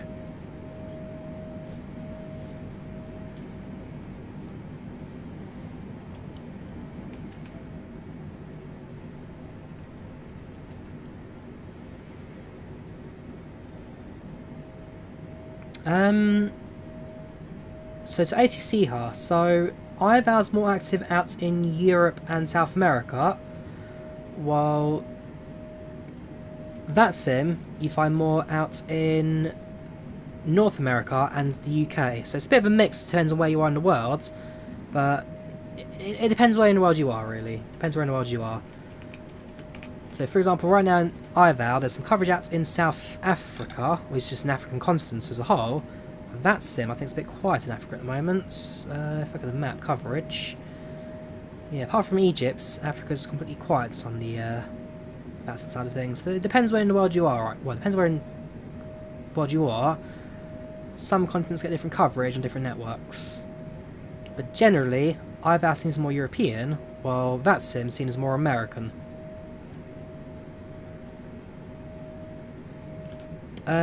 Yes, and IVAO's free. The only pay-away network I'm aware of is, what do you call it? Pilot Edge. And Pilot Edge has a total aircraft count of 1 right now. It's a DA62 from no origin to no destination. So Pilot Edge, very quiet.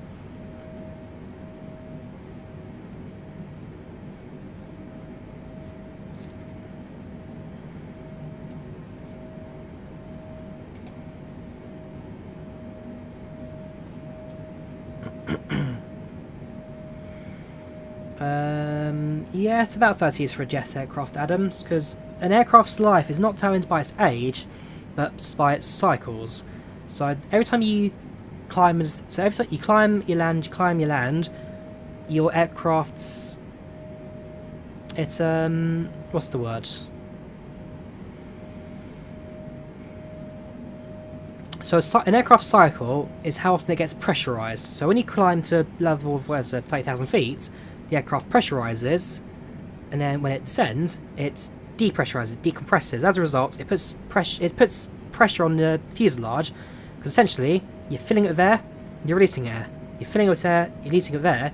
You can only do that so often to the point that the aircraft then starts to fatigue and crack. So an aircraft's life is aircraft are built to fly forever. You could build one, it'll fly forever, but there's only so much stress you can put on it in regards to pressurization to the point that it will then eventually start to fail, start to have fatigue cracks. So I think you could bring about 100,000 cycles out of an aeroplane over the space of 30 odd years before potentially it starts to fail. So one thing the aircraft needs to remember, they're built to last forever. It's the number of cycles you get out of it that matters. This is Microsoft Flight Simulator playing, kids. This is Microsoft Flight Simulator. Flying the 747 between Amsterdam and Saint Martin, Princess Juliana.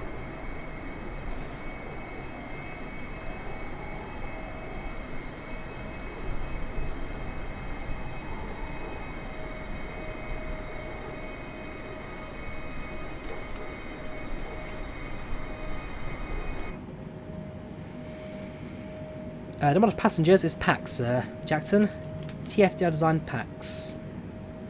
The passenger and crew experience mod. There's your lower deck. There's your upper deck. Green dots are passengers and seats. White dots are cabin crew.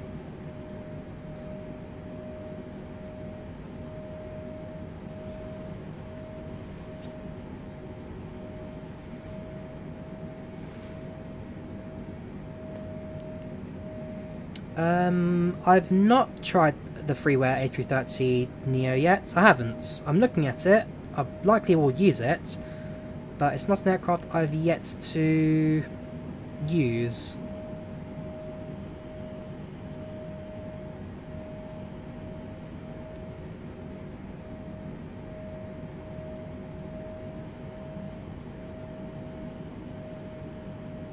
Headed for Dubai at the moment, get some temps over the apps. Interesting, okay.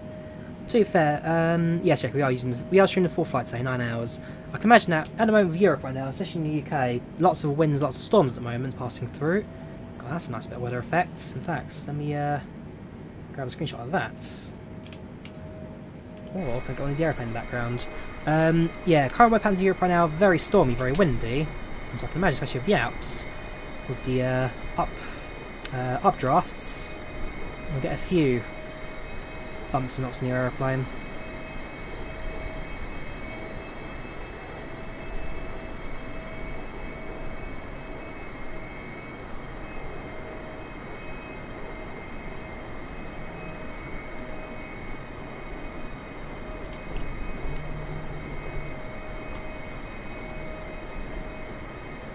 Twin-cells careful with it. Gosh, that's another bit of a strong one, eh? I'm hoping that, like I said, I'm hoping Princess Juliana's relatively calm for us. As the last time I want to be doing over there, especially heavy crosswinds. It's not impossible to land, but it's actually not the optimum flying conditions, if you know what I mean. So we'll be careful in regards to our inbound flights. We'll judge our approach based on the winds as well we could be facing.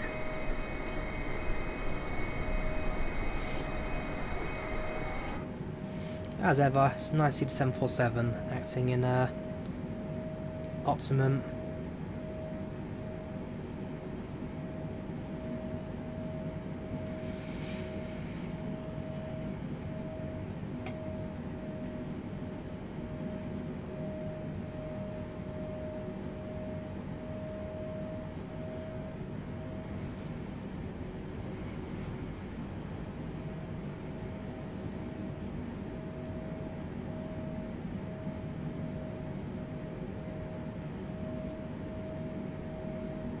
Yeah, the thing with the A340 and A380 Adams conversions is that they're both using A320 cockpits, which is horribly inaccurate because it has 4 engines.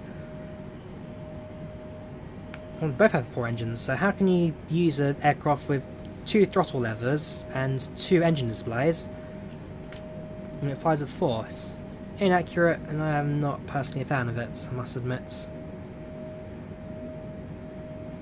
Welcome. Animesh, welcome. Sergeant, how you doing? Sergeant Sudders. I'm alright, dude. I'm alright, Animesh, thank you very much.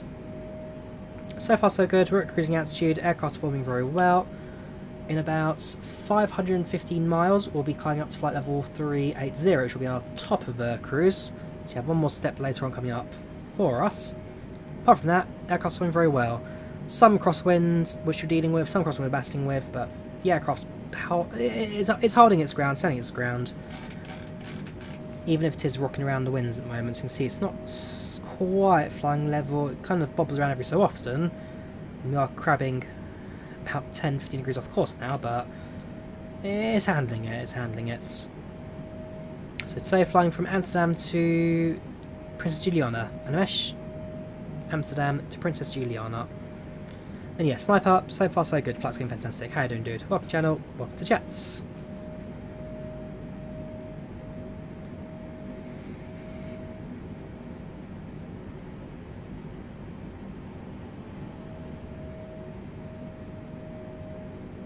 Right now, the aircraft's making a right-hand turn, despite the fact that the kind of course exits to the left.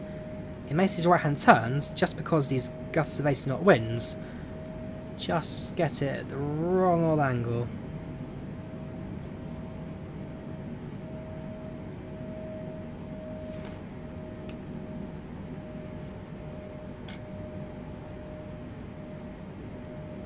Just little view there of the engine cowling. Very nice. Glad enjoying it, dude. Glad enjoying your 330 flight so far. So if it's worth a look, then we'll definitely play around with it.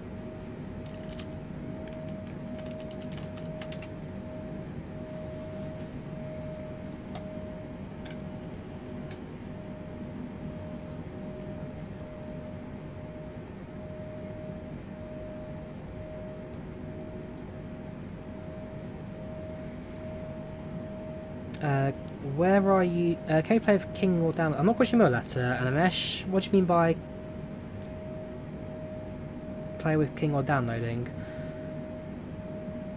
What's that thing saying Mach 188 when it's not 500 knots?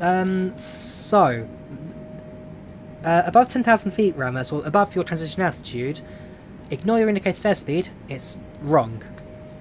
How that works is, on the nose of the aircraft, you have something called a pitot tube, which is a small tube that essentially takes in a lot of airflow, and based on that airflow, determines your indicated airspeed from your cruising altitude, or wherever altitude you're at. So, these here are pitot tubes.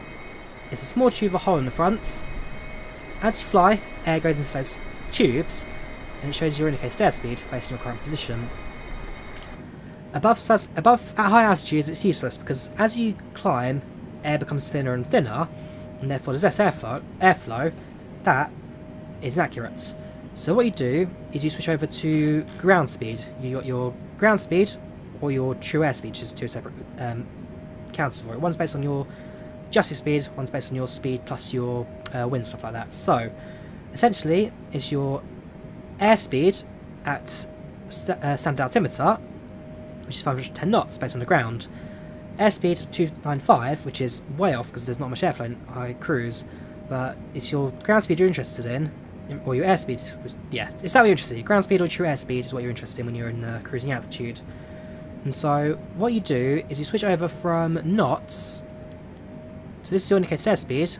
You switch over to Mach. And essentially, your Mach is your airspeed based off of the speed of sound, because that speed of sound never changes. And so in order to keep aircraft flying at a uniform speed, essentially you fly it based on your speed to sound. So that's why we're flying at a max speed of 0.88. We're flying 0.88 to the speed of sound, or 88% speed of sound, as opposed to flying the indicated airspeed, which is altitude is inaccurate. And plus, with the 80 knot headwinds, that is susceptible now becoming inaccurate by about 70-80 knots. That will never change. That always changes. And so essentially, you want to fly either your true airspeed or your max speed in terms of the numbers that you're following for your cruise.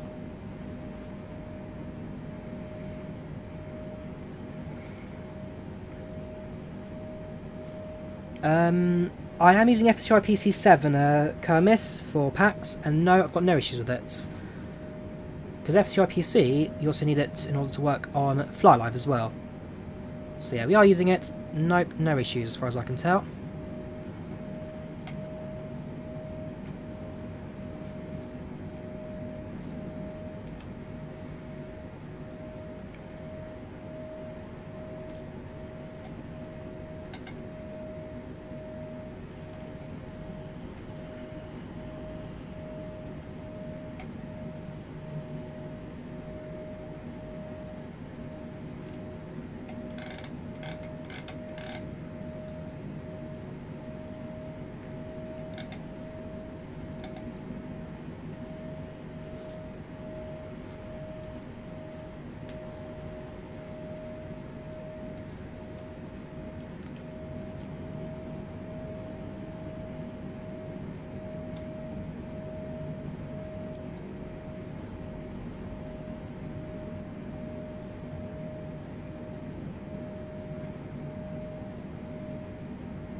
Anything else is for what's your favourite long haul route, airline and aircraft? Favourite long haul routes? What would I say is my favourite long haul routes? Probably just standard Heathrow to New York. That's kind of the famous one, London to New York. So I'd probably say that. Favourite airline? I've never had a problem with Ryanair in about 20 years of flying them, so Ryanair's up there. British Airways, I had no problems with British Airways, flew them quite a lot domestically in the last year or so. Again, no issues with British Airways. But yeah, I'd probably say, again, Loganair as well, no issues with them, but I'd say Ryanair's my favourite airline. And aircraft, either Boeing 737 or 747. 73 or 747 is my favourite airline. Ah, happy birthday, Animesh, happy birthday to you. Welcome Arlie, how you doing? Welcome channel, welcome to chat, how you doing dude? How you doing?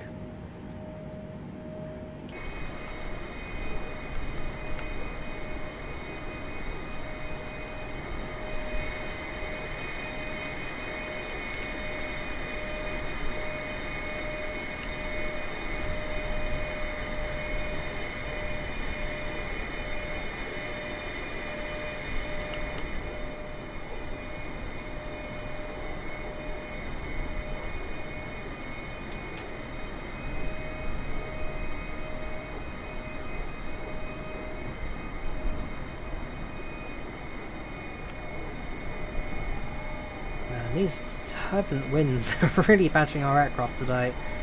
Our pilots, of course, managing that no problem.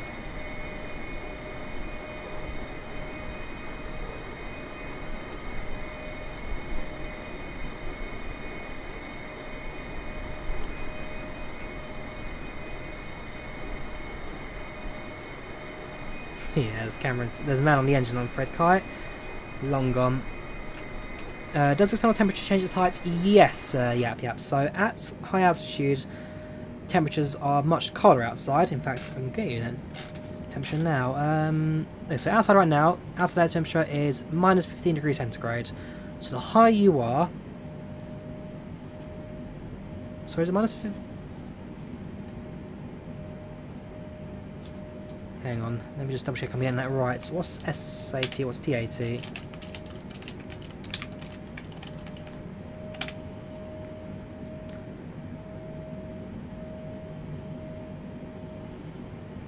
Okay, so the airplane's TAT is based on the aircraft's skin. So if you were to touch the airplane's body, it'd be minus 15 degrees centigrade. SAT is based on the free air temperature, which is right now minus 50. So outside is minus 50, the aeroplane is minus 15 on the external side of it. Internally it'll be much warmer because we've got the heat set to automatic. So that's all keeping it warm and cosy inside the cabin. But outside air temperature is about minus 50. Outside aircraft temperature, minus 15.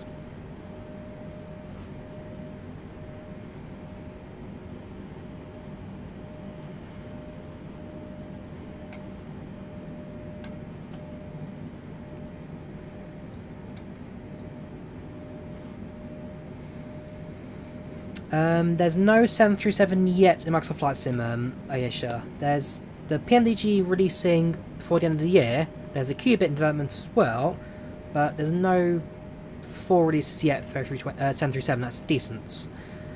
How do you customize your views to switch between views? How do you customize your keys to switch between views?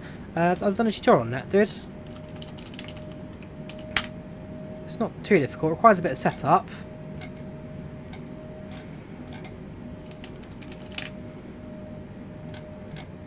Thank you, Bing. There we go. Check this video out here. If you want to check out how to set up your custom camera views, that's the link for it. But essentially you have to adjust your config, FlightSim config, and then use the custom key bindings, which are defaults, to move your camera to position. Or you can just do it by default.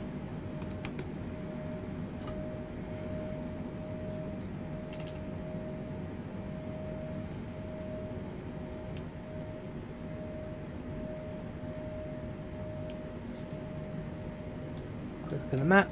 Aircraft's looking good.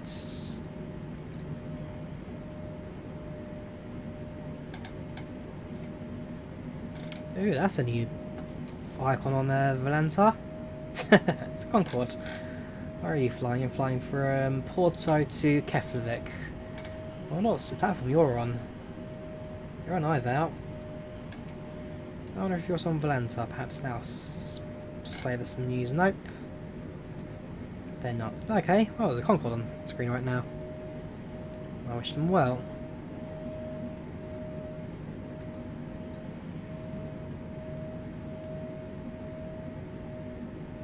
There's your Virgin on the way to Juliana.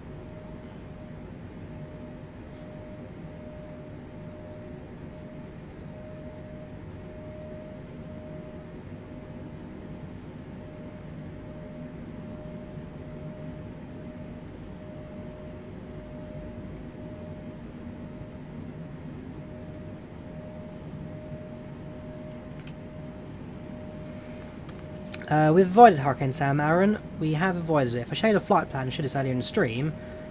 One thing I was very mindful about was the hurricane storms in the Atlantic right now. But based on our approach path, so these sorts limit 1, we'll feel some of the effects of the winds for certain. But we avoid the majority of the storm, and actually kind of avoid Sam. And there's also a tropical storm down here as well being detected. But we are avoiding it. We are kind of flying a few miles south of the storm itself, so we'll be alright. There's no issue with us flying into the winds today. You'll get turbulence, but we won't be thrown about, and that's the big important thing we need to keep an eye out on.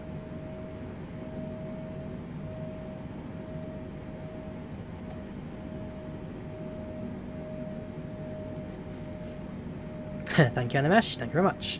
So far so good. Your trip to Juliana, flying the A3900 hours to goods. Very good. How much long till landing? About 4 hours and a half-ish. 4 hours and a half. We are ahead of schedule right now by about 30 minutes, but we'll see that kind of changes once we both start our descent and start our approach into Juliana as well. But we are about an hour and a half ahead of schedule. Fuel will be heated, yes. Yep. Fuel will be heated. Not to the point where it's going to become explosive, but certainly to keep it from freezing over and for ice forming. That's a big thing. Since the there goes, that's service now. Since the British Airways crash a couple of years ago at Heathrow, where the aeroplane had ice in its engines and essentially fuel got cut off. Yeah, aircraft have been very particular about the heating of their fuel to stop ice from forming.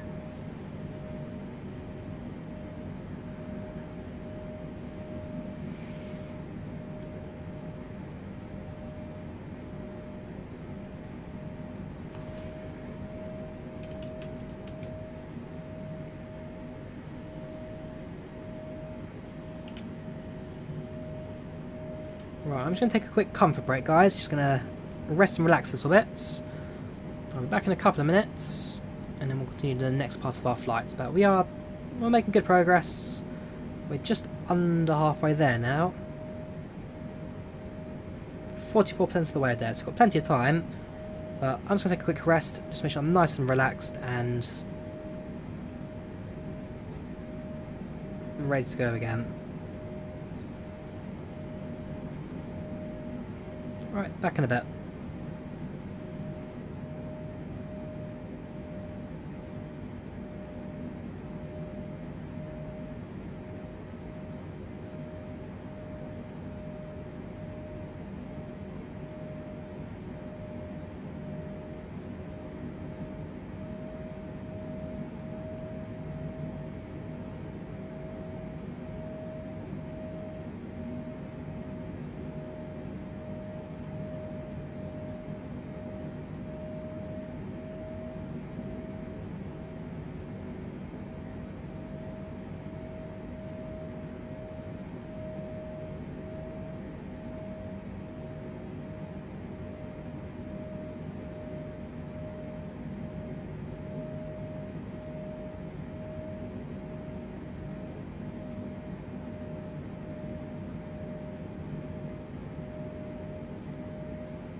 Descend, descend.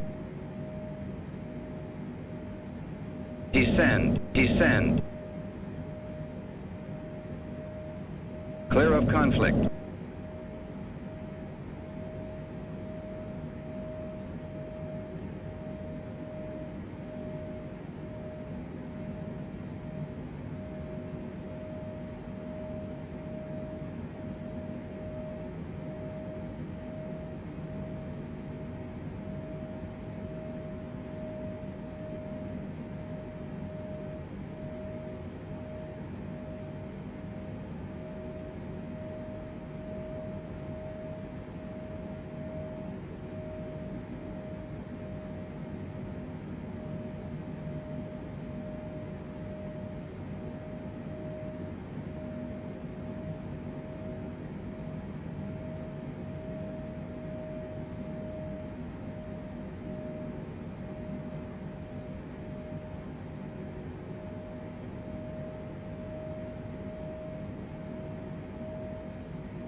Descend, descend. Clear of conflict.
Hello again.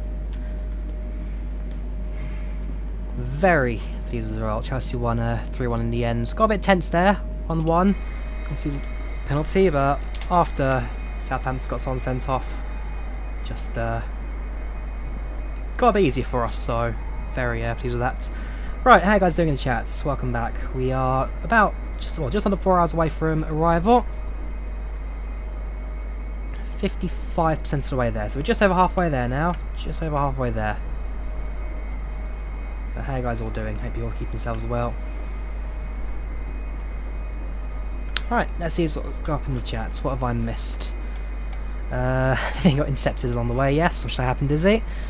Had a few TCAS warnings, really?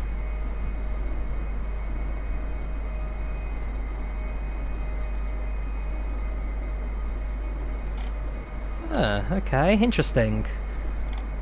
Do you guys, how long ago did that happen? I might try and trace back on the stream. How long ago? Intercepted by the French.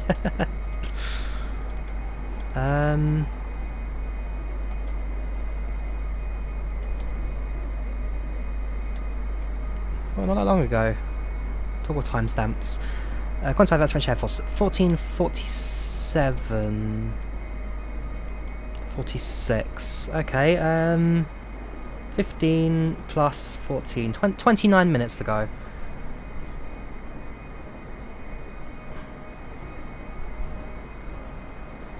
I'm just watching back the stream now.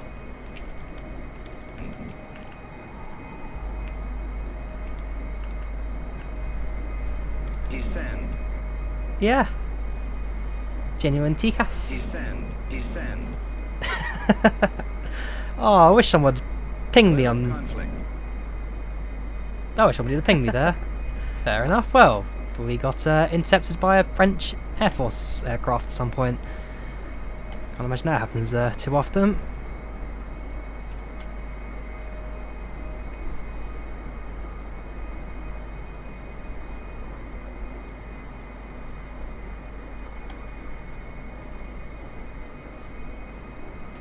Well, as long as everyone's okay. Passengers at 93% satisfaction, so they're all happy. From the flight deck, everything's pretty stable. In fact, we've just passed waypoint, haven't we? 30, 40, yes, we'll climb up to set altitude, flight level 380. Flight level 380. Alright, so we're going to climb up to 38,000 now. This is our last step until we reach our cruising altitude.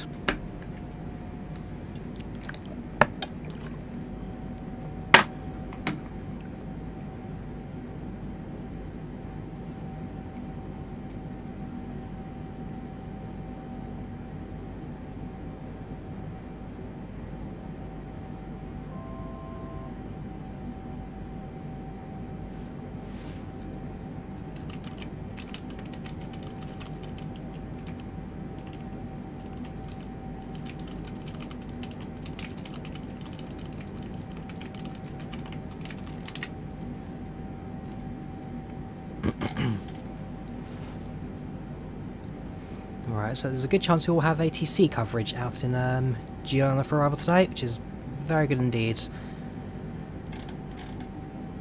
There'll be an exam taking place in the region later on, and after that ends, we should get San Juan radar.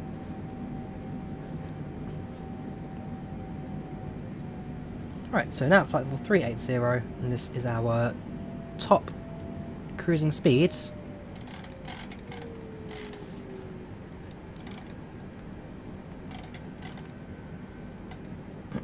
That's more like it. Top cruising speed for the rest of this flights. In terms of arrival, 3 hours and 9 minutes according to the clock, 3 hours 48 in the passenger expectation, so far looking at an on-time, slightly early arrival, but apart from that, everything looking grand. We'll also start thinking about our approach procedures later on, so we've got a little bit of cruising left to go of course, so I won't do it just yet, but we'll need to start thinking about our approach procedures, and once we've got that set on concrete, then we'll be good to go. frame rate rise. I'm glad the aircraft's also running at a stable 30 FPS as well. We've not had any memory leaks or anything just yet. I suppose the the big concerns of flight sim sometimes. When will the memory run out? When we start to lose FPS, but no, we're so far looking grand.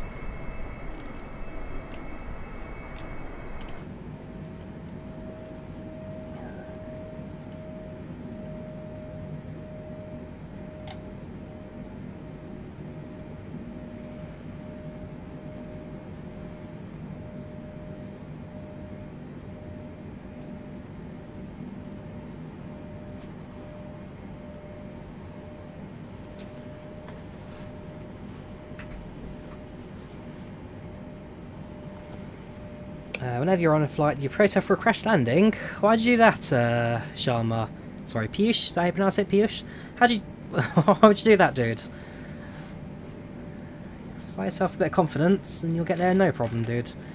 It's not difficult, especially on your automated systems.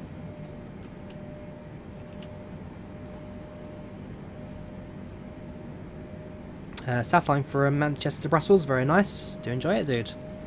Do enjoy it. Couple of fun little routes I've seen today, people said they're doing, so hopefully you guys enjoy your trips. I don't know, I'm going to have dinner shortly. I don't know what I want to have. Probably just some pasta or something, but so I've got another 3 hours to landing, so I'll plan my dinner shortly as well. But have dinner, hop back on, and then prepare ourselves for landing.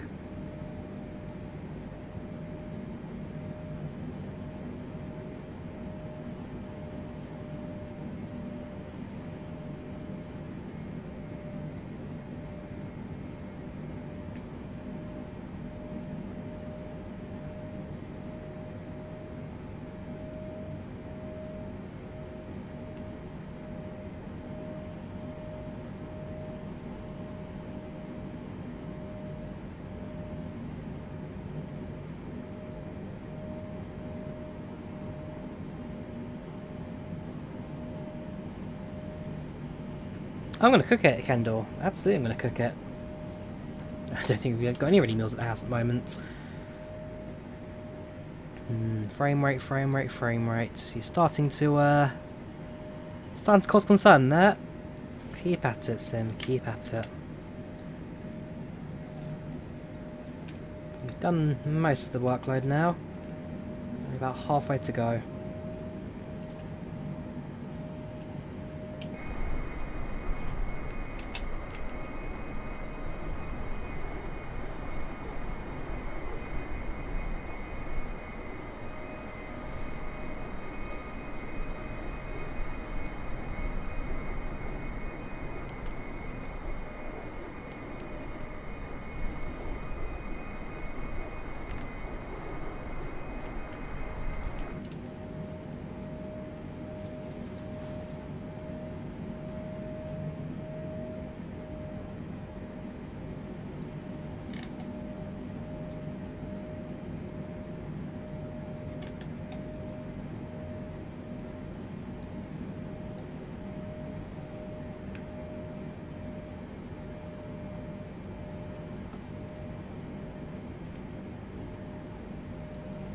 Look at my task manager, seeing what's causing the memory at this point.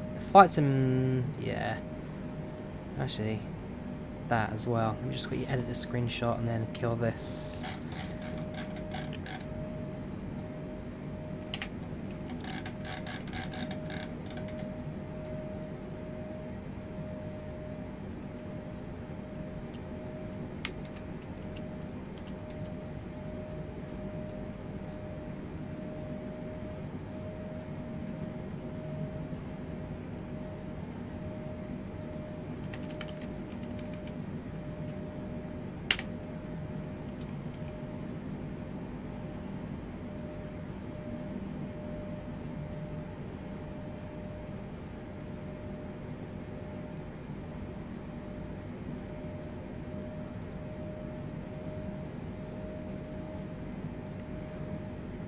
He wants frosted a hamburger, so decide what's up with that.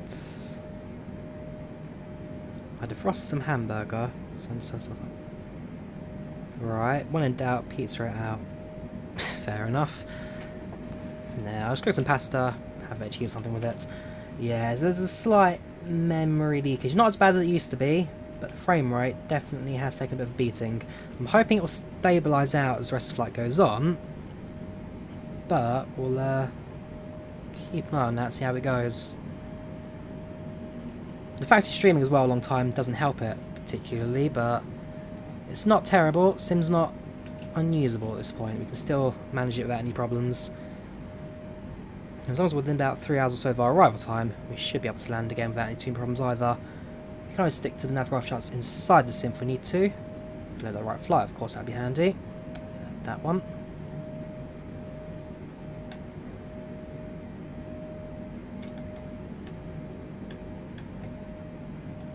Yeah, so based on our arrival, Manolo onto the, what was it, Star again? To Luba 1 arrival, run 10 into Juliana, so we'll work on that as well, approach-wise later on. As it stands, so far, so good. And again, passengers are happy, satisfaction 92%. Let's look about 3.5 hours till arrival time. According to stats, yeah, according to our current airspeed and aircraft system-wise, landing in as the crow flies, it's 2 hours 58. Add another 10 or so minutes for the approach path and all that. But yeah, just about 3 hours or so to the expected arrival time today.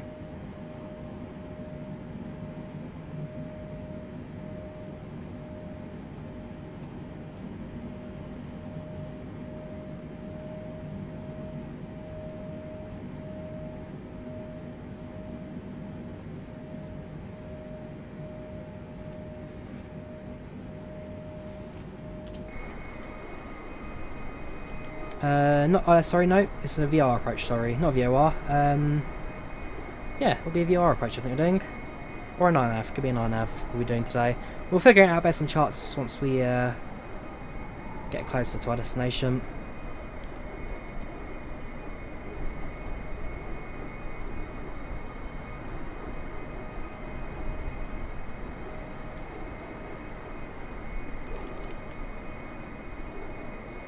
Approach time was down to 5 FPS over Germany. Ouch. Now that's, yeah, that would be on the edge. Well, no, 5 FPS, that's beyond usable, I'm afraid. At that point, you just give up. There is a way you can refresh it. You literally just save the flight and reload it, but I don't know how that affects the flight plan. I mean, I could save it and reload it.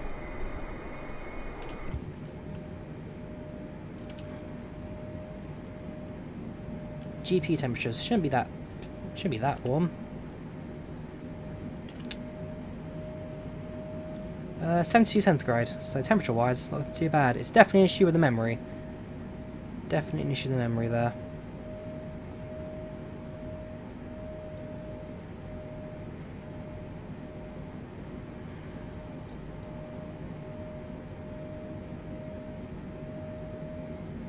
So I don't mind saving and loading.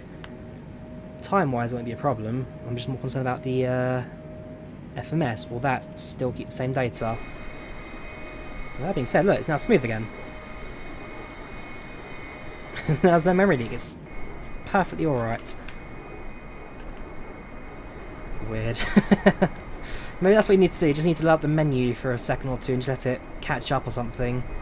Nope, no more memory leak. Sim's running smooth again.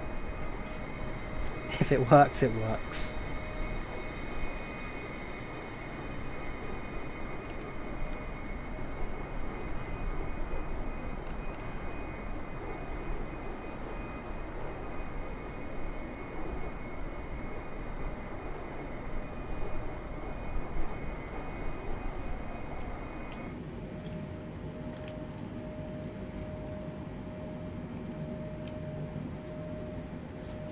How are you, co-pilot? You alright there?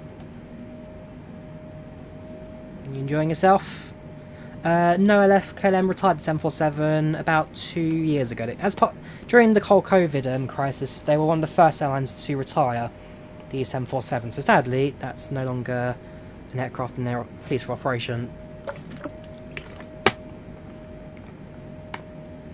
But they have a few cargo aircraft, I believe, actually. They have a few 748 cargoes, but certainly not commercial passenger.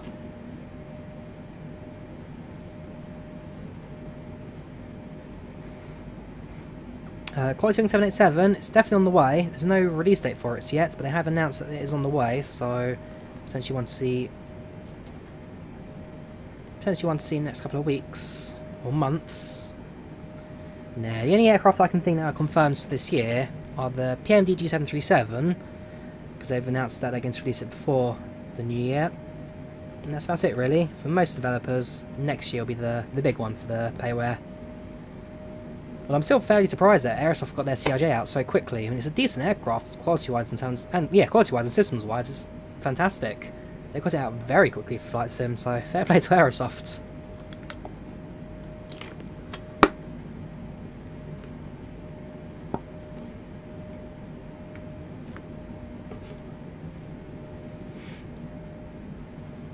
Yeah, so far so good from up at cruise. Systems-wise looking alright. Expecting our arrival within the next 3 hours or so.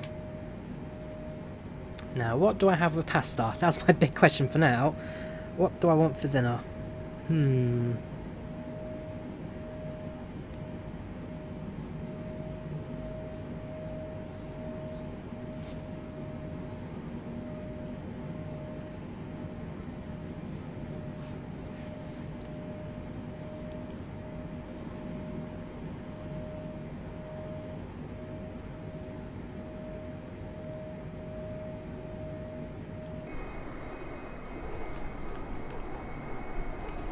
Now the frame rate's a bit shaky again. Go to the menu, give it a few seconds, and resume.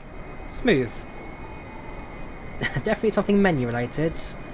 I'll be sure to pop open the menu once you reach that top percent kind of marker. Keep yourselves up to date for the approach.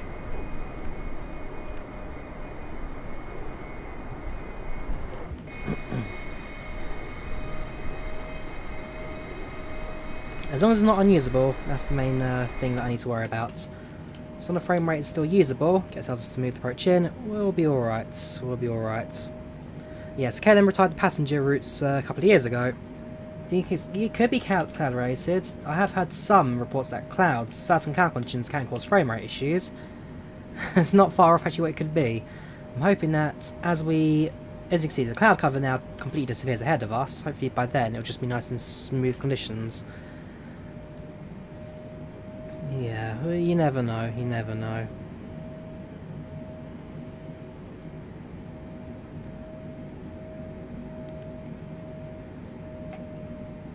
I'm still a bit annoyed I never got to see the the interception of the fighter jet. That would have been a fantastic screenshot opportunity there. I wonder if whoever piloted it managed a screenshot of it.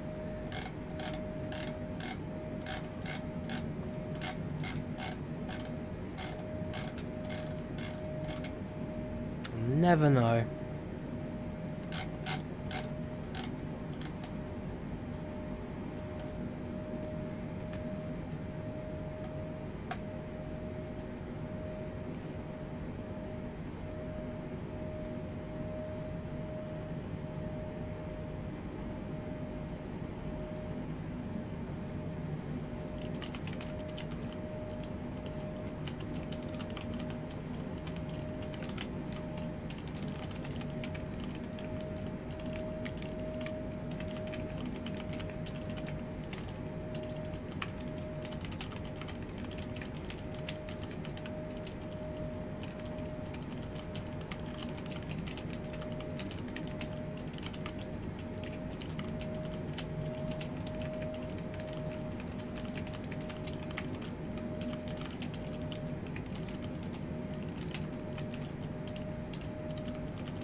Sorry, just got myself in a little chat on the Flight Simulator Discord chat in regards to developing a flight sim and all that. It's an interesting topic of conversation in regards to quality of aircraft and the number of developers working on it, but a few things I do admittedly have disagreements with.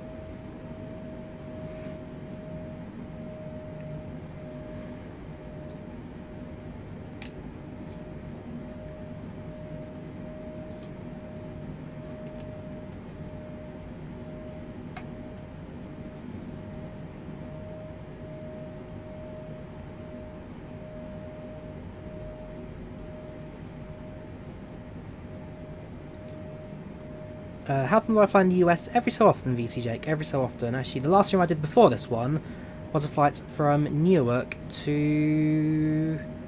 Where did I go to again? It was Newark to somewhere.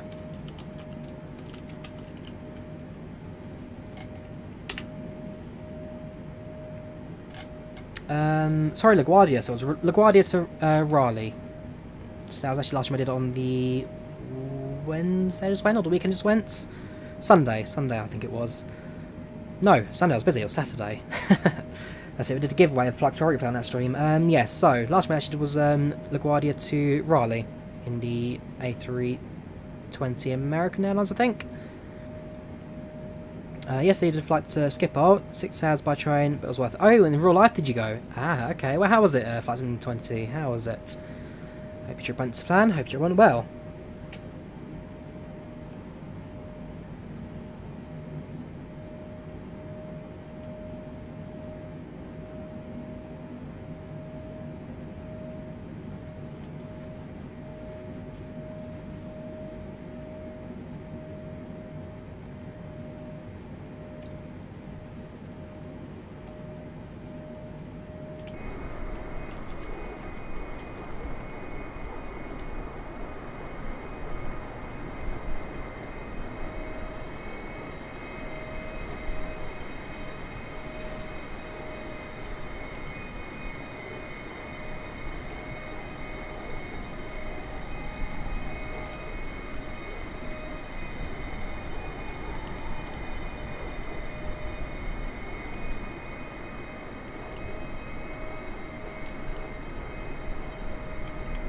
I must say, proportionally, the 747's very weird aircraft to get angled right on the screen.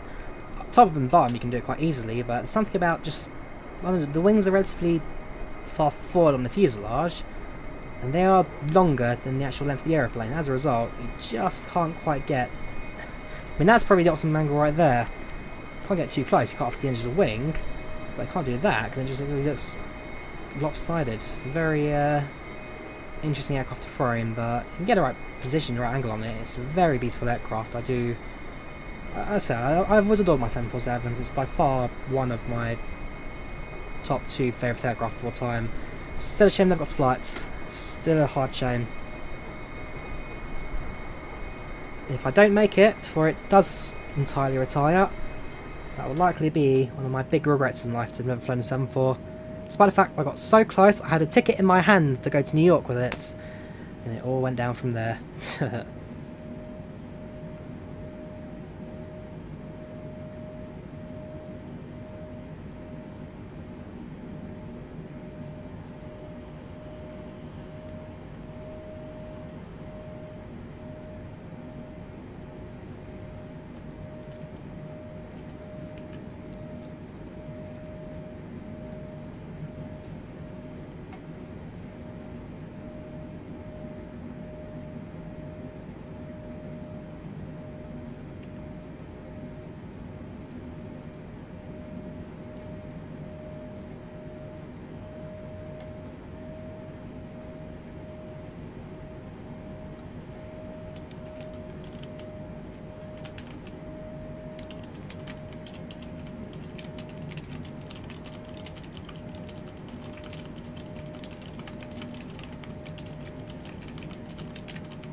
just note that one of the fuel tanks are emptied out now. Fuel tank engine.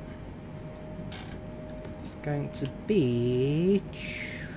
There you go, so it's lower left and upper right. That one and that one.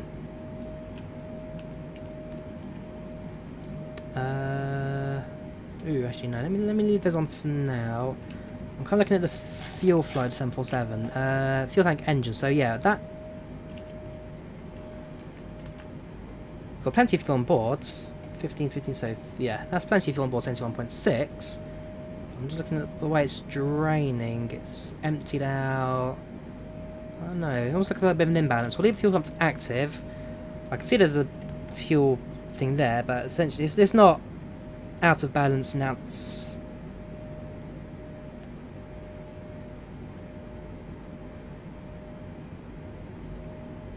not out of balance much.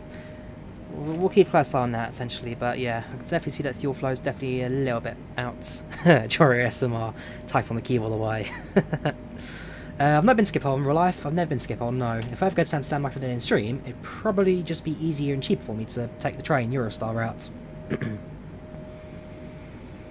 Land Juliana 1 hour, give you an idea of weather. Cheers, California. Do give us a shout. Do let us know what you'll be facing in Juliana for the approach. Like I say, at the moment it's looking alright.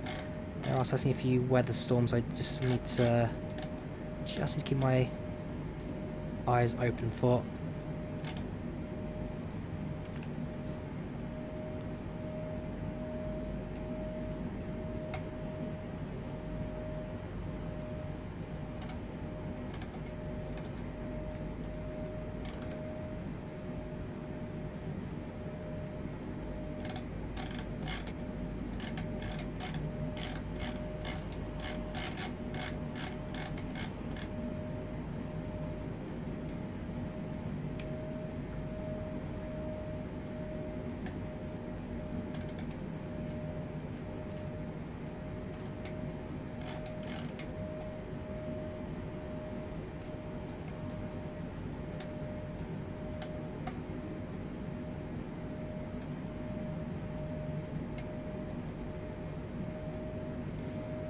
Welcome back, Tommy. How you doing? When are we going to land? 3 hours and 23 minutes. Going to clock 3 hours and 23 minutes. 2:30 on the flyby cam.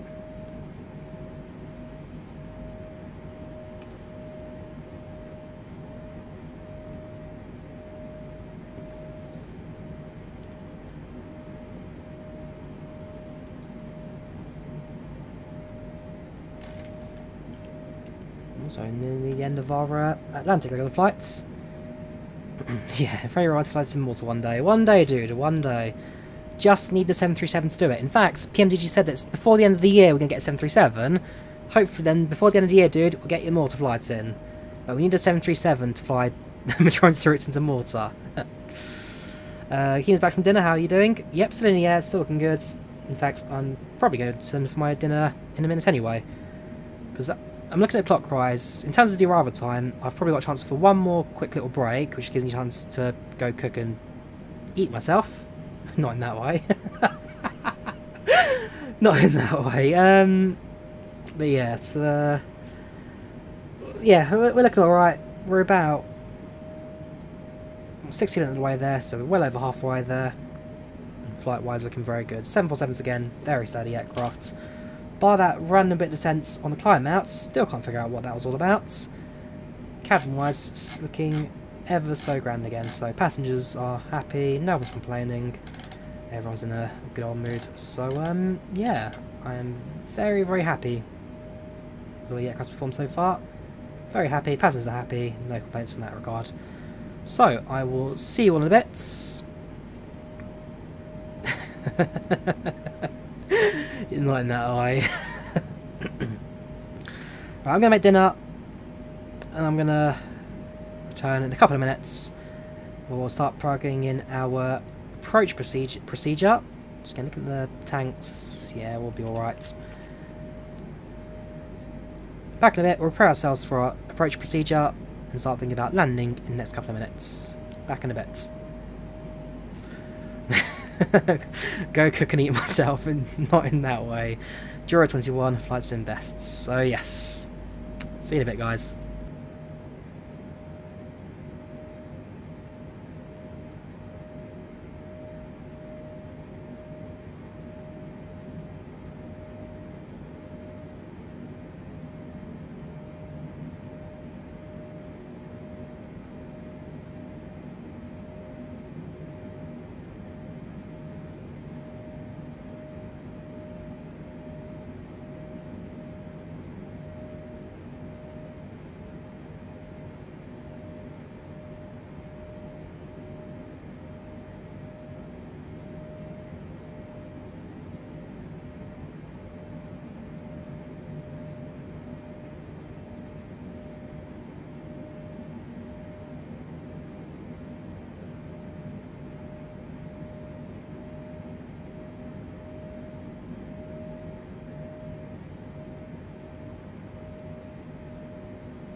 We're still...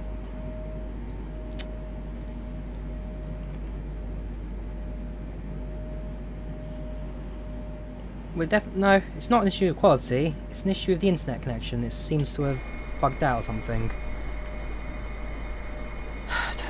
Okay, we're connected again. Sorry, my dinner's cooking right now. I'm having spaghetti bolognese. I thought I'd go back and just check the sim 2 seconds, see if it's all running smoothly, and, well, obviously not. We're back. We should be back now. IVAO's having a bit of a... Again, it's an internet thing. For some reason the internet's just dropping out, and... when we're landing, commands, there's 2 clocks on screen. Check those. Well, we seem to be alright now. Still got a little while to go till we hit up center or anything, so, there we go, right, how are we doing for time? It's 2:17. Yeah, we've lost no time. Cool, okay, that's perfect. Let me refresh the time. Let me refresh the tracking link, since that's now changed. It happens time to time. You lose connection to the internet, IVAO drops out, it just needs you to reset it. It's not a big problem. Right, well, quick update while I'm here before I go back to my dinner. Satisfaction 100%, passengers are happy, 3 hours to arrival. This is looking excellent. Yep, 3 hours almost exactly to expected arrival time. 100% satisfaction, so passengers are definitely in a good mood. They're in a good mood, I'm in a good mood, so that's all that matters, really. Aircraft still making its small adjustments to keep it on course. Apart from that, everything's looking like it's going swimmingly.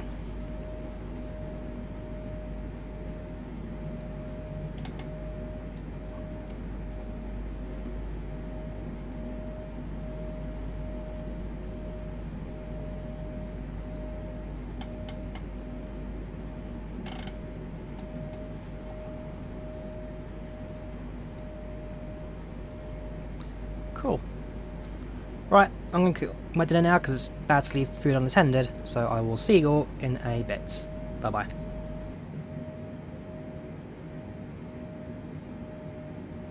In a few moments, we'll be starting our in-flight meal service.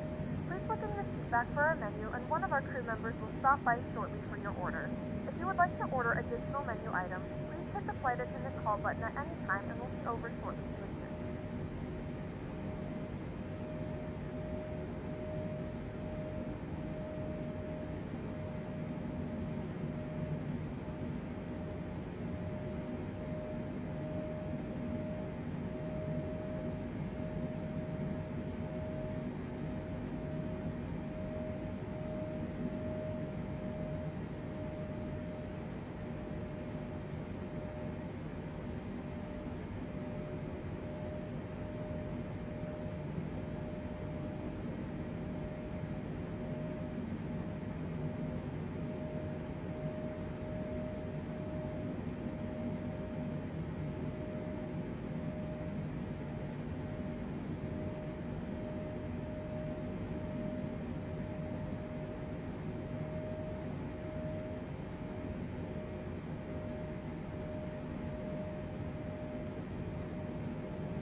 Hello again. Right, I'm back in the cockpit, and this should be now for the last time, so I'll be here to the end of the flights.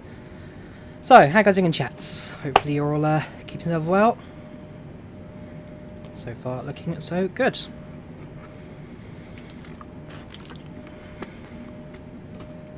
We're about an hour and a half or so away from landing, so still got a little bit of flights left to go. But as it stands, we are looking, well, we're on time. In fact, we're nicely ahead of schedule by a couple of minutes. Clouds causing a bit of frame rate issue, I can't deny that at all. Yikes. Oh, what can you do? What can you do? Ooh, Kai, I realise I've still got this thing that you dropped me the other day.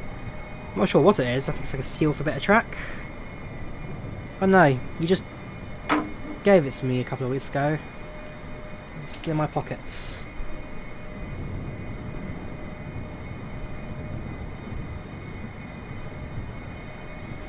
Yeah, so the weather at Princess Juliana has kicked up a bit. I must say, the weather, thunderstorms, not quite going the way I probably would have liked, but we'll see how it goes. In terms of inbound traffic to Juliana, we are... There's an inbound flight from Miami, so I'm going to get a bit tight on that respect, but if we slow down a little bit, we could probably get a bit of spacing in. Yeah, and there's another 20 minutes behind that, so yeah, we should be alright for approach today. We'll keep an eye on the Miami traffic that's inbound. Which one is this? It's a KMP Airlines aircraft. So keep an eye on that. Mark our approach around them.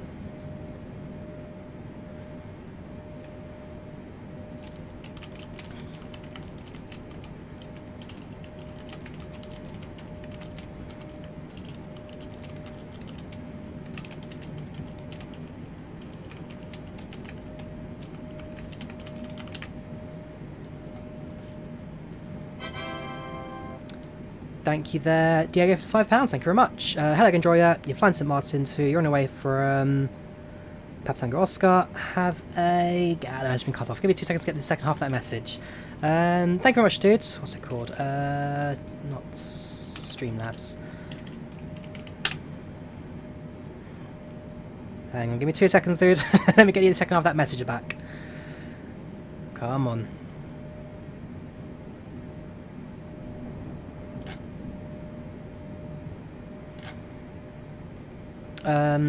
So you're on your way down from Panama, have a good landing, you're American 3003, let's have a look at you on the map.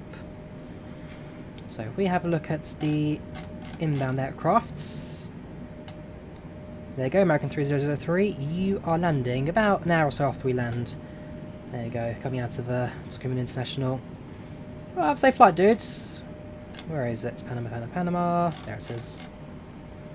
Nope, there it is. So yeah, presumably you're still on the ground then.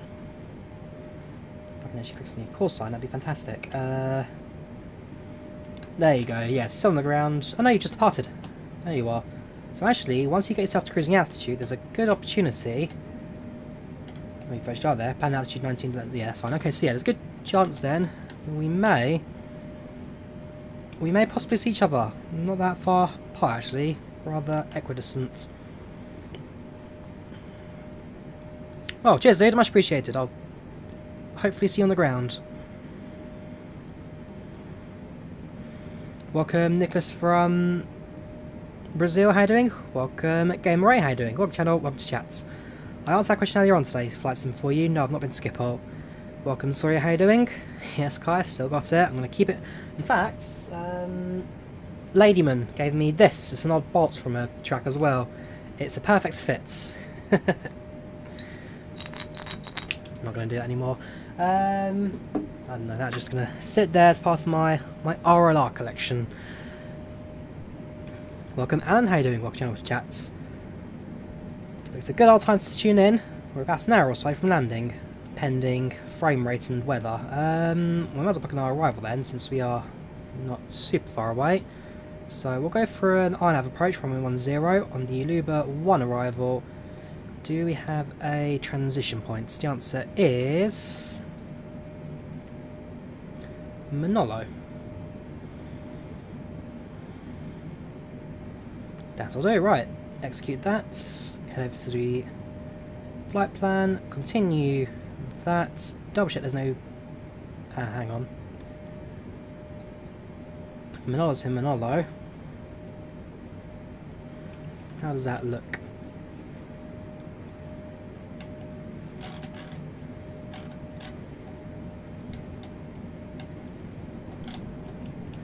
So I'm just going to go step by step. Arcadia, Manolo, Otsmots. Yeah, that looks alright actually.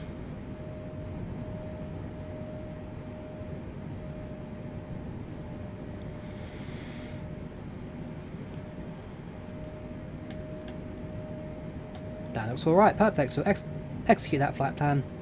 Confirm that as I approach today into Juliana. I'm hoping the weather will clear up a tiny bit, so allow the frame rates pick up a bit.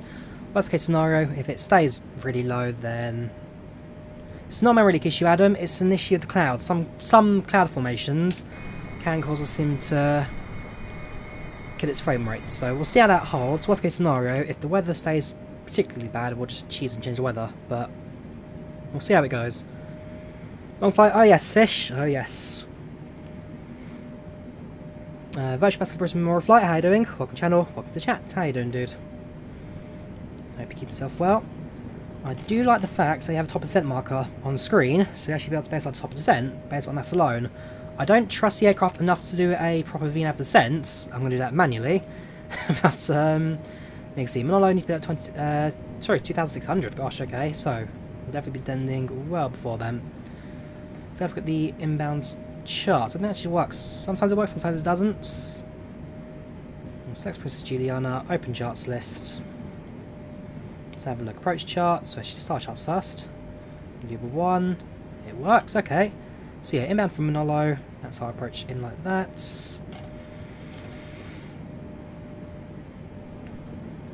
That's our routing, so that's our track routing for the approach in, that's fine.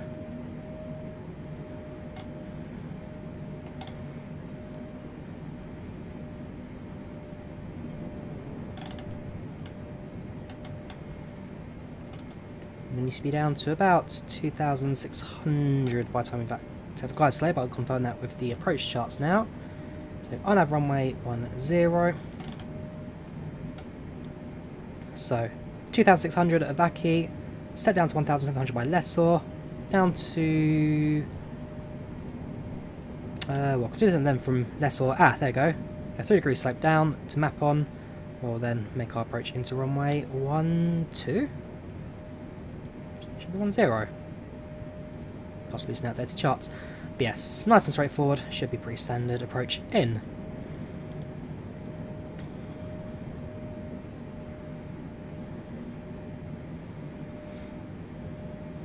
Yeah, 2,600, 2,600. Down to 1,700. And then make the approach into land. And that map on, either we go around or continue our approach.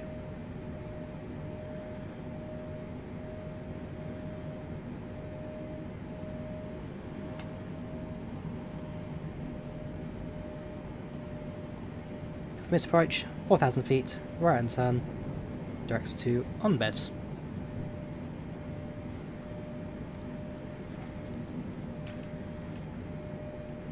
I've heard very good things about Advanced Skyscapes Diego. I've seen good screenshots of it. Next time I stream on Next Plane, I will likely have purchased it. I haven't actually bought it yet, I must admit. It's one of those things. Next time I stream Next Plane, which will probably be next week or so, I will buy it, just kind of enhance sim as well, but I've seen very, very good things about it. It does look rather fantastic, does it not? Is there anything you do to reduce PC heating during long hauls? What do you mean by PC heating, Fish? I've not had too many heating problems with my my sim. Or my PC, sorry, my PC. My PCs are actually been right... It's well insulated, it's well, it's got good airflow.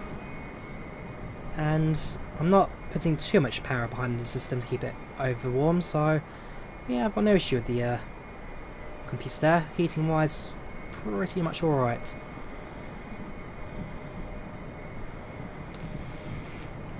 We do need to be worried that there is a tropical storm somewhere to our own side as well, and that's probably why we're looking at so much thunder.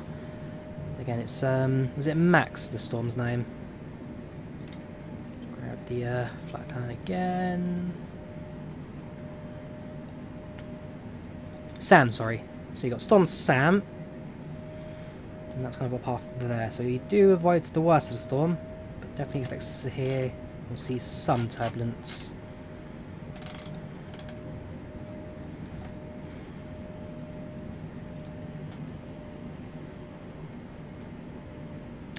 Don't have my 3080 yet, Forbes. I actually got an email update during my dinner, that I am position number 69 in the queue to get my 3080.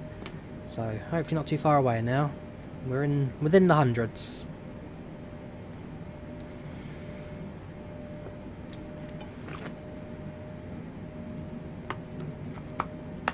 $400 miles top of descent. Looking at the fuel flow, got plenty of fuel on board, but again, just looking at the flow between these two tanks. I mean, I could deactivate it, but it's not going to affect the fuel in any way.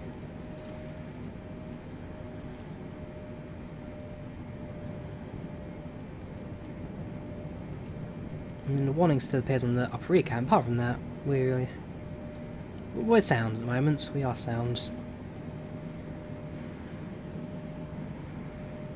Yes, Adam, as soon as that 3080 has like a delivery date in sight, I'll also be upgrading my CPU as well. Don't you worry, that's definitely on the way. 3080 I'm getting from Overclockers, William. I'm getting my 3080 from Overclockers. Yes, Overclockers UK. 1 year for a GPU. That's unfortunately the way it is. Or the scalpers or the... Well, that's it really. All the scalpers have just nicked it and... Well, that and the Bitcoin miners.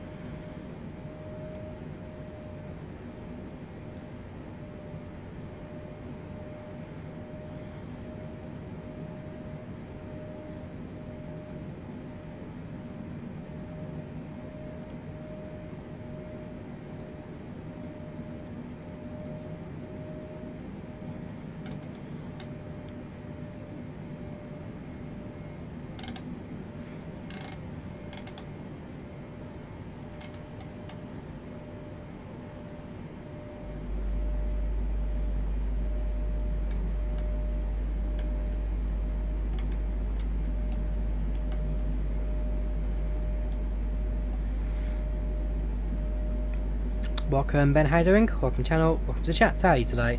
i9 probably not. I'll probably go for an AMD spec of some sort.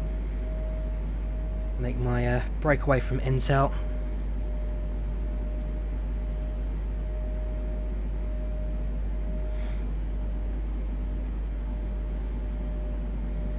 Not sure about that, Josh. Also, no need to copy and paste your message. I can read it the first time. As a result, I'm not going to help you anymore. You must have got lucky. You ordered the week after release. Got 3 months. Gosh, not bad, Lee. Not bad.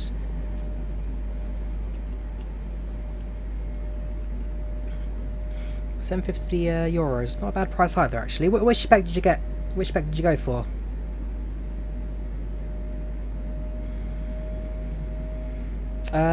I get it as well, Viraj, so I just log in every time. It's not a problem, you just open up the code page on the Navigraph websites.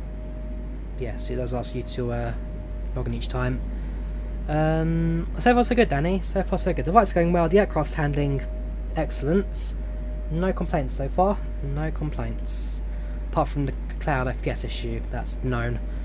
Could you get away with auto brake low in Ibiza? Not sure, Velox. It's all down to your aircraft type, weight, and weather conditions. I have no idea. You'd have to base it on your own setup, I'm afraid.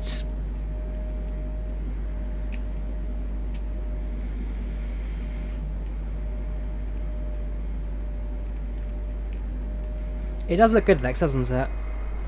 I do adore Microsoft Flight Sim, minus the low FPS cloud glitch.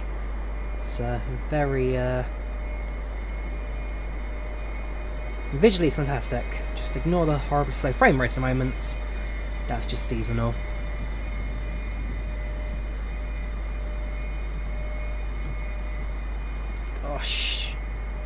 Look at it struggle.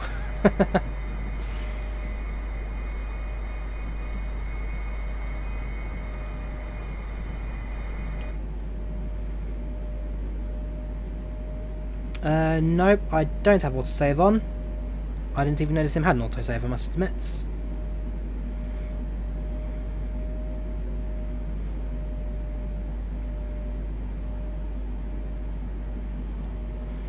You can see on the primary there, our approach and landing at Juliana is all now visible. Cloud cover getting a little bit broken down now. It's in Volanta, is it? Volanta settings, simulators. Where?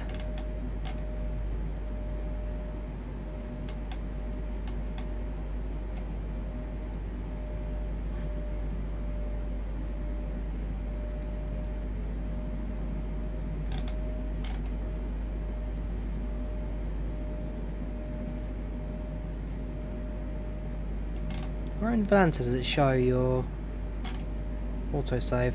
Billing, premium.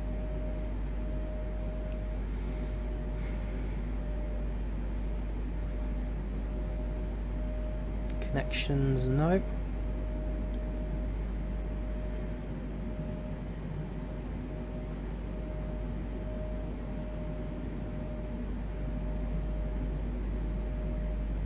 No, I don't see it, I'm afraid.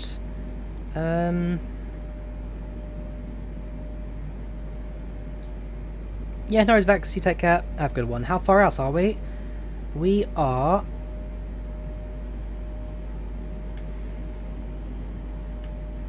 Well, ETA landing's out 58 minutes.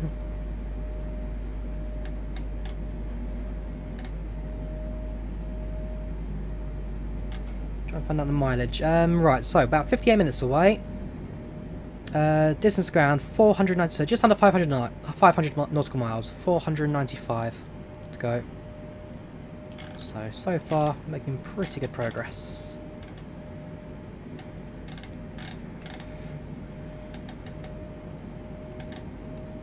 And yeah, that American flight's definitely catching up now, as within about 20 odd minutes behind us. So going up to cruise, they have to sped up a little bit. Timing a bit of a mix.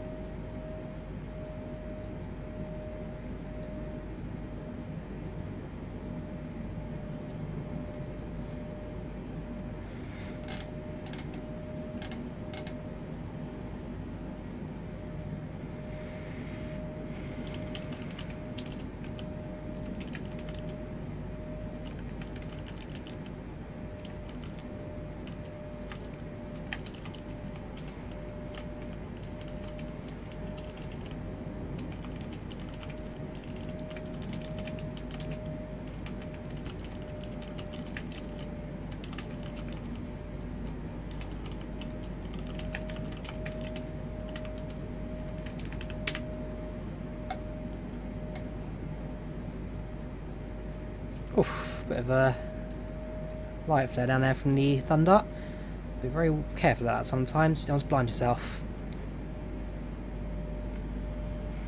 Yeah, so cruising at Mach 0.88, ETA an hour and a half.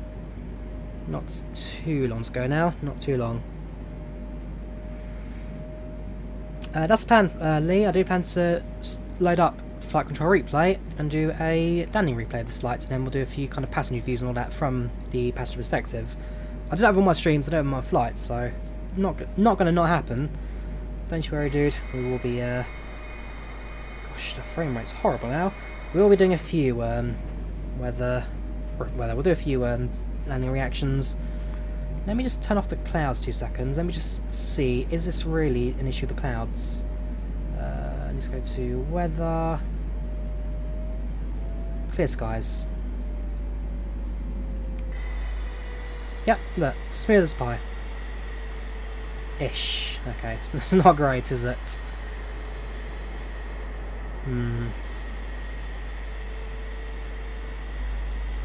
Tell you what. We'll restart the live weather again.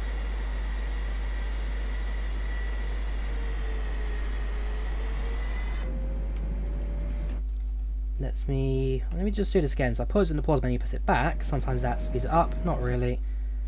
Let me save the flights, TNCM, and then let me just load it again, and that should hopefully just refresh any memories you have got. Touch wood, fingers crossed. The other big thing is FMS. Does it change your FMS data? I really hope it doesn't.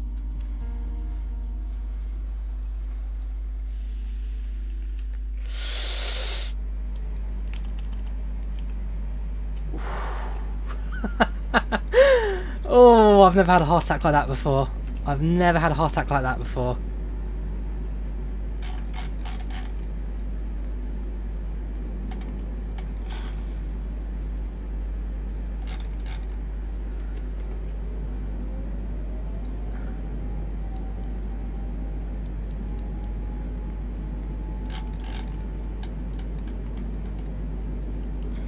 Right. Should.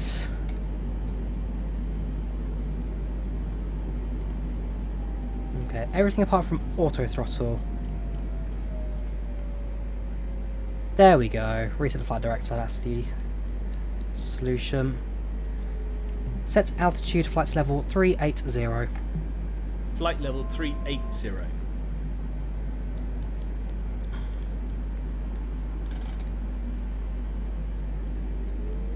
Right, we're good. We're good. There's been no disaster. The approach is still set. Check my radio. Sorry, radio said. No, that's ACARS. Yeah, I can have radios. Oh yeah, because again, there's no ILS set. Okay, so yeah, ignore that. Right, we're fine. And the frame rates are massively improved. What happened, Forbes? I just saved and reloaded. It's a way to sort out your FPS issue, Microsoft Flight Sim. Save and reload, you're good to go. And as you can see there, it takes about 10 seconds, so for PACX you're not losing any time. And bar a minor heart attack while you wait for your sim to catch up. It's alright, it's alright. We'll live to see another day.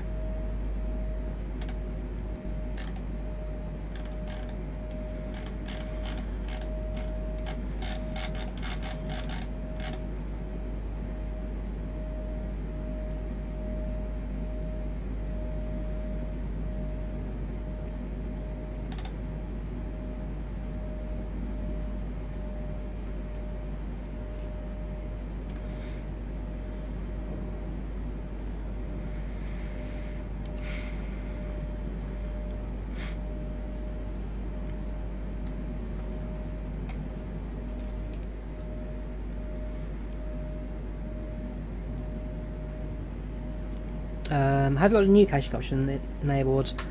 Which new caching option, Sleepers? I know there was that old rolling cache you could have, which just kept scenery going.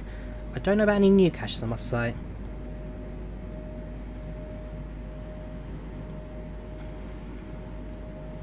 Good to hear, Adam, as well. So, obviously, if you want to fight your Sim's FPS issue, just save and reload, and you're good to go. Pro tips from Drawyah, right? It's a memory leak issue combined with some high altitude cloud, which just, for some reason Sim can't quite keep it going. ET destination, again, you've got your time in Zulu, and you've got your clock in the bottom there, counting down. Got two sources of information for time, dude.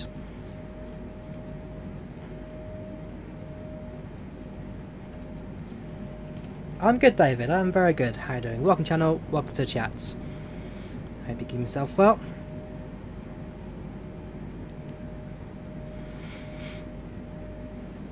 So, as you can see, we're about 30-45 minutes away from top of descent, but for a flight that's about 9 hours in length, that's honestly not that far away now. Not that far away at all.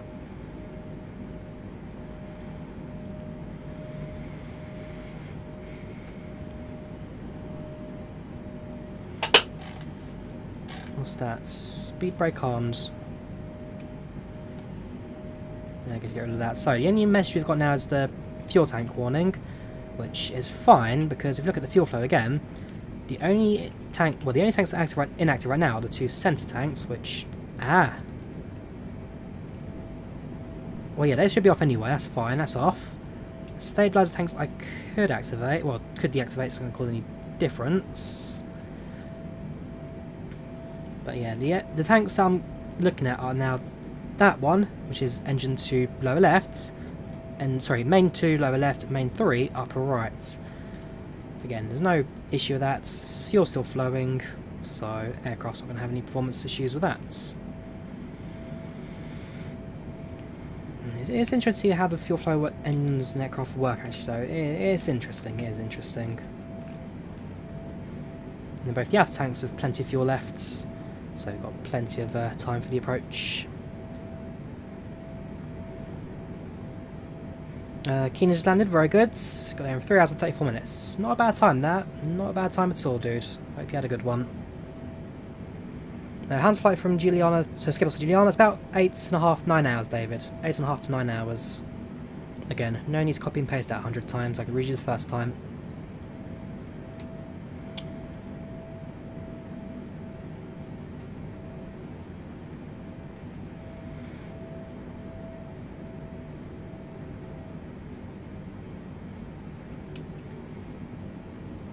Welcome Noah, how are you doing? Welcome to the channel, welcome to chat, how you doing, dude? Keep yourself well. The sun is looking, well, the sun's definitely on its way down to set. Still got plenty of sunlight left on this trip. We'll be landing about an hour before sunset, so again, it'll be kind of low-ish on the horizon, but not setting for this flight. Do you have a flight plan for tomorrow? Not yet, Forbes, not yet. Ooh, that reminds me, I need to start thinking about doing flights from Land's End St Mary. Okay, I need to try and do that tomorrow. Whoops, because I'm going, on Monday, I'm going down to Penzance. So just double check my calendar. Is it Monday I'm going? It's Monday and Tuesday, right? It's back Wednesday. Yes, Monday, travel to Penzance. Spend day in Penzance. Tuesday, flight to St Mary.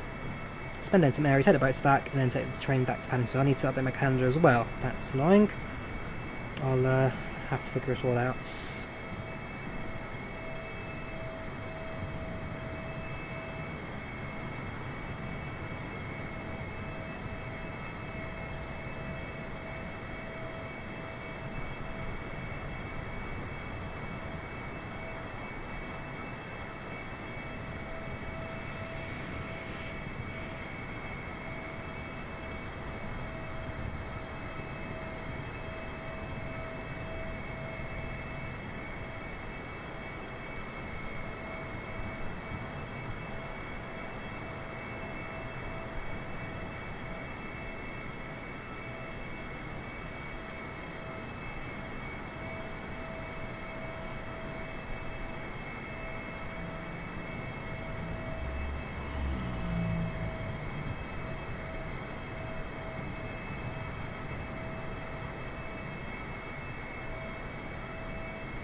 Yeah, there is a little bit of lighting on screen, Stephen. There are a few there's a hurricane storm just to the north of here.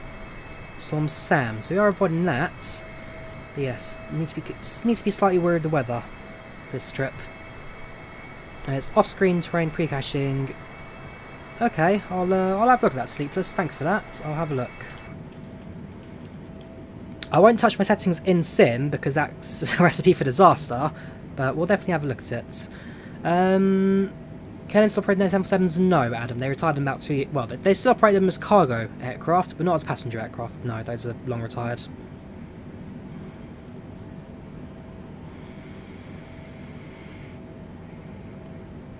Yes, I've heard very good things about this Freeway 330 Neo, so I'll have a look at that at some point soon. But I definitely want to be doing I want to do a 787 long-haul flight as well at some point as well. It's been a little while since I was one of those.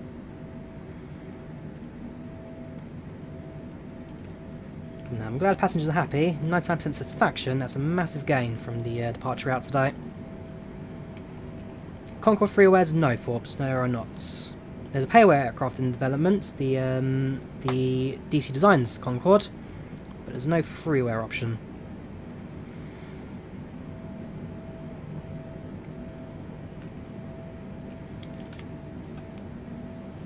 We'll have another quick look at the cabin, make sure that everyone is all okay. No legs all fine. Again, for the most part, seats are full. There's a few dotted seats here and there that are empty.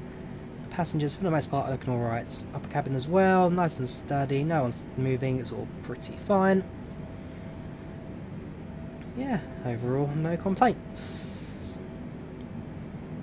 Welcome, Ashwin. How are you doing? Welcome to the channel. Welcome to chat. How are you today? How are you doing? Late, not particularly, dude. Got another hour or so to landing. No worries, James. Yeah, have a good one, dude. Have a good night. Bye bye.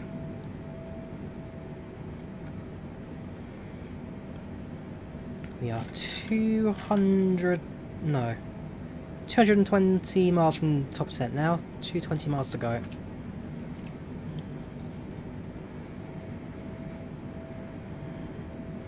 Why are there so many payware aircraft for X-Plane, no payware for Microsoft Flight Sim? That winter is because X-Plane's about 5 years old. Sorry, X-Plane 11 is about 5 years old, and Microsoft Flight Sim is only 1 year old. I'll let you balance the two out. Welcome, Ashwin. How you doing? Welcome back.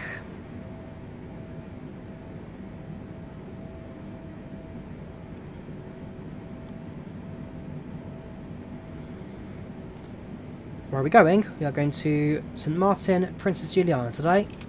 Princess Juliana Airport on the island of St Martin. Flying a 747, ETA about 1 hour. Should be a fun little approach. Should be a well, pretty straightforward from what I can see. In terms of traffic, there's nothing inbound at the moment that I need to be particularly wary of. But again, we'll see how that changes as flight goes on. I'm actually placed on ATC. I'm hoping there'll be a controller for the approach and landing today, but you never know. The person who's meant to be controlling, or at least said they could control, they are currently in the middle of doing a, doing an exam assessment to somebody, so need to be a little bit more, just need to watch out for that, basically.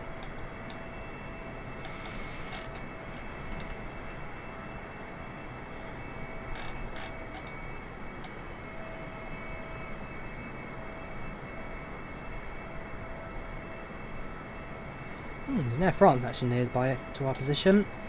Parted from Lyon on its way to Fort de France. 77 Whiskey, 737.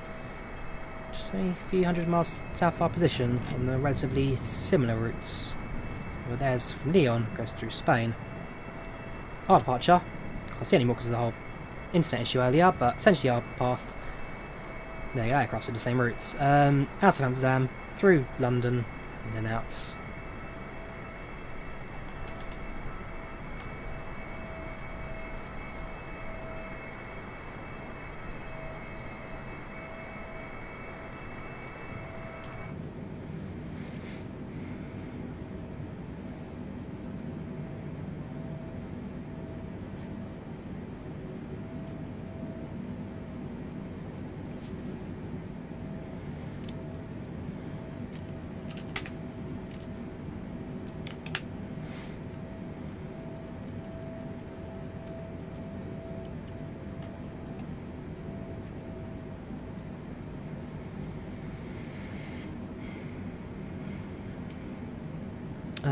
We should be alright for St Martin, Ashvin. As long as our approach and altitude is well maintained, the landing should just kind of flow in from there quite easily. Top of descent, how do I get that? Well, I am using the SaltySim mod. I'm using the experimental version of that, and that includes top descent marker. So potentially it's just included with the, well, more than definitely included with the 747 SaltySim. If you're on Xbox, then I doubt I'm afraid you're ever going to get that. You never know, but it is relatively unlikely. What have I done there? Press the center button. Which changes the dial type slightly. Again, David, there's no need to spam your copy and paste. I could read your message the first 2 times you copied and pasted it. Next time I'm just going to mute you. Do I think P3D is dead? For me personally, I've definitely retired the platform. I'm not going to use P3D virtually ever again. And like I said, people didn't seem to enjoy the FSX stream last time, so I'm going to retire that one as well. I mean, I didn't retire FSX, but it came back for like a 1 weekend only when I did the flight to Channel Islands. But yeah, that's about it really. No more FSX, no more P3 in my channel. Am I alone in the cockpit? Nope, yeah, I've got co-pilot. He's sitting there. He'll do whatever I tell him to do. So, for example, set altitude, flight level 400. Flight level 400. So, go, we'll change it. Set altitude, flight level 380. Set altitude, flight level 380. Flight level 380. There we go. So, I'll do what I tell him to. Does the job.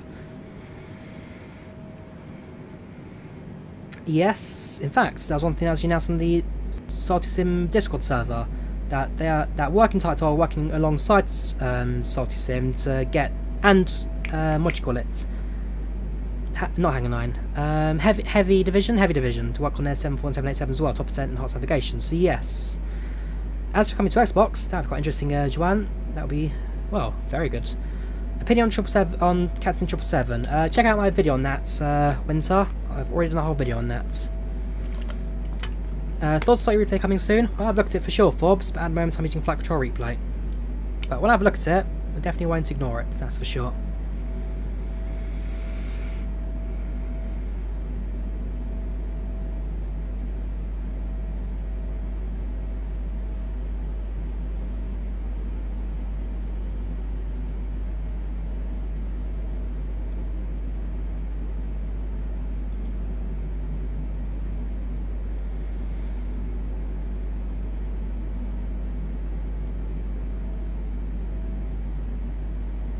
So 114 miles top of descent today. I'm just having a think. 114 miles top of descent.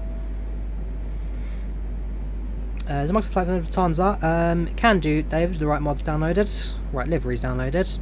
Your flight 747 was from was Northwest Orient from Prestwick to Boston. Gosh, around 1979. Always with the headsets. They're not digital, but like a hollow tube that you listens heard sound through. Gosh, it must have been a time. Sadly, my first flight would have been New York JFK to London Heathrow, British Airways, but because of COVID, that flight got cancelled and British Airways had to subsequently retire the fleet. So as it stands, I have never flown a 747. I'm hoping I can catch a Lufthansa 748 before they retire. If not, then it will always be a big regret in my life. So what can I say? I'm afraid. What can I say?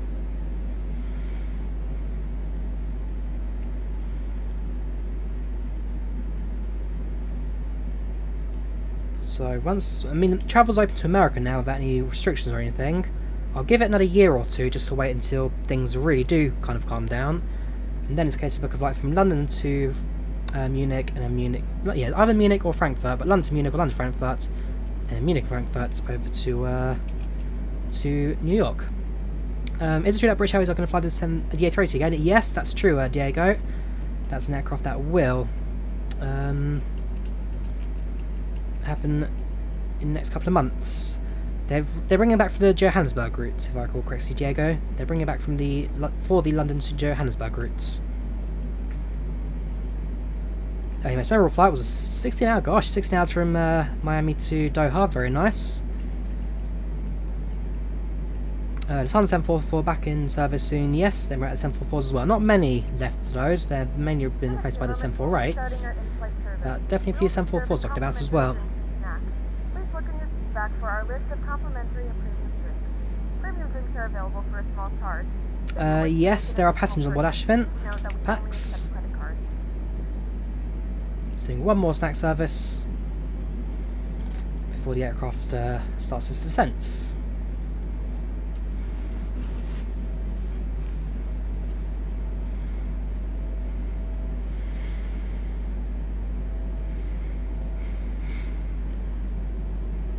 The Flyby A380 should be a freeware aircraft when splash, should be a freeware.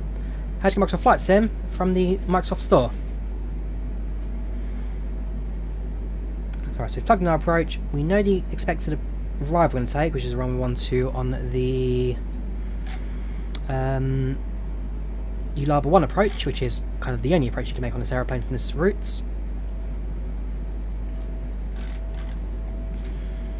There's no ATC yet at Juliana, but we'll keep an eye out on the traffic side of things for the approach. We are on Unicom 122 so we'll be able to keep an eye on that. So I'll make sure that the Unicom is set up for the approach as well, just in case there's no ATC. But it's inbound from the northeast. Situation, that's fine. Start will be the... Where is it? ULABA 1. Approaching on the RNAV from 10. That should be fine.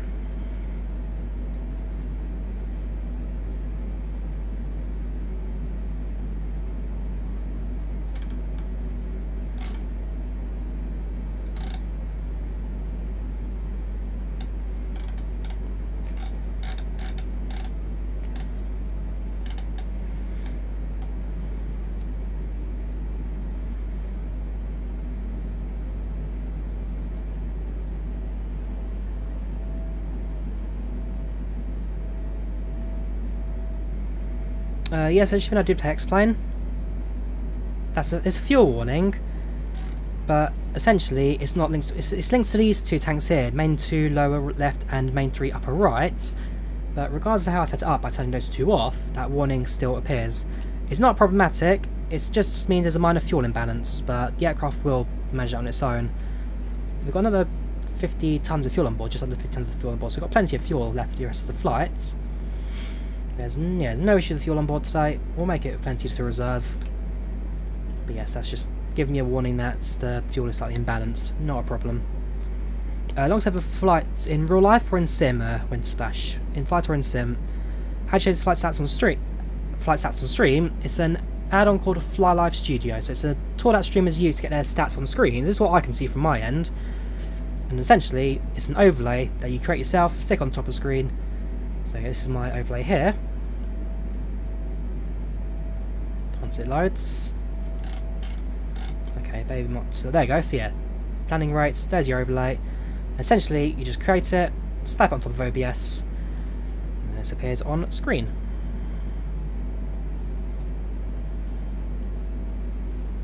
Yeah, it's a tool that streamers use, FlyLive Studio. If you're a streamer, highly recommended.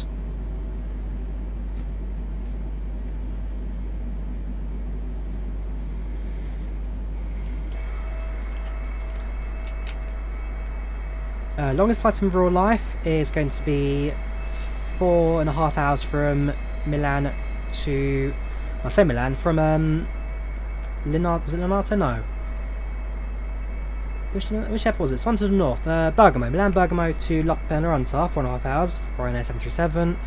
And in Sim, it's going to be an X-Plane 11 stream. I did from London Heathrow to Perth, QF10. Did a 30-minute turnaround in Perth, and then continued on to Melbourne. So in total, 2 legs on a long-haul flight, about 10-ish hours. No, 20-ish hours. 22 hours total that took. And that was just before a winter kind of work at the RLR to do some track maintenance. Long old week in that. Do not recommend. We're on IVAO. Pratam. Thank you there, Danny, for the 499. Thank you very much for your 99. Little for your dedication. You definitely deserve that, man. And entertain talk about aviation general for 9 hours isn't easy. And you're still going, oh yes, dude, we're still going. And 45 minutes to go. Thank you very much, dude. Much appreciated. Thank you for the donation. You are a superstar. We're nearly done now. Top of the Sint is about equidistant from our position now towards Arcadia to Manolo. So we are nearly there. Nearly there. Approach online. Hey, that's the big one for us. We got approach. That's the most finished control I've ever seen out in I'm going to speak Finnish to him because you know what? Screw it. We're going to have a bit of fun. That's the most finished guy I've ever seen out here controlling Juliana, which is fine because you can get guest controllers in IVAO. So if you're a controller in one location, gosh, I'm looking at his profile now. I won't show it on screen because it's personal information, but yeah, he's got everything. Fair play to this dude. I'm gonna have a bit of fun with him today. Moi. No, moi is goodbye. Sorry, moi mitakulu. Got my vocabulary. So Mita Caller, how are you? Non-Nin is kind of your generic answer to everything. Tu Noi, Moi, so Moi Moi's goodbye. Or, if it's night time, which will be evening time, I could say Huvalota, that'd be good night. Yeah, I can definitely say a few things to him. Now, we've got the approach online, that's the important thing. Thank you, AvGeek, thank you for the spots. Train Squad 2, $25, yes it is. Yes, it is. Flying same route to next plane 11, super tired, I can imagine that. So it's a long old route there, but as long as you've got a few rest breaks going, you'll be fine, dude, you'll be fine. Now, I'm very happy with the approach control being online. That makes my life so much easier in terms of spacing and approaching. Should we confirm on there?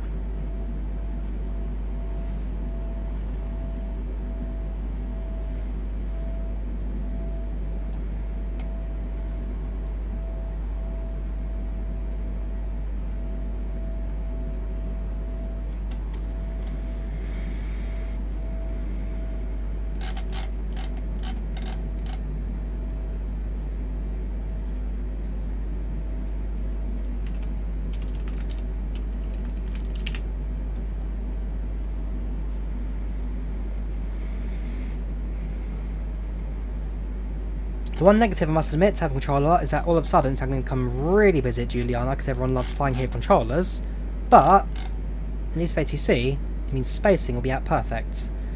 A couple of no times out, that's going to be so taxiway section, Whiskey Bravo, use broken surface, okay, so there's a few inaccessible taxiways at the moment at Juliana, and non-directional beacon Papa Juliet Delta taken out of service and will be permanently withdrawn. Okay, so one NDB not working and one taxiway out of use.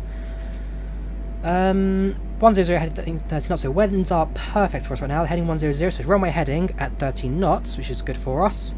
Plus the visibility, scatter clouds at 2000 we can work with. 32 degrees centigrade, 2.14, connection 1014. So, weather is spotless.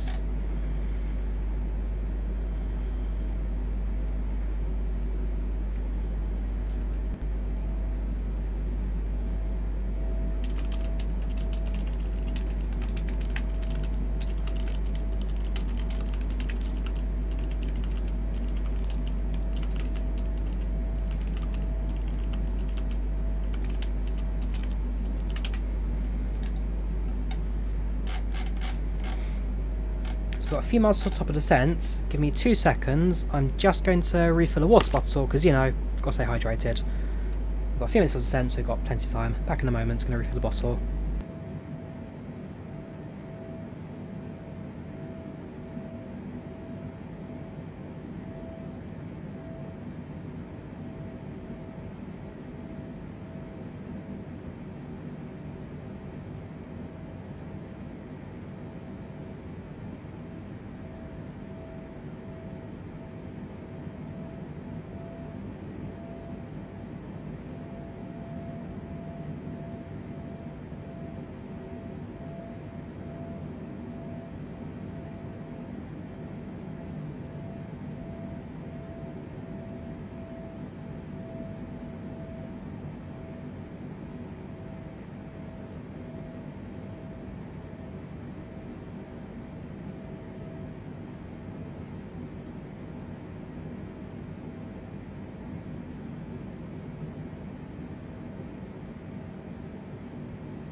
Right, I'm back and I've got a full bottle of water. Let's carry on, shall we? Any tips to approach A320? I mean, what tips do you want? The aircraft's automated to the point that it can do everything pretty much straight away for you. Just do what the aircraft tells you, basically. Do what the aircraft tells you, and it will do it.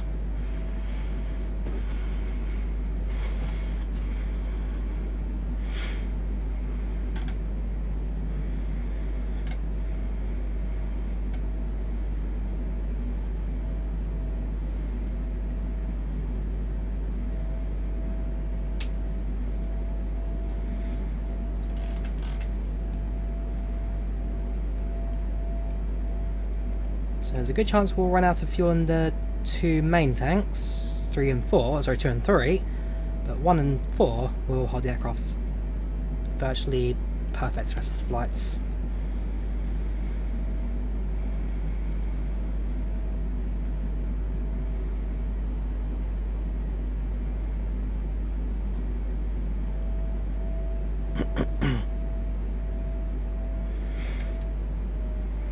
Putting ILS frequencies in. What ILS frequencies, Danny? There's no ILS at Juliana. There's nothing for me to tune into. Does this plane have Ryanair? Yes, it does. 737 with a livery you can stick on. There's no price for the PMDG 737 at the moment, DJ Clark. Originally it was $139.99, but based on the last announcement on the FS Elite article, they may change that actually, so we'll see that pricing for PMDG. It may be different to what was originally mentioned. Do long haul flights on autopilot? No, yap, pilots also do that one on their own base. Most landings are on their own. Only time you ever use autoland is if you're on a Cat 3 capable runway with 0 visibility. But there's no ILS at Juliana, where you have to land regardless by hand. I'm on the volunteer railway tomorrow, Velox, not the main national railways. I'm on the volunteer railways tomorrow, so the much smaller scale stuff. Presuming it still runs. There was service today, it got cancelled, and that's why I'm doing streaming today for long haul flights. Because I had a day free, it just made sense. So we'll see how it goes.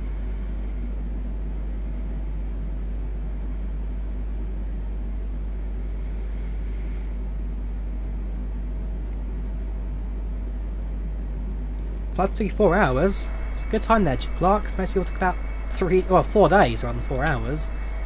Count yourself lucky.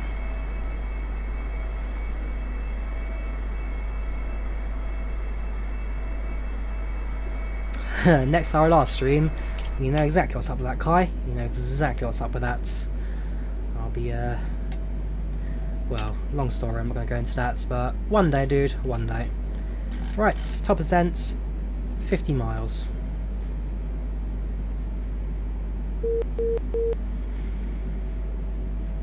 There's currently an exam in Brussels. Good luck to Romain. Get your first golden star. Good luck, dude.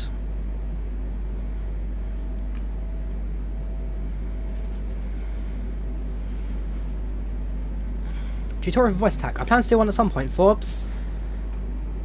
Costs a bit of money, but it's well worth it for the Go Pilot stuff. I'll do a video on that soon, dude. Would you do plane spotting on this live stream? Probably not. Probably not. Thank you, Tommy. I'm glad you've enjoyed the stream so far. I'm glad you've enjoyed it so far. We're 8 hours and 4 minutes into this flight. Sorry, 8 hours and 4 minutes into the stream. The flight, we are...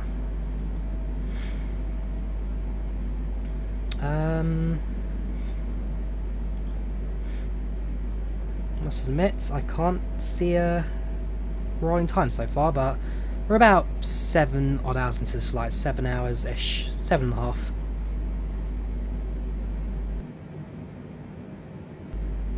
That's really much.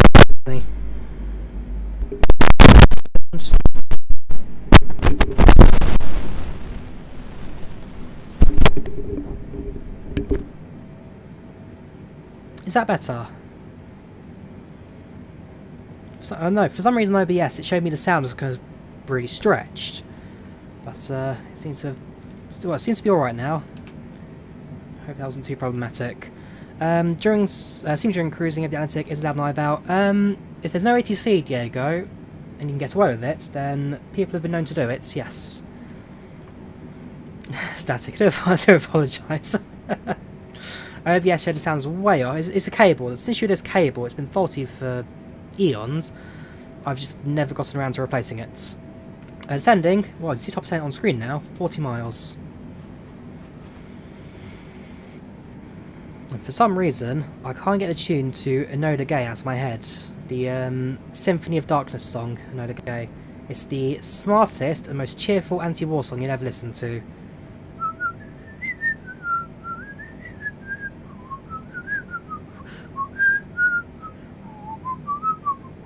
Going to do enough of that now because it's going to get copyright strikes. Yeah, 95% of the time it's stable. Yes, you got eFits on the experimental version of the Flyby now. It's getting very, very good, that Flyby 320. It's getting scarily good. A bit hard in the ears, but you're fine now. Don't apologise, Danny. Right. Well, so I've got a few about sendings shortly. Favourite train, either the class 390, 395, or any networker train. Any networker. I just answered that question, Tommy. I just answered that. Pay attention, dude. Yeah, 390, 395, or any networker train. So 165, 166, 365, may they arrest, 465 and 466. I've had a few requests for the bus, Diego, so it's definitely on my list of games to play again soon. I've had a lot of requests for the bus. I don't know what people find so interesting in me crashing into cars in German streets, because the AI is such a mess in that game, but at the same time it's so good. Adore it. Do adore it. Right. So we're gonna strap down to 270. Sorry, 260. Sorry, 026 even. 2600. We'll work our descent based on the approach into Manolo. At some point, we'll contact Juliana Approach to get the altitude constraints for us as well. But as it stands, we are doing very well. In fact, I'm going to start my descent. What did I say? 124 was it for top of descent? 124 miles. No, it wouldn't be. 369, 18. Hang on, sorry, let me do the maths again. So 8. 12, 24, 90 plus 24, that's 114. 114 miles top percent today. 114, sorry. Not 124. So we've got a couple more minutes.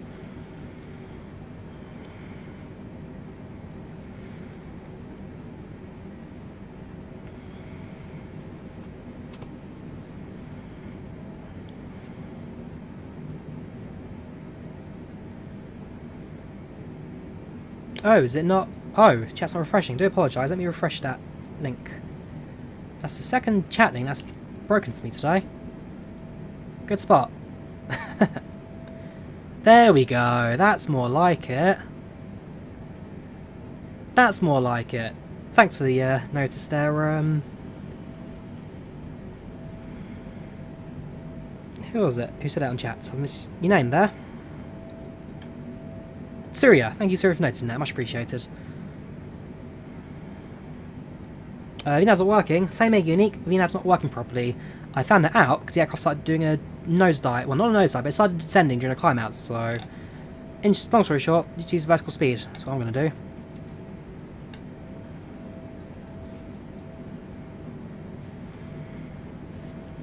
do. Nine plus 24.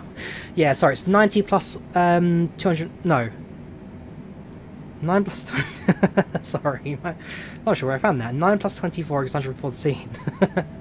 It makes sense in my mind, Kai. It makes sense in my mind. Obviously not in anybody else's. Right, let's do a quick announcement in the cabin, and then we'll start descent. Hello there, ladies and gentlemen. A quick update from the flights deck. We are about 5 minutes or so away from our top of descent, and we'll be landing in the next 15 minutes at Princess Juliana. As it stands, the weather on arrival is looking rather clear. Some low cloud needs to be wary of, but we are avoiding most storm Sam with 26 degrees centigrade temperatures on arrival. Once again, we'll be descending in about 5 minutes or so, and so if you wish to use the toilet, please connect your way down now before we turn our seatbelt sign and start our approach into Juliana.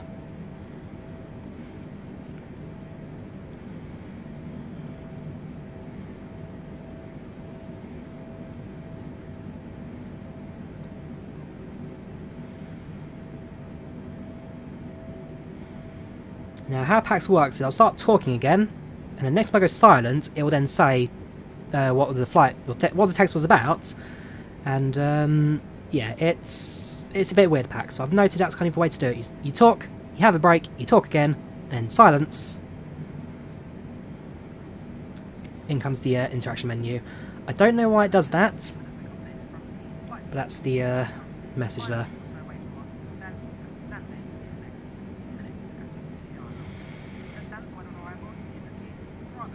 Alright, let's do this, shall we? So we're going to reset the speed back to aircraft control. We'll slow it down, and then we'll descend.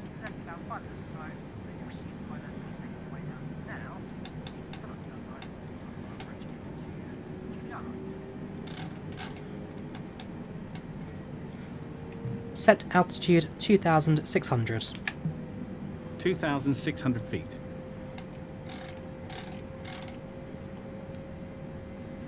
So I need to look out for that green arc now. And just on descent rates, so it's just past that Manolo point. Not by too much.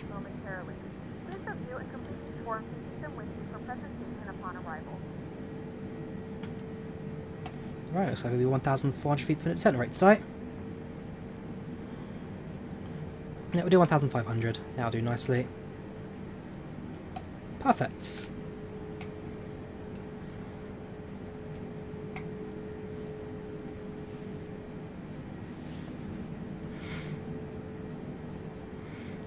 Yes, Tommy, so that's the expected arrival.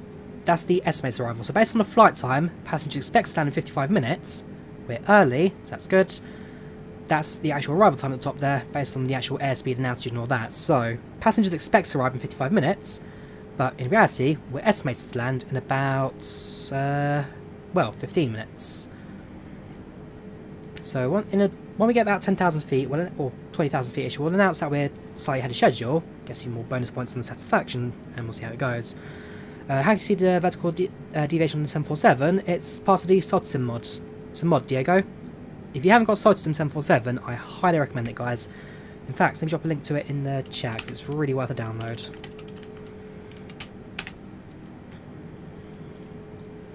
So I'm right now using the experimental version, but this here is a link to the SaltySim. By far the best mod in FlightSim 747s.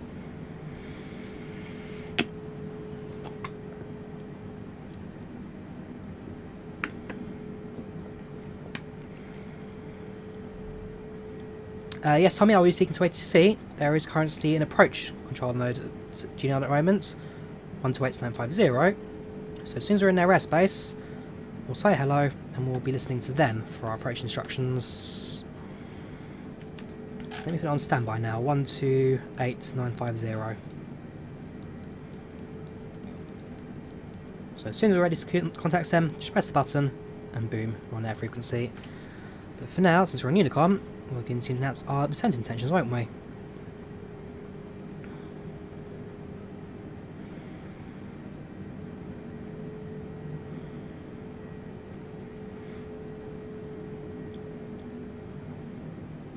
Still streaming IDK, yes. We're descending now, so we're nearly finished, but yes, we are still going, we are still streaming. Not long to go now, not long to go.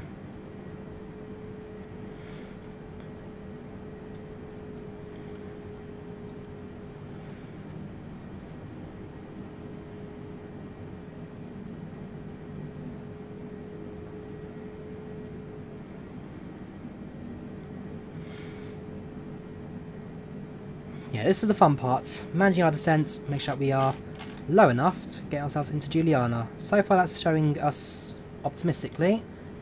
Eventually we'll actually be able to spot the islands on the horizon of the Caribbean.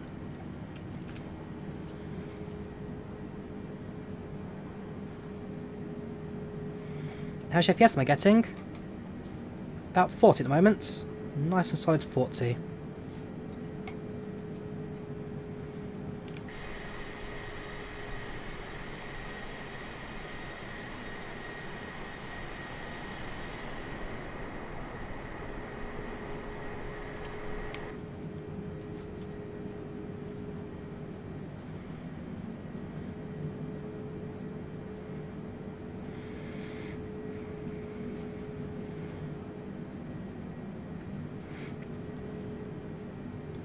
Which approach? We're expecting the Uluba 1 approach on... Sorry, Uluba 1 approach on runway 10, being our nav approach today.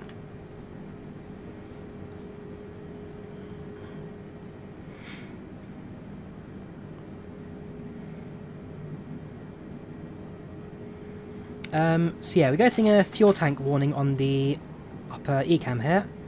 Essentially, it's telling me there's a slight fuel imbalance. Not a problem, we can manage without it, no problem. Gosh, frame rate just dropped. Yeah, it's just a fuel imbalance, nothing problematic for us today. Gosh, what happens to this frame rate this time? It's not the same cloud issue, is it? Let's just double check. Worst case scenario, oh, it's gone because it's loaded up live time, isn't it? Okay, can't check. It must be a cloud issue. Well, it usually is a cloud issue. Worst case scenario, I'll just have to reload the sim again. Which I know works, fortunately, without too many hard takes apart from back screens. We'll give it a few minutes, see how it holds up. If we need to restart it, we'll restart it.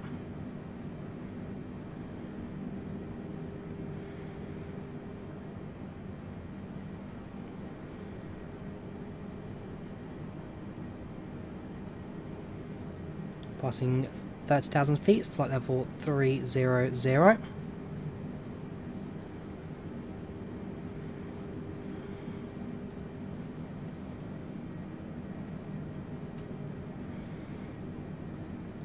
How are you doing, our co-pilot, today? Hopefully you'll also be able to see the aircraft then land shortly as well. Yeah, just keep it out the window. Spot out Juliana on some horizon. Why not descend on VNav? Because it doesn't work, Captain Chad. At least it does work, it's not very reliable, so I don't trust it. Hence, vertical speed. It's not going to cause too many differences, but hey ho, what can you do about it? An increased descent rate now to about 20. Ah, bollocks.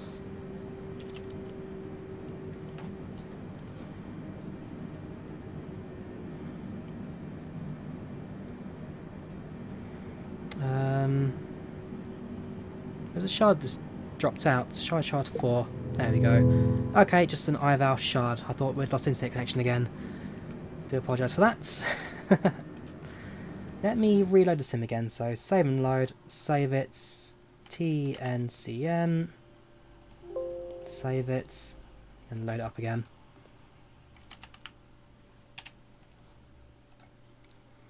Just to stay on the safe side of that FPS, you know.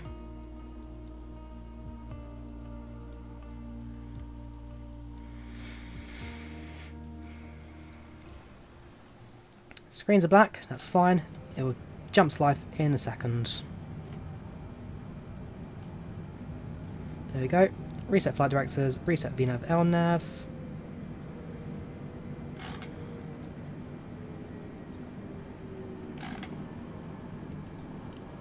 There we go. VNav LNav, autopilot 1.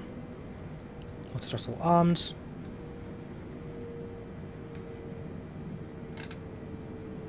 Cool. Set altitude 2,600.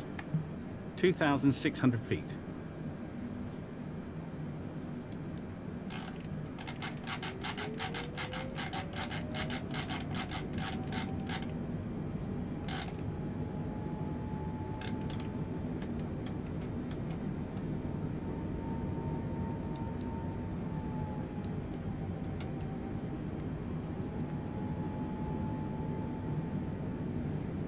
Do. That will do.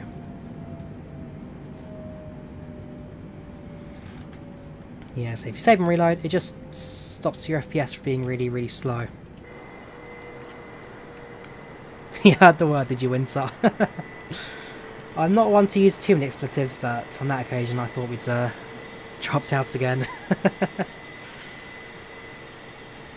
You see, yeah, that was VNav descent, 6,000 feet per minute. That's why I don't use VNav, I will use my own descents.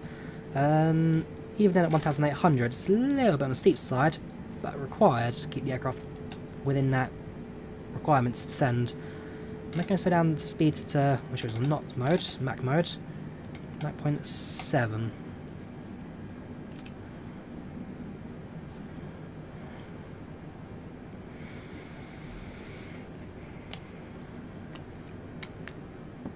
There's two mods for that real blocks. It's VoiceAttack and HCS sound packs.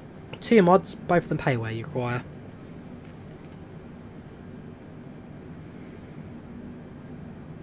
I've disabled the GeForce Experience overlay, Adam, because that actually causes FPS issue. Well, it hurts a few FPS in Sim. So no, turn it off. Removing clouds didn't work, Danny, so I presume memory leaks. Again, just save and reload, and now it's smooth-ish to the point where you can use it. Again, as long as our flight plan's all correct, that's fine.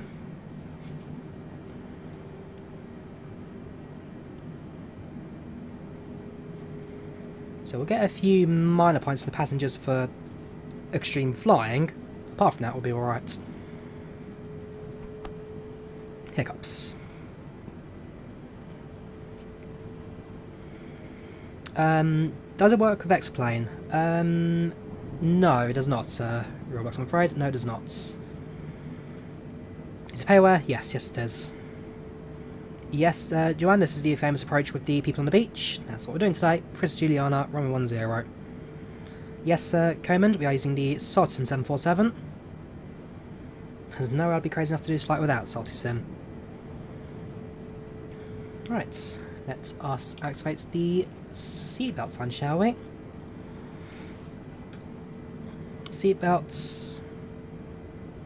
Where is it again? There it is. Seatbelts active.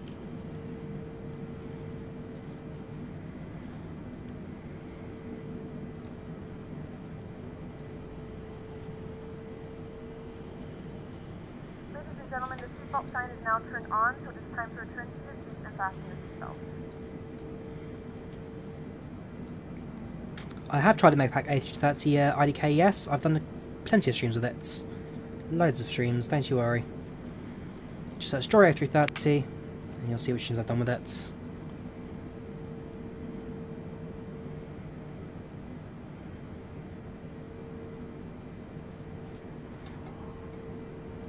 I did that, Galley. I'm not quite sure why you're berating me for my descent, but I've done exactly that, and my descent's pretty much spot on at the moment. The only issue I got to over 6,000 was because I activated the VNAV after reloading Sim. I've got no issue, no reason why you're berating me for it, dude.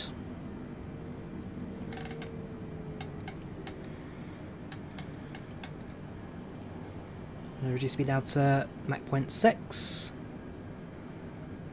Again, Gully, you've completely ignored the whole reason why I'm doing minus 6,000. Again, that was a VNAV issue after reloading Sim. Again, there's no need to berate me if you're not paying attention.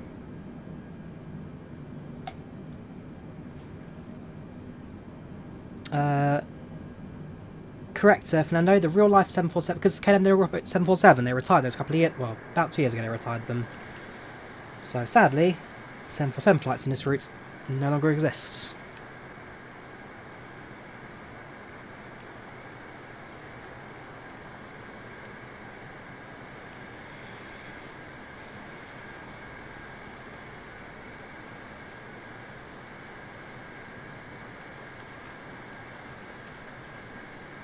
Nope, I don't recommend it, Sable.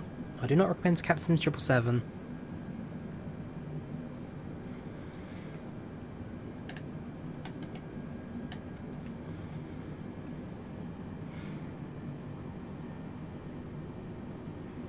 So actually, you can now see the islands ahead of us. We've now got a visual of both Anguilla and Saint Martin.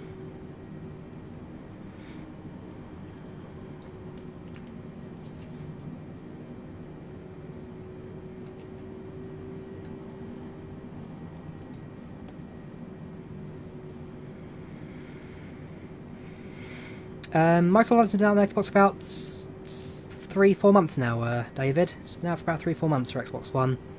Sorry, Xbox Series S and Xbox Series X, not Xbox One.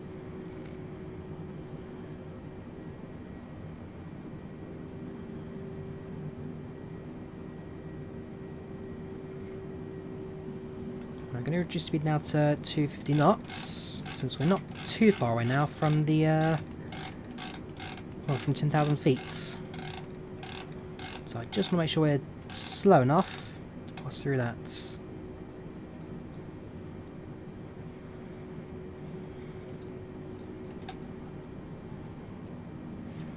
I'm going to tune now to the frequency. Radio check.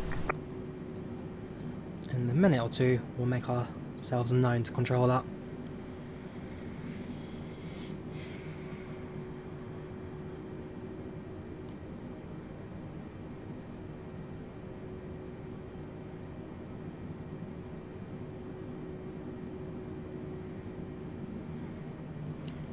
Brakes out.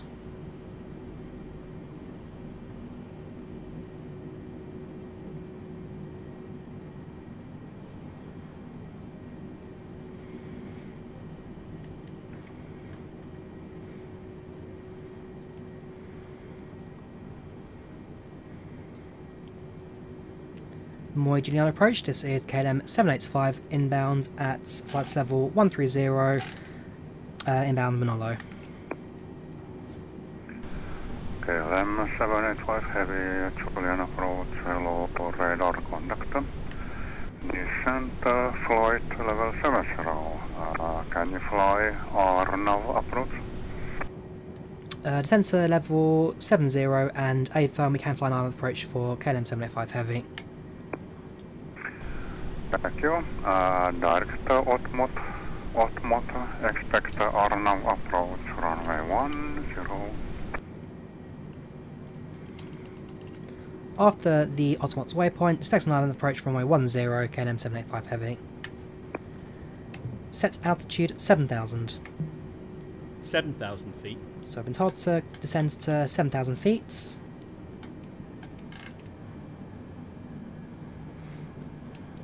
Okay, now I need to really steady airplane down to 250 knots as we hit 10,000 feet. The speed brakes really slow this thing down like nothing ever seen before.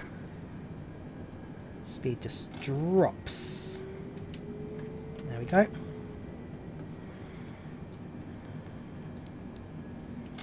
Now, for some reason I can't adjust the vertical speed anymore. There we go. I idle this aircraft. It can be tedious at times. We're on IVAO GeForce.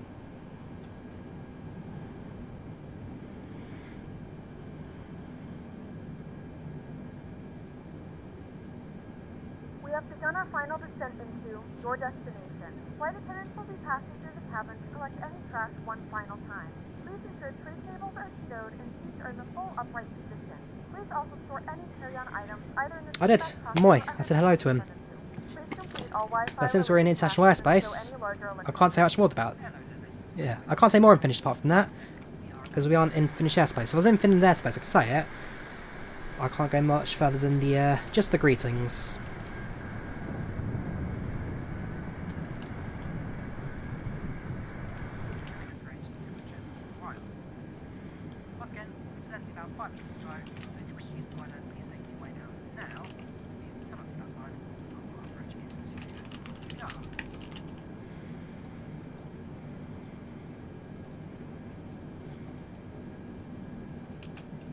So, that below, that's Anguilla.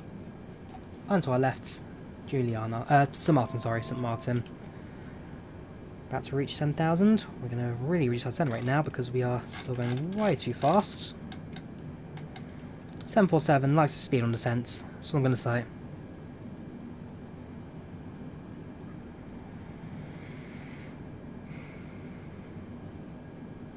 I don't have PPL. I don't do IFR flying patch in real life. This is all a hobby for me. This is all a hobby. I'd love to do PPL at some point in the future. Don't think I'll go commercial. But for now, this'll do. This'll do. Streaming software, OBS, Adam. OBS. Yeah, hello there, Spal. How are you? We are live. We are live. I haven't forgotten about you guys, don't you worry. Reduce speed to 220 knots.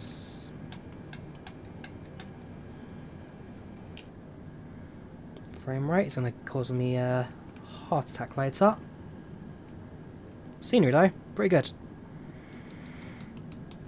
Last thing in 747 at Studio Island was... So you got that record down, did you, Martin? Very good. -232. Will we support it? We'll see. We'll see. Hopefully the approach will make sense for us today.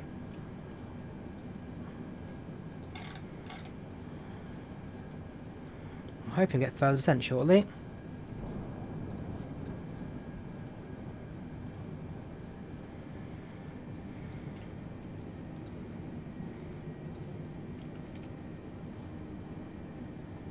Aim it to finish that earlier, did you, dude? Very nice. Hope you enjoy it, dude. Hope you enjoy it. I do love it out there. It's a very beautiful country.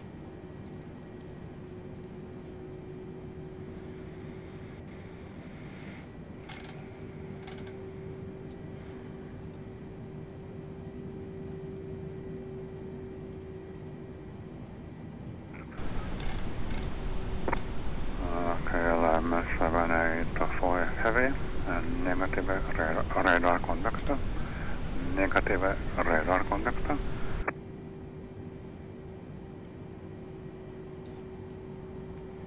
Seriously?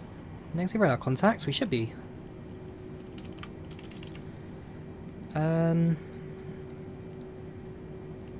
KLM 785 Heavy, roger that. We've idented, reset the transponder. Just want to confirm that.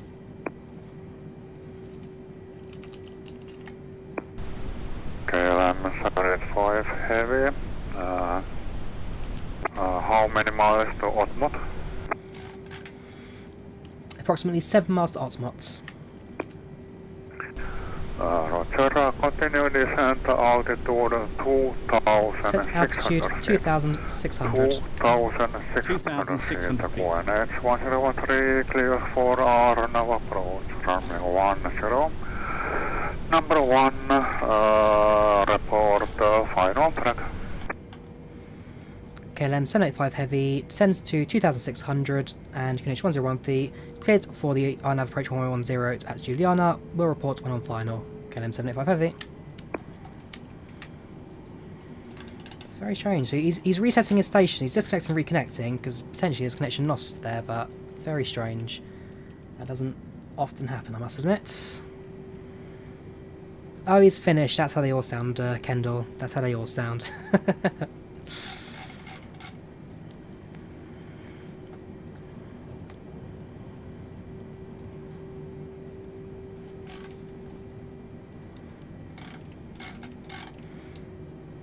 Flaps position 10 degrees. Flaps 10 degrees. I actually don't know how to do flaps on a degrees basis. We'll go down to flaps 5 then.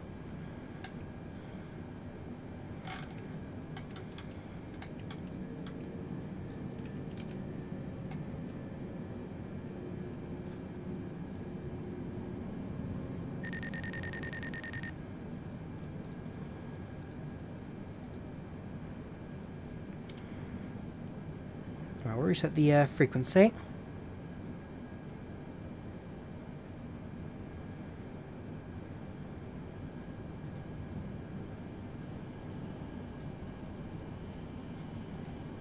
Let me also reconnect.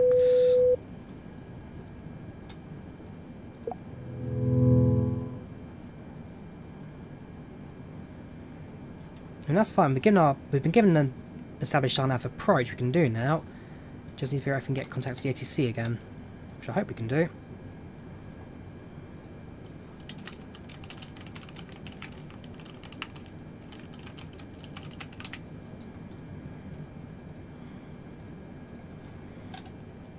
Landing lights on. Should have done earlier. Landing light on. No need for landing local lights in the middle of the day. Juliana Tower, KLM 785 Heavy.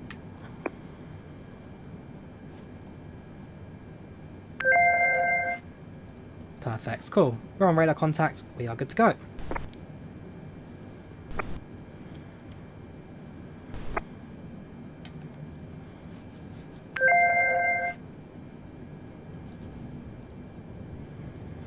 Cool, so wind 090 at 11 knots, runway 10 clear to land. Clear to land, runway 10, KLM 785 Heavy.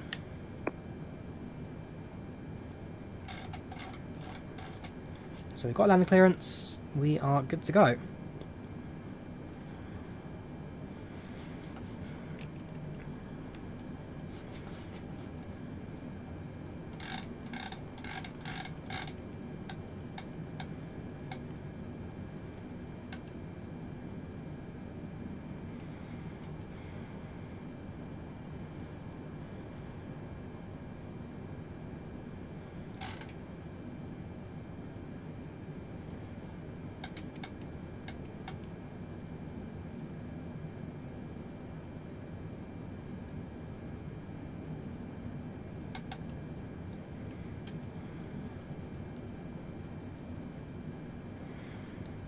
Set speed 180. Check. Right, engine speed 180 knots. Continue solar flaps.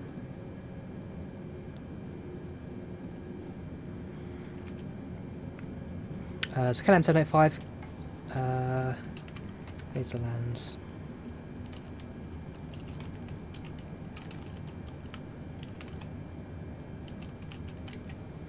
Also cleared to land runway, so KLM 785 heavy, winds 090 at 11 knots, cleared to land runway 10, after backtrack, approved, vacate runway via via Charlie, sorry.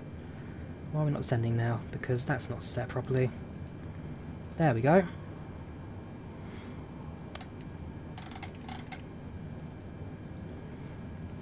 Get it down. That's set for landing. We are high. Fortunately, autopilot's off. We'll do this by hands now. Slight issue autopilot there at the ends to get on that RNAV, but nothing you can't do manually. Set brakes to max.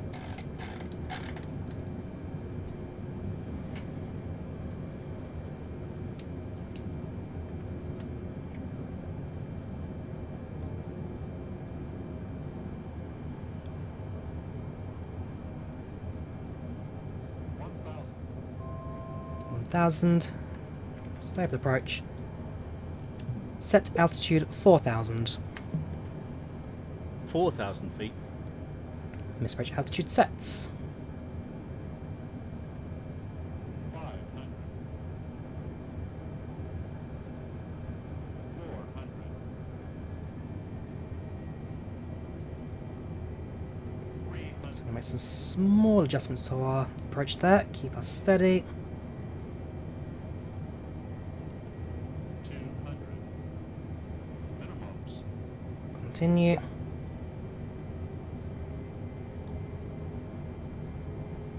100. 50. 40. 30. 20. Idle. 10. Reverses sets.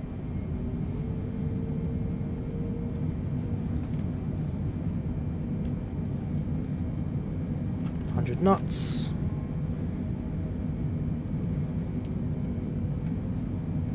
Eight knots, reverses cuts. And there we have it. Welcome to Princess Juliana.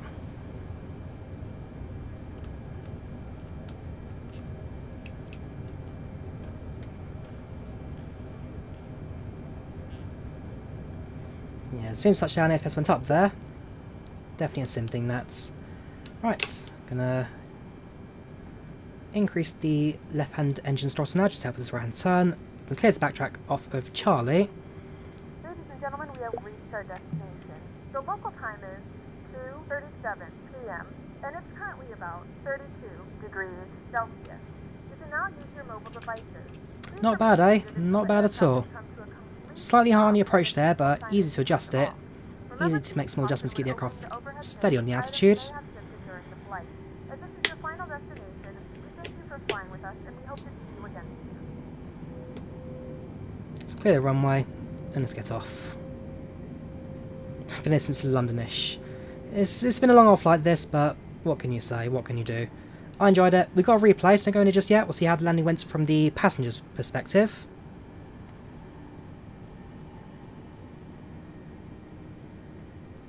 The set altitude was, so the misapproach altitude, sorry, yeah, misapproach altitude was set from, so, landing 38, welcome to Juliana Saint Alpha 1. Okay, let me just quick that from this end.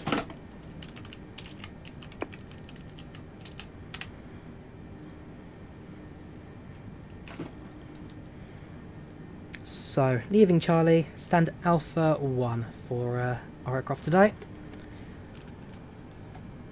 Kill defense tanks, now out of fuel. And APU, we shall start.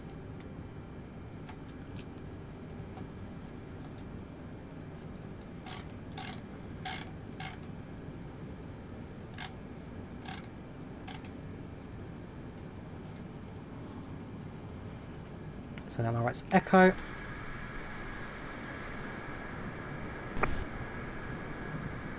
Then Delta, then Charlie.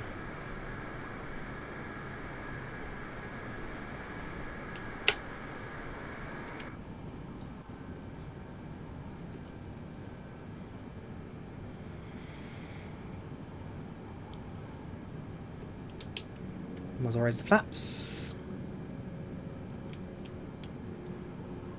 Increase right hand throttle. Sorry, left hand throttle, right hand turn. You can just increase the throttle, just helps us making these tighter hairpin turns, gets off the runway a tad bit quicker. Julian approach, this is Kilo Mike Yankee 030, good evening.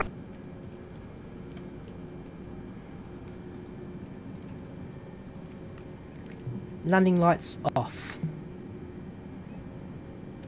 Taxi lights on. Taxi light on. What was I going to do? I was going to turn off the Julian transponder. approach, a copy.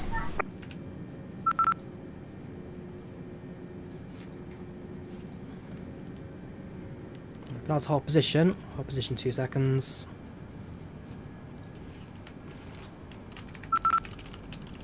Right, continue A1, that's fine. Presumably just checking the ground there or checking SEM for us, but that's fine. Give permission to taxi into Alpha 1, where we will end our flights.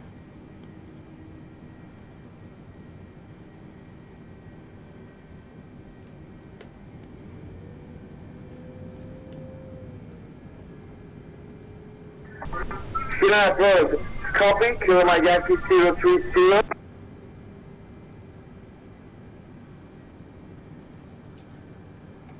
Alright, Kilo Mike Yankee 030. Got passing the ones, they're going to the right. 10, Kilo Mike Yankee 030. Carry on straight. In final approach.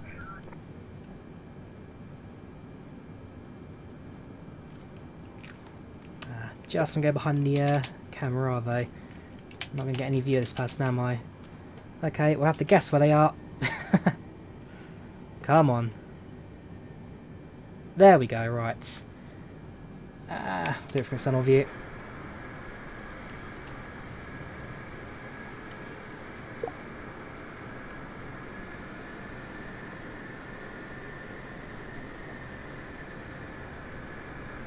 Cool. Pole position. Parking brake set. APU is available. APU is on. Approach. Engine bleeds off. And finally, engines shut down. Seatbelt sign active. Off. Whew. There we go. Ladies and gentlemen, welcome to Princess Juliana. The local time right now is approximately 5:45, with the temperature outside right now at 24 degrees centigrade. We thank you for flying with KLM. We wish you a safe onward travel, and we hope to see you again in the very near future. Cabin crew, disarm doors, and cross check, please.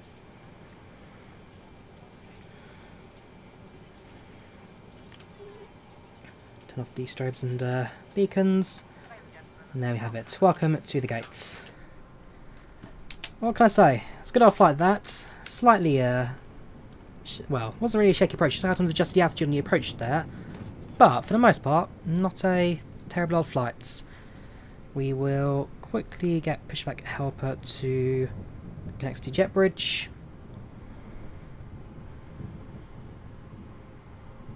In a second. There we go. And momentarily, passengers will now be able to disembark from the aircrafts. But no, not bad. Even centre line on the parking there. Not perfect, but it's manageable. It's manageable.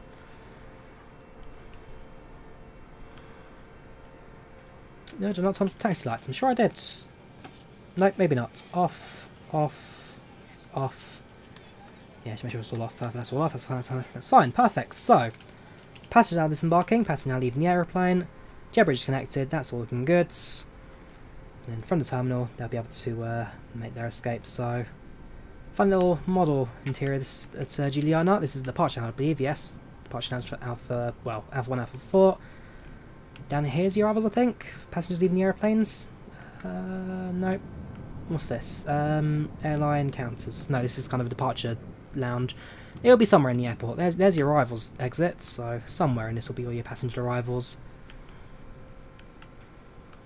But yeah, what can I say? Not a bad old flight this. Right, so we've disconnected from IVAO, so that's all finished. We will stop recording the replay now, flight control replay. Let us end that. Let's finish flight on Volanta. Make sure that's no good tracking. Thank you very much. Let's load up the replay. And let's have a look at the approach from the whoops and PACX, end flight. Before I forget that. So a couple of extreme flying conditions, slightly ahead of schedule, soft landing, overall a grand old flight. 170 feet per minute touchdown, block time is 8 hours and 19 minutes. I'll drop the flight reports in chat, so if you wish to get more detail, you can do so via the link in chat. Give that a few seconds to load. Alright, let's do it, shall we?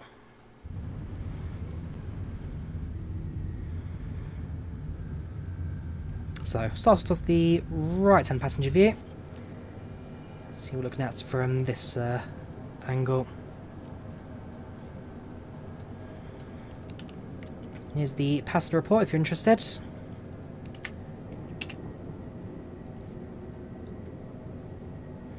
Sean Enrico, I'll add you on Instagram very shortly. When the stream ends, I'll add you to that, don't worry, dude. And there you go, short final in, low over the water. Should be able to spot the beach down low. Man, I mean, just the whole speedy approach there is magnificent, Juliana.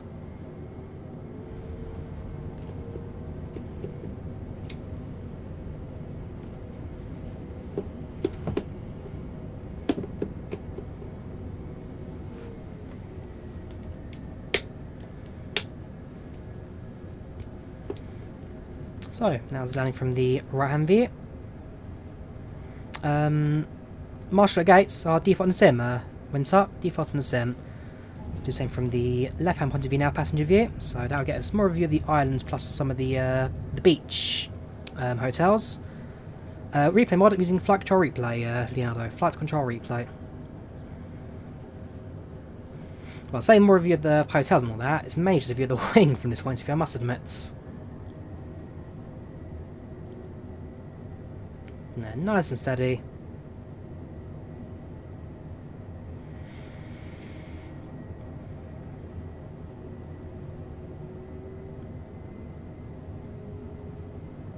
We'll do that later, don't you worry. We'll definitely be doing a view from the beach itself. I'd love to see kind of that view from there. I think our attitude-wise was pretty much spot on for that approach. And touchdown.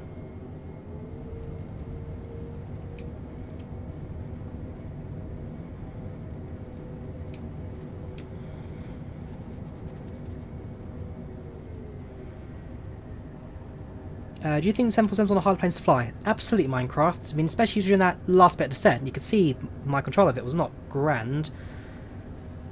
It's not terrible. Takes a bit of practice, but it really ain't terrible.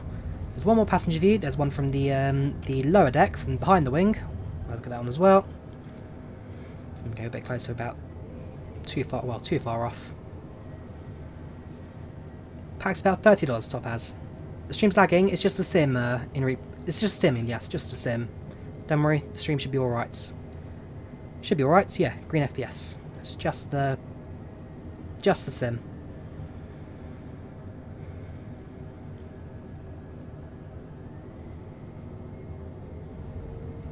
See, the moment we touch down, the frame rate's smooth again. I don't know what causes that. It must be something to do with FlightSim. I don't know. But, I can only guess it, well, guessing something to do with being in the air. Right, so that was all the fun. Well, that was all the views from there. We'll save the beach view for like the finale. We'll do a tail view now, so look at it from the tail point of view. You know, definitely the beach airport view is definitely more of a. Hang on, how do I cancel that alarm? It's gonna be one of these. Maybe not. Okay. Yeah, we'll save beach view kind of like the finale. Ignore the don't sink. They're perfectly alright. It's live weather and time zone causing the sim to go slow. Fair enough. Issue with time zones and weather. So nice and over the beach. Plenty of clearance. And near perfect's that. Not exact, but near perfect.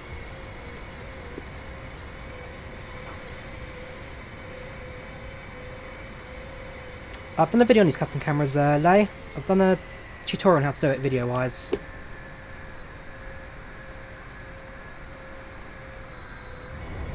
Let's do, so I want to see how close we got with the, how'd you get that view back? There you go. Rear gear, how close are we to the ground? That, admittedly a little low for the approach, but was it problematically low? That's what I'll have a look at it now. Ooh, the frame speed, gosh. Nah, we were miles off the ground, miles off the ground. Don't worry, Drawyah. You're alright, you're alright. And touchdown.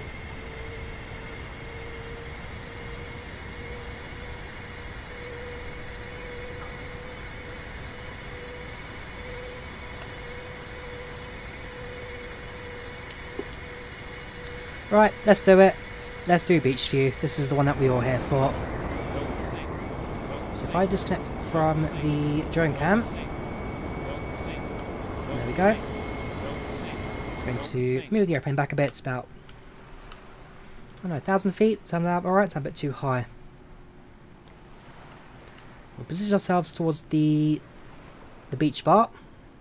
There we go. Voted best beach on St Martin.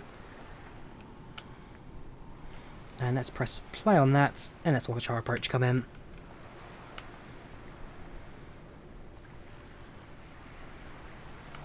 Okay, 747 is a couple of miles out, passing through 1,000. It's going to go bigger and bigger and bigger.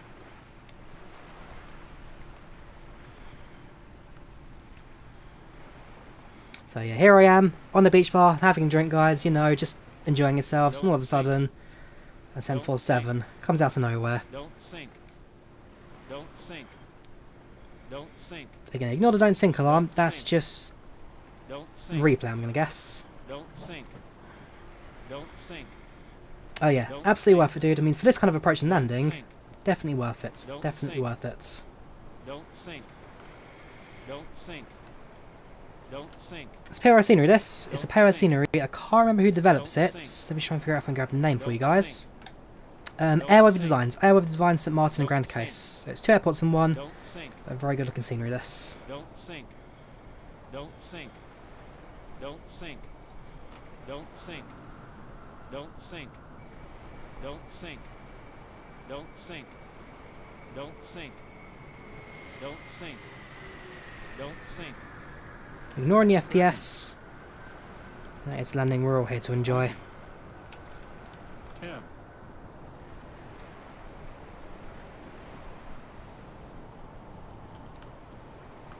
Let's do one more from the middle of the approach and touchdown. Don't sink. Don't Put sink. those on the road. Don't sink. Don't sink. Don't sink. Don't sink. Don't sink. Don't sink. Don't sink. Don't Yeah, sink. that's the landing we're all used to. Don't sink. Don't sink. Don't sink. 30. 20. 10. Beautiful. Can't fault that. Can't fault that one bit. And that, I'm afraid, does now bring us to the end of this stream. So, that was the flights from Amsterdam Schiphol to Princess Juliana. That's the Boeing 747, SaltySim mod, of course, very good mod, highly recommended. And that was the flights, well, from Amsterdam to Princess Juliana in Microsoft FlightSim. Oh yeah, Volanta does that sometimes, I'll just have to cancel it, so I'll do that. Right, so, if you guys enjoyed the stream, please leave a like, do subscribe if you haven't done so already. Thank you all very much for watching. Ignore the front nose again, I'm not quite sure why it's burning rubber like that. Gosh, can I get someone to check that out, engineer-wise. Thank you for watching, guys, you've been fantastic, and I hope to see you again soon for some more FlightSim streaming action. I'll tell you what, 8:56, we'll go on for 4 more minutes, we'll do one more replay. We'll try and push it to exactly 9 hours. Go on then, why not? Why not? I got 4 minutes spare. I don't know, we'll do maybe... Where's Control Tower? I think, yeah, Control Tower's over there, isn't it, Juliana? It's not right against the airport because of the, well, spacing.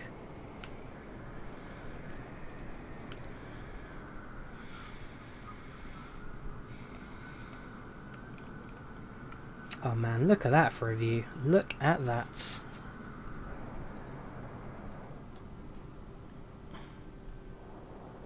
Don't sink. Don't sink. Don't sink. Here's 747. Don't sink. Don't sink. Don't sink. Don't sink.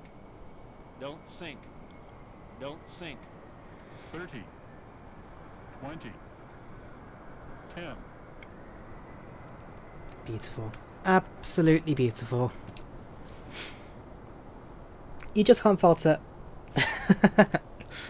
You just can't fault it. 747 at Juliana. It's almost made to be that way. And again, even the scenery. You guys say the scenery is rather good. It's pair by scenery. It costs about £15-ish from Sim Market. I think it's rather good, actually. It looks just like Princess Juliana International Airport. There you go, Princess Juliana International Airport. I love the advertising, the little colours of that as well. You got a bit of an internal interior built as well. So you got your signage, your flooring. Got a subway. Can't beat a subway. And there's your check-in desks. No, it's just all there. It's a very, very good scenery, this. So I do recommend it. And, yeah, not terribly expensive either. So, yes, like I say, that now is for us the end of the stream. So, thank you guys for watching. Thank you guys for taking part in today's chat. Thank you for donations. Thank you for the membership upgrades as well. You guys have been fantastic. I'm going to see if I can do a stream tomorrow. See if times quite work out for me. Because, again, on Monday, I'm going to leave the house quite early to go down to Penzance. But we'll see how it all goes. Plus, of course, I need to do a couple of videos for that. And I've also got TFDi tomorrow as well to do as well. So we'll see how that goes. But, no, you guys have been fantastic. Thank you all for watching. And I'll see you all again in the very near future for some more Microsoft Flight Sim action. How do I go live? I've got to schedule my channel page, David. Check that one out. Yeah, you have everyone's time now. Have a good one, rest, take care. You need to return to Amsterdam. Oh, yes. I don't know. Do the return flights? Do the return flights? Maybe. Maybe one day.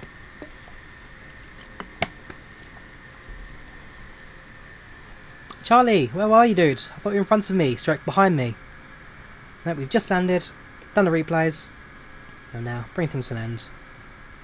Right, take care guys, have a good one, and I'll see you later. Bye bye.